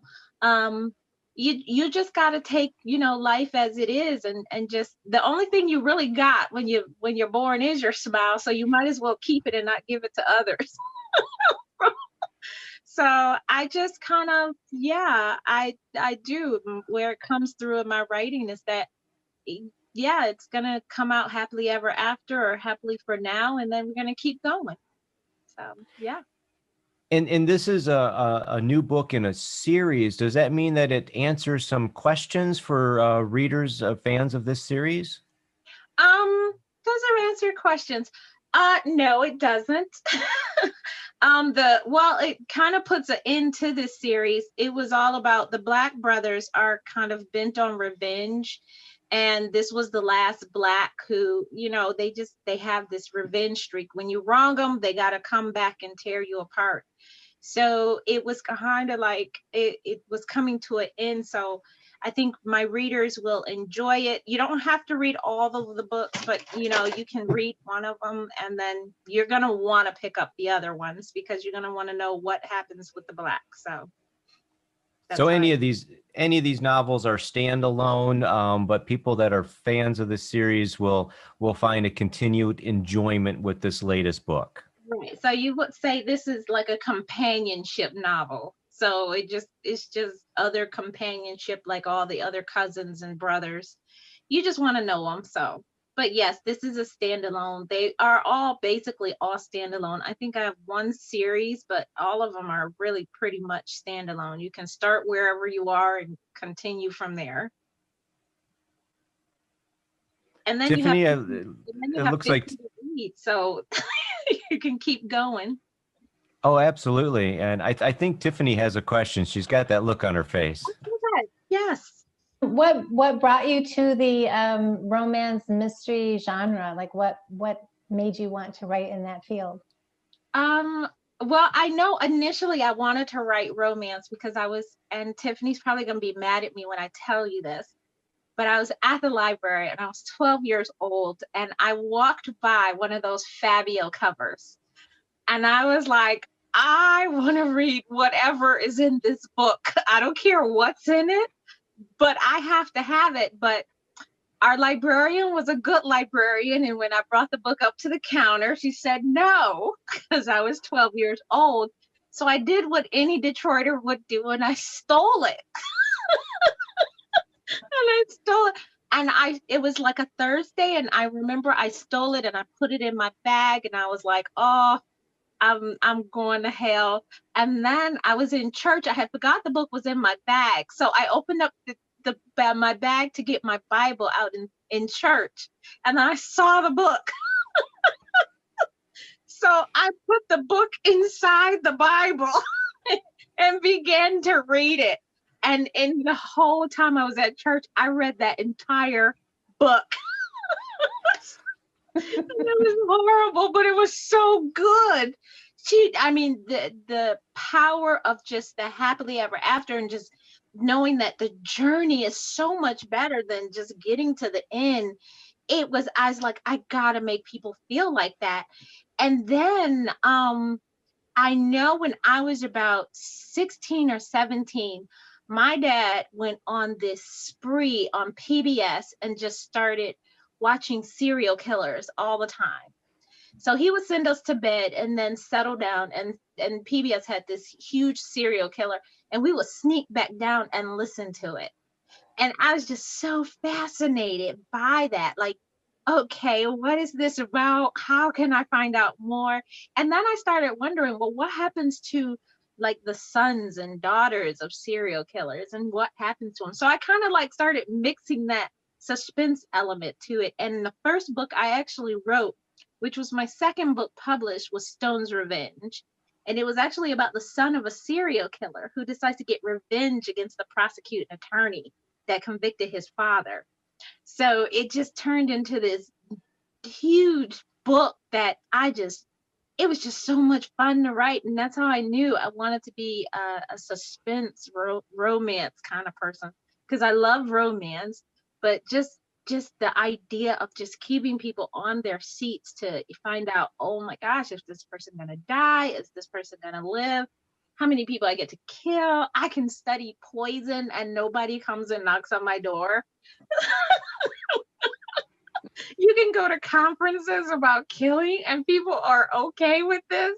So I was like, this is kind of cool. This is really fun. So yeah, I just kind of do that. Take drama, deliciousness, Detroit, and mix it all together.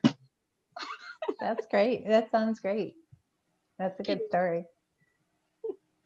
I have to ask, Sylvia, have you ever returned the book?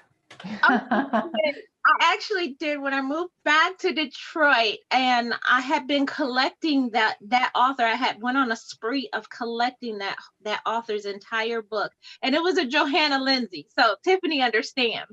Like, you have to take a Johanna when you see it. So, but I was like, I was collecting all of her books, and then I remembered that I had stolen that book, so I ordered 2 of those books. And I just walked in the library, put it on the counter, and walked out. I was like, you know what? Better late than never. And then I was always scared after I read that Stephen King story about the library cop. And I just I got paranoid just a little bit, like someone was eventually going to come knocking on the door and take me out for a book. So, I did. So yes, I did return that book. Well, that's good news. And I think that what you've given the literary world far outweighs borrowing a book for a few years from the library. A decade.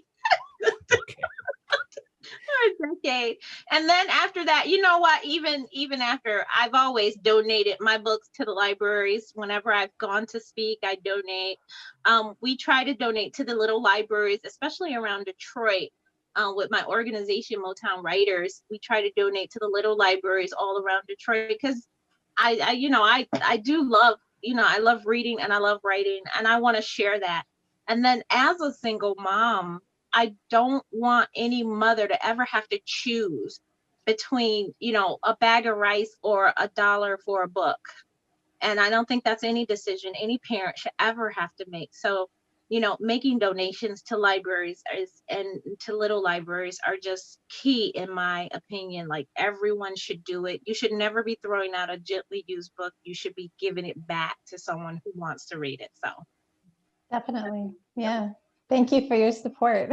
We appreciate it. Sylvia, you brought up the fact that you work with the Motown Writers Network. Well, actually, you founded the Motown Writers Network. Could you tell us a little bit about that and what you're doing these days with the organization? So we started in 2000, and my goal was basically to help writers get to their literary goals and connect readers to Michigan authors. And I used to, we used to send out this spiel, especially when Michigan was going through its own difficult financial times. If you want to support Michigan economy and you can't buy a car, you can buy a book, buy an author. And it was a great spiel because we sent a lot of people towards, buying books from Michigan authors. And that's always been our goal, is to push towards that. But education towards writing, publishing, and marketing has been key in my life. And it's just kind of been a work of love of building this organization so people can know about it, readers and writers. Because I feel if you want to wake up in Michigan and you want to write a book, then I want to be there to help you get to that point. So we've been going on, we're 20 years now. Yeah, oh my God, we're 20 years old. And right now we are, since we're COVID, and we can't gather around because we meet every second Saturday, and it was at the Detroit Public Library main branch, but now we are online in our Facebook group every second Saturday, and we bring experts in, we bring social media people, marketing people, publicists, publishers, writers and authors to come and talk and teach about their journey. So people still attend, and it's really great, and they still ask questions, a lot of questions. And they still learn and appreciate, that we're still going. So yeah, COVID didn't stop us. We're still going. So I'm pretty proud of that. Well, and Sylvia, I've been down to your writers group a few times, and what a marvelous core group of writers and authors that you have, and very passionate people. And at Rochester Writers, we do a lot of the same things, but you've been doing it longer, and I give you so much credit. You're a name throughout all of Michigan, and certainly through the Motown connection. So thank you for all that you do for readers and writers alike. And you mentioned getting lots of questions. I bet you can tell us one that you get all the time, and what's your answer? Do I sleep? Do I sleep?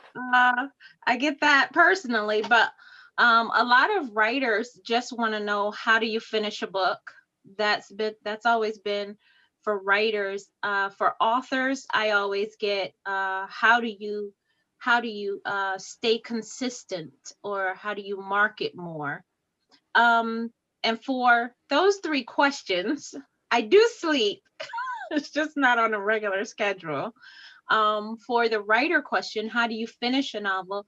You just gotta kind of push through those tough times, those droopy middles, and those really hard personal times that try to come in between your writing time, and get it done. You just gotta sit your butt in a chair and do it, kind of spiel. That's pretty much really the best advice. Just finish it.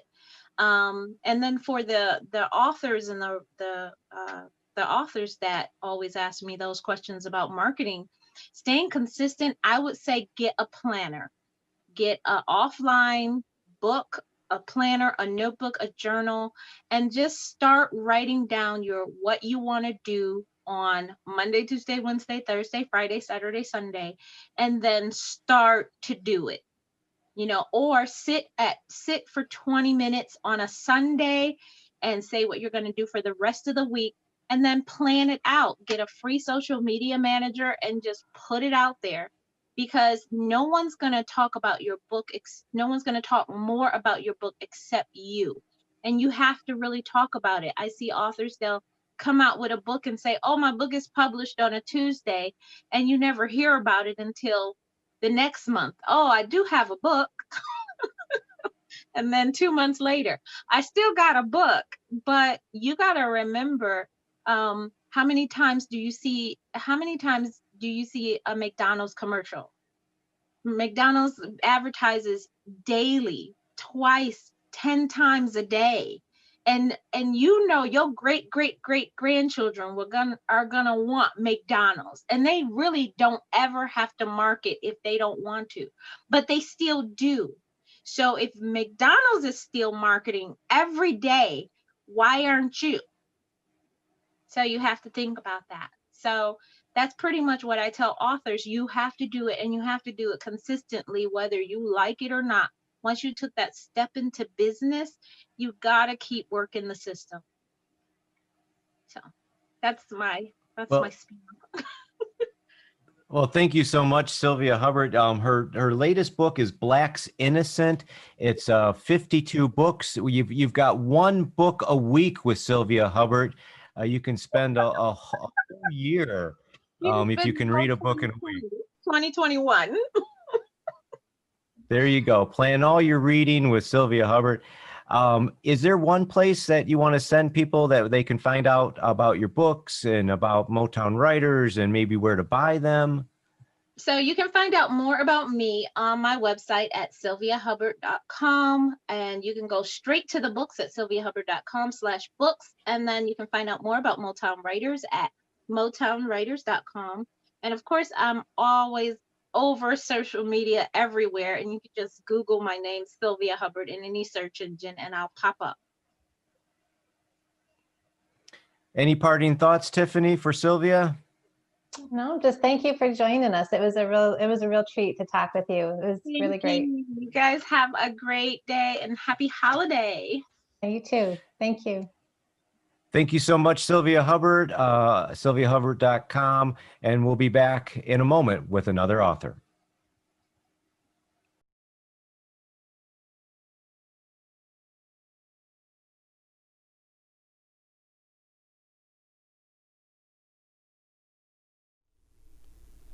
Hi, my name is Deborah Reed, and I write young adult realistic fiction under the name D.A. Reed.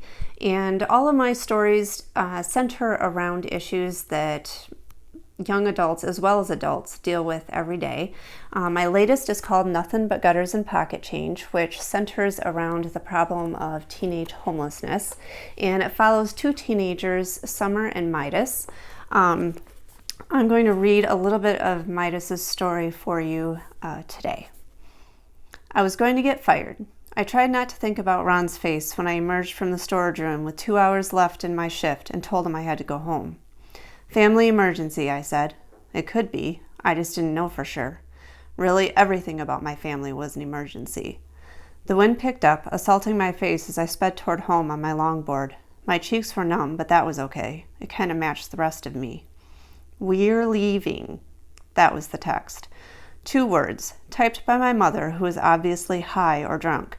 She may not have graduated high school, but she knew how to spell, unless she'd had too much, which was pretty regular, as in everyday regular. Most people wouldn't have batted an eye at a text like that from their parents. 2 words, we're leaving. Could mean most anything. In a normal family. We're leaving to go get pizza. We're leaving to go to the movies. We're leaving to pick up your sister. But my family wasn't like other families. My parents weren't like other parents. So when the ball of ice formed in my stomach after reading those 2 horribly spelled words, I followed my instincts. Something wasn't right. I could feel it, and it made me more nervous than I wanted to admit. Dad's truck was running in the driveway, exhaust floating on the cold air and into the gathering dusk. No one was inside, so I barreled through the side door and into the kitchen, then stopped cold. Midas. Mom spoke the words vacantly, her coat clutched to her chest. She looked vaguely surprised to see me. I was impressed she could feel anything at all. She was obviously high as a kite.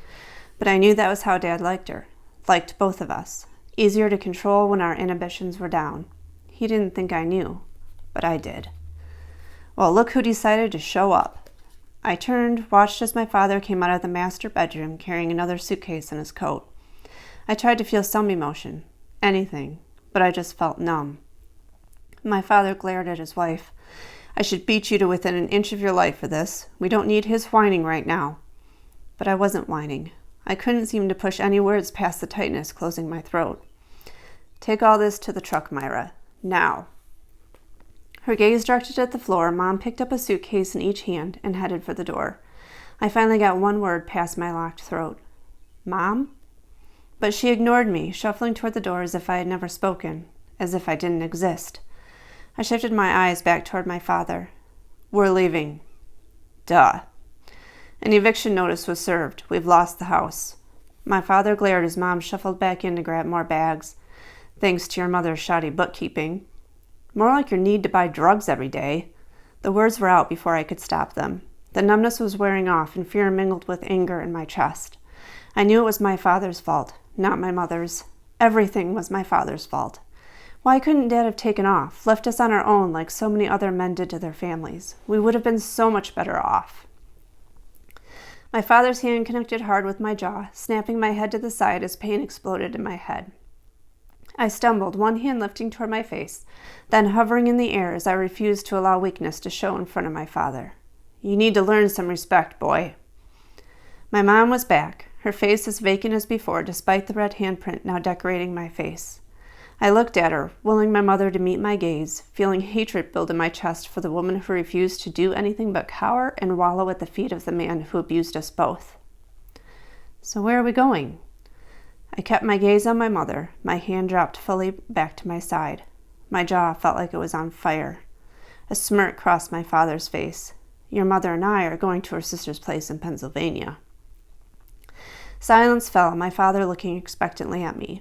I stared back, the words circling my brain, refusing to take hold. Then they did. What about me? My gaze flicked between my parents, willing my mother to look up, to do something. What am I supposed to do? Time for you to figure that out, son. You're almost 18. As far as I'm concerned, we're not responsible for you anymore. My father shifted his grip on his jacket and headed for the door, a parting shot delivered over his shoulder. Time for you to learn how to be a man. I stared in disbelief as my father strode out the door, my mother following behind, head bent, refusing to look at me. Thank you for listening. If you would like to learn more about Summer and Midas' story, you can find all of my books on my website, dareadauthor.com.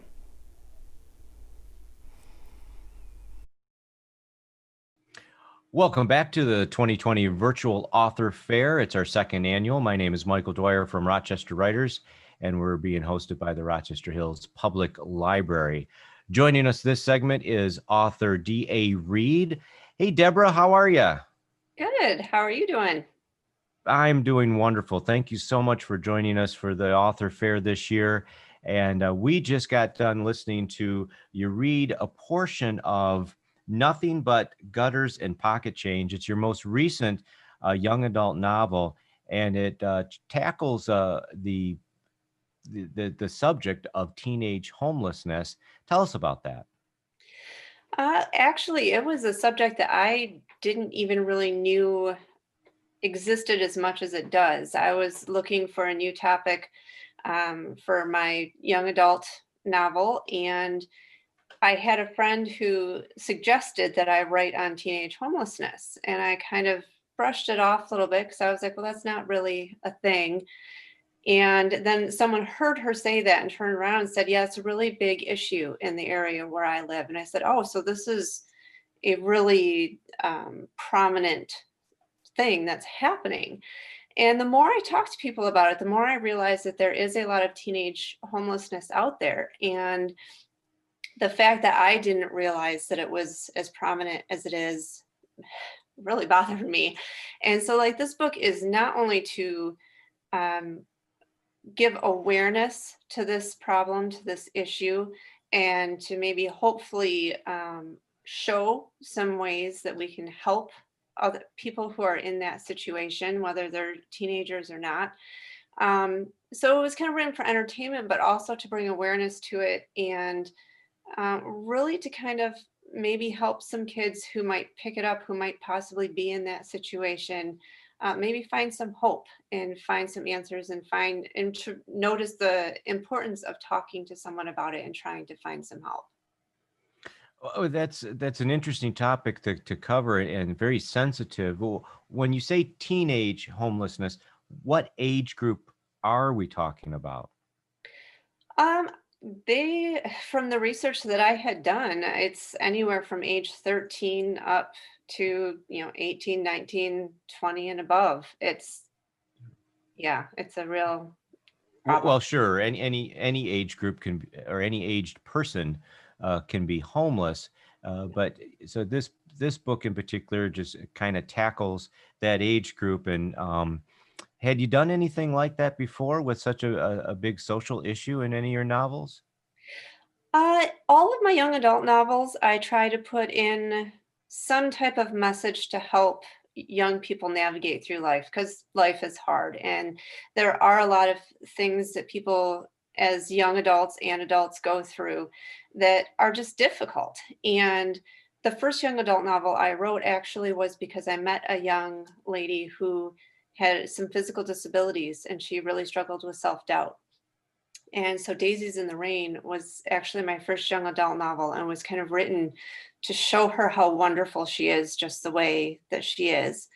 And from there, it just took off. And I know at one point Dare Accepted, which just actually won a Moonbeam Children's Award, bronze, which was a very big honor to me, deals with the subject of kids doing dares and videotaping them and then putting them on YouTube or putting them on social media to try to get attention or to get, the likes and the comments and popularity and that type of thing. And it really hits on the subject of just what can really happen when you do things like that and care too much what other people think about you instead of accepting yourself for who you are. Oh, again, a very important topic, I think, to cover, especially right now. And, I think we all remember being back in those school days. Before we had a video around every corner of what we were doing, we were still doing silly, crazy, dangerous things, especially boys. And it's right. It's for acceptance. It's for dares. It's for all kinds of peer pressure. And now it's just been magnified with this stardom type of philosophy that some YouTubers have. Yes. Now, when I noticed in your reading of Nothing But Gutters and Pocket Change, there was a lot of emotion to your voice. And it felt like you were really connected to your characters in your reading. And I have to think, well, you've wrote that, you've edited that, you've probably read it countless times, and it still affects you. It does. All of my characters really come alive for me. It was actually very hard for me to write that book because the characters were so alive for me, and because as I was writing it, I was thinking about people who are actually going through those types of things. And see, I'm getting emotional now. I did not have to go through anything like that in my life. And I'm very thankful for that. But it really touches my heart. It gets me right here to know that people, and kids especially, have to go through those types of things when their parents and the people around them are supposed to be protecting them and helping them and supporting them. It is incredibly difficult to wrap your mind and your emotions around.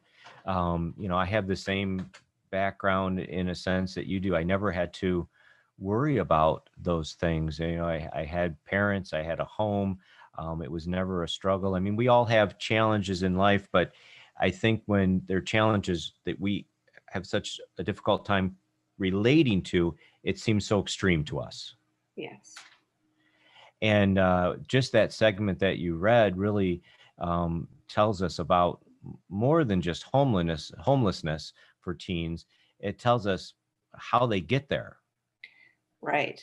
Yeah, there's so many different avenues to how anyone really, but teenagers especially, get to that point of homelessness. And it's never a good road. It's never a good avenue. And It's usually filled with a lot of hurt and heartbreak.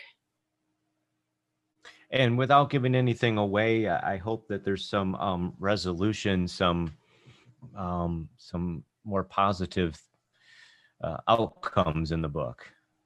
There are, yes. I do try to keep it realistic. I don't I didn't tie it up with a big red bow.